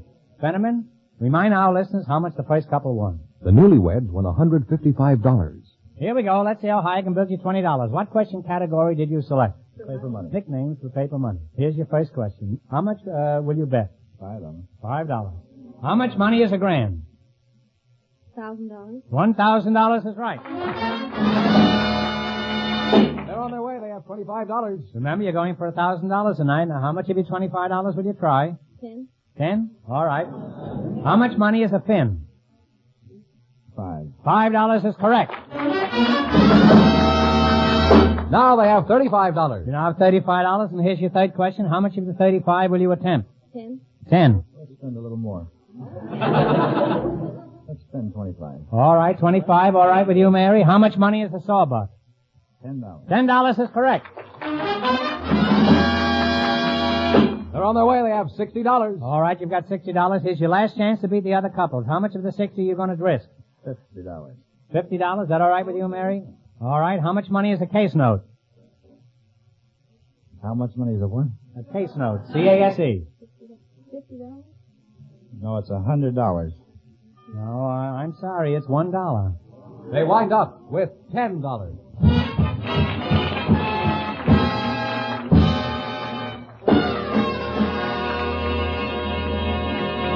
Thanks and good luck from Elgin American Compacts. Now, in just 1 minute, our last couple will play You Bet Your Life, and then we know who gets a $1,000 question. Fenneman, now it's your turn. All right, Groucho. Listen. Those are waves caressing the shores of Majorca, the most romantic island in the Mediterranean. Here on Majorca, after searching the corners of the world, Elgin American has found the most perfect pearls ever created by man. Pearls worthy of the Elgin American name. Now, these pearls can be yours. Rich, lustrous, glowing with a deep-sea beauty all their own. Elgin American pearls are perfectly matched, superbly styled, with glamorous, luxurious clasps, and fashioned into wonderful single, double, and triple strand necklaces, as well as ropes, chokers, and graceful earrings.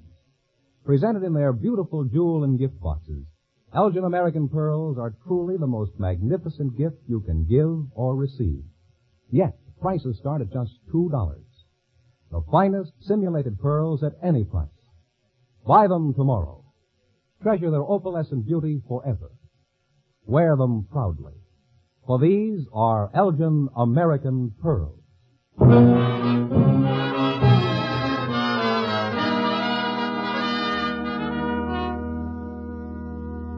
Now then, we'll soon know who's going to earn the most money and get the chance at the $1,000 question. George, who's leading so far? Well, the newlyweds are leading with $155. And here's our final couple. They've been in the waiting room off stage, so they don't know the secret word is chair. Our studio audience selected a druggist and a housewife to be next. And here they come. Mrs. Margaret Harvey and Mr. Quentin Snavely. Meet Groucho Marx. Welcome, folks. Welcome for Elgin American Compacts. If you say the secret word at any time we're talking, I'll hand over $100 in cash. It's a common word, something you'll find around the house. A druggist and a housewife, eh? Mr. Quentin Snavely? Yes, sir. Mm-hmm. You're the druggist, I presume. That's right, sir. Where are you from, Doc? Santa Monica. Mrs. Margaret Harvey. What's your hometown? Philadelphia. Quentin, are you married? Yes, I am. My wife first became interested in me in a drugstore. She fell in love with my picture on a bottle of iodine. Now, aspirin tablet, as a druggist, just what do you do? What do I do with an aspirin tablet? No, what? Well, there are only so many things you can do with an aspirin tablet. I say, as a druggist, just what do you do? I fill prescriptions. Don't you sell anything besides drugs in your drugstore? Oh, yes, we sell football tickets and, That's a nice combination. Aspirin and football tickets, and, hot Imagine water a fella has arthritis and comes in and gets a football ticket, huh? What does your husband do, Mrs. Harvey? He fills crates in a warehouse. Fills crates in a warehouse? Fills them with what? Well, anything they have there to fill them with. Well, that seems like a pretty simple job. Just grab anything around there and throw it in a box. I don't think we're quite clear on this. After he fills these crates with this debris, what happens to these crates? Well, they ship them out. How did you meet him? Was he throwing you in one of the crates? I met him in a cemetery. You met him in a cemetery? Yes. He just went from one box to another. Well, tell me, Mrs. Harvey, was he alive when you met him? Very much so. What was this ghoul doing out there in the cemetery? Well, he was a grave digger. He sounds like a lot of fun, this kid.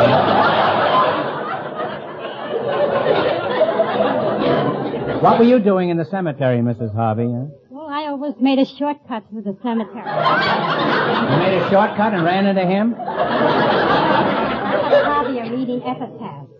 You had a hobby of reading epitaphs? Yes. I mean, in the evening by the fire, you mean? From work, I used to cut through there and I read the epitaphs. I see. Yes. And? Was his name on one of them? Well, that's a nifty way to start a romance. So, what was he doing? Well, when I was reading on the epitaph, I saw the picture of this man, and he was a gruesome-looking fella, and I said, gee, you're ugly.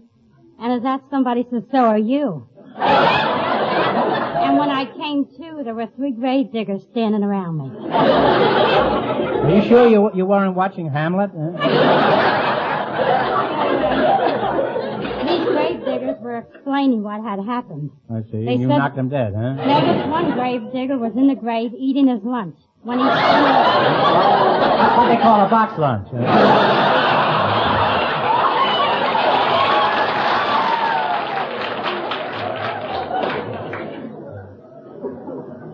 I'm going to lock my door tonight when I get home. So, I'm sorry to interrupt you. I'm not being rude. I'm just trying to find out more. When I did wake up, I was sitting in one of those chairs, you know, if they have in the cemetery.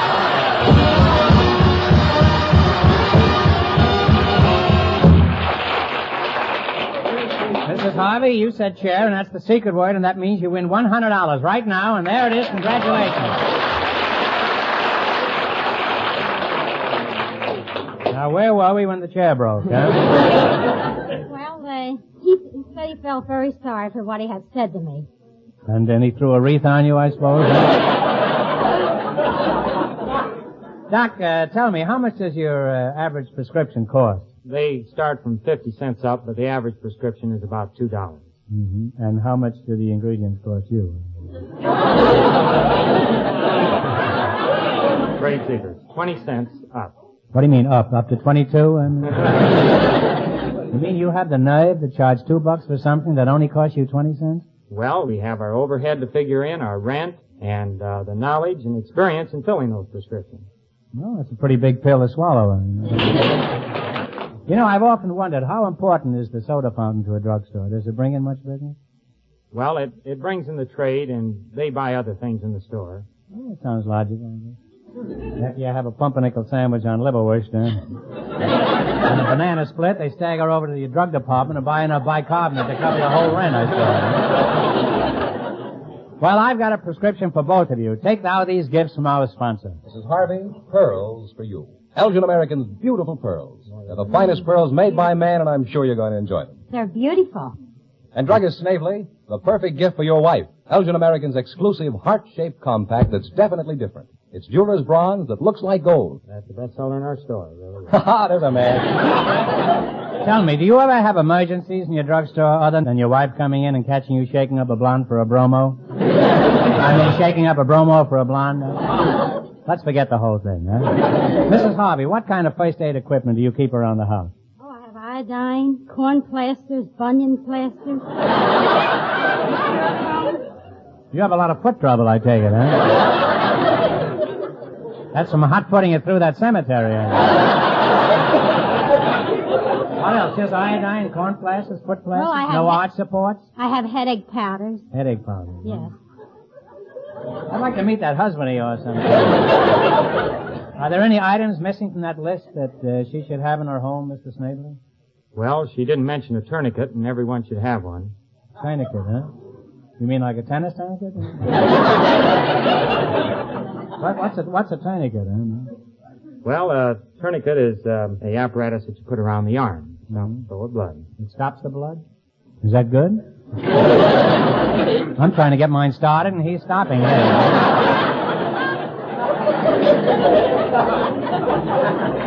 What is that for? A snake bite? That's right. What does it cost? It costs $4.95. Just for a tourniquet? No, that's part of the snake bite kit. That's the whole kit. The whole kit? How old is the kid, huh? Now, Doc, suppose Mrs. Harvey came into your drugstore and told you she just had an argument with her husband, and she wanted to buy 100 sleeping pills and a pound of arsenic. What would you do, huh? I'd be suspicious. You're a pretty shrewd cookie, Doc. But tell me, would you sell it to her? Not without a prescription. I see. You have no objection to her knocking off her husband as long as she has a prescription. Well, you're a very interesting couple, and, Doc, I've been ribbing you druggists, but I didn't mean it, really. The druggist on the corner is an American institution. He's been keeping me hopping for years. Now, Mrs. Harvey and Doc, you're going to play You Bet Your Life, the Elgin American game, for $1,000. If you run your $20 and the more than the other couples, you get the chance at the big question later. I can't tell you how much they won, but George is off stage to remind our listeners. The newlyweds are still ahead with $155. Here we go. Let's see how high I can build you $20. What question category did you select? Nursery rhyme. Nursery rhyme. Yes. Well, you ought to be good at that after those obituaries and epitaphs. Huh? Now, here's your first question. How much will it be? How much are you going to bet? $10. $10? All right. How many bags of wool did the black sheep have? Take a guess. 3. 3 is right. You got right in under the bell. Well, they're on their way with $30. You sneaked in under the wire that time. Now, remember, you're going for $1,000 tonight. How much of your $30 will you try? We'll try, 20? What was the name of the kid that ran around town in his nightshirt, rapping at windows to see if all the other kiddies were in bed? Take a guess.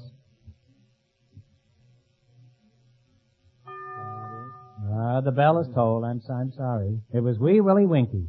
They now have $10. That was a pretty tough one. Now, here's your third question. You have $10 left. How much are you going to try now? We'll bet 5.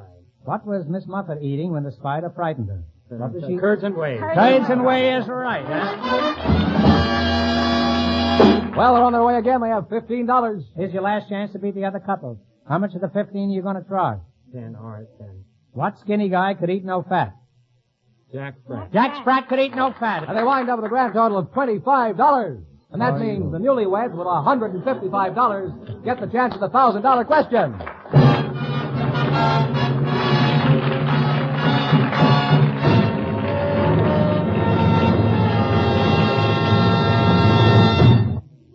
The name Elgin American means the very finest quality, designing, finish, and craftsmanship. The best value in exquisite compacts, gorgeous simulated pearls, magnificent dresser sets, magic action lighters, wondrous lighter cases, distinguished cigarette cases, handsome military sets, fascinating musical humidors. Your favorite store has a complete assortment of the newest Elgin American styles right now. See them. And for your own proud use, for thrilling prestige gifts, always buy Elgin American. And here's the winning couple, Groucho, the newlyweds. Well, back again to try for $1,000, eh?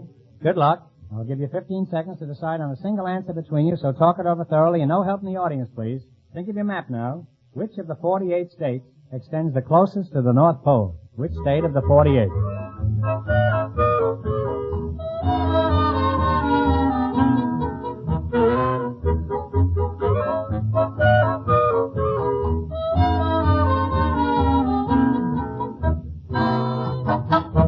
What answer have you two decided upon? Wisconsin. No, I'm sorry. The correct answer is the Lake of the Woods projection in Minnesota is the northernmost point in the United States. So that means the big question next week will be worth $1,500. But for beating the other couples, Groucho, they receive the new amazing Apollo 16mm movie projector to show Hollywood sound movies and moving pictures you take yourself. And in addition, you receive those lovely gifts from Elgin American, and you won $155 in cash. That makes it a very profitable evening all around. Congratulations, and thanks to both of you.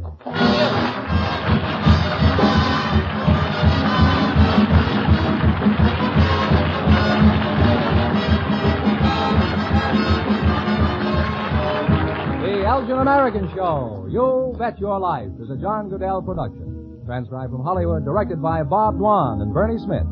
Music by Jerry Fielding. Remember, next week's big question pays $1,500. Be sure to tune in again next Wednesday night at this time for You Bet Your Life, starring Groucho Marx.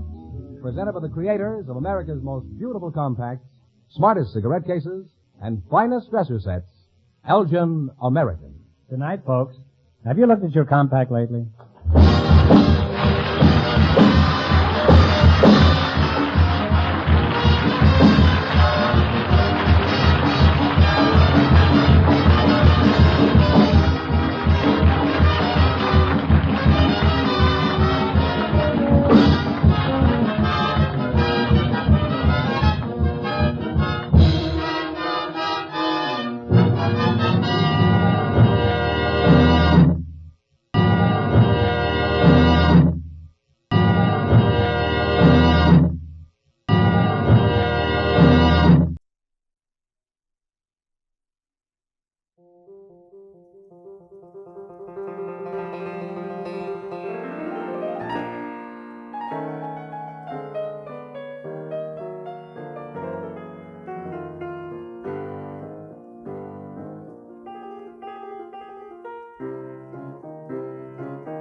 Well, this concludes another stream. I want to thank you all for listening with me, and I hope you enjoyed these shows that represent, in my opinion, some of the best of old-time radio.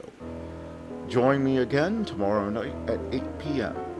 Thank you for listening, and have a good day.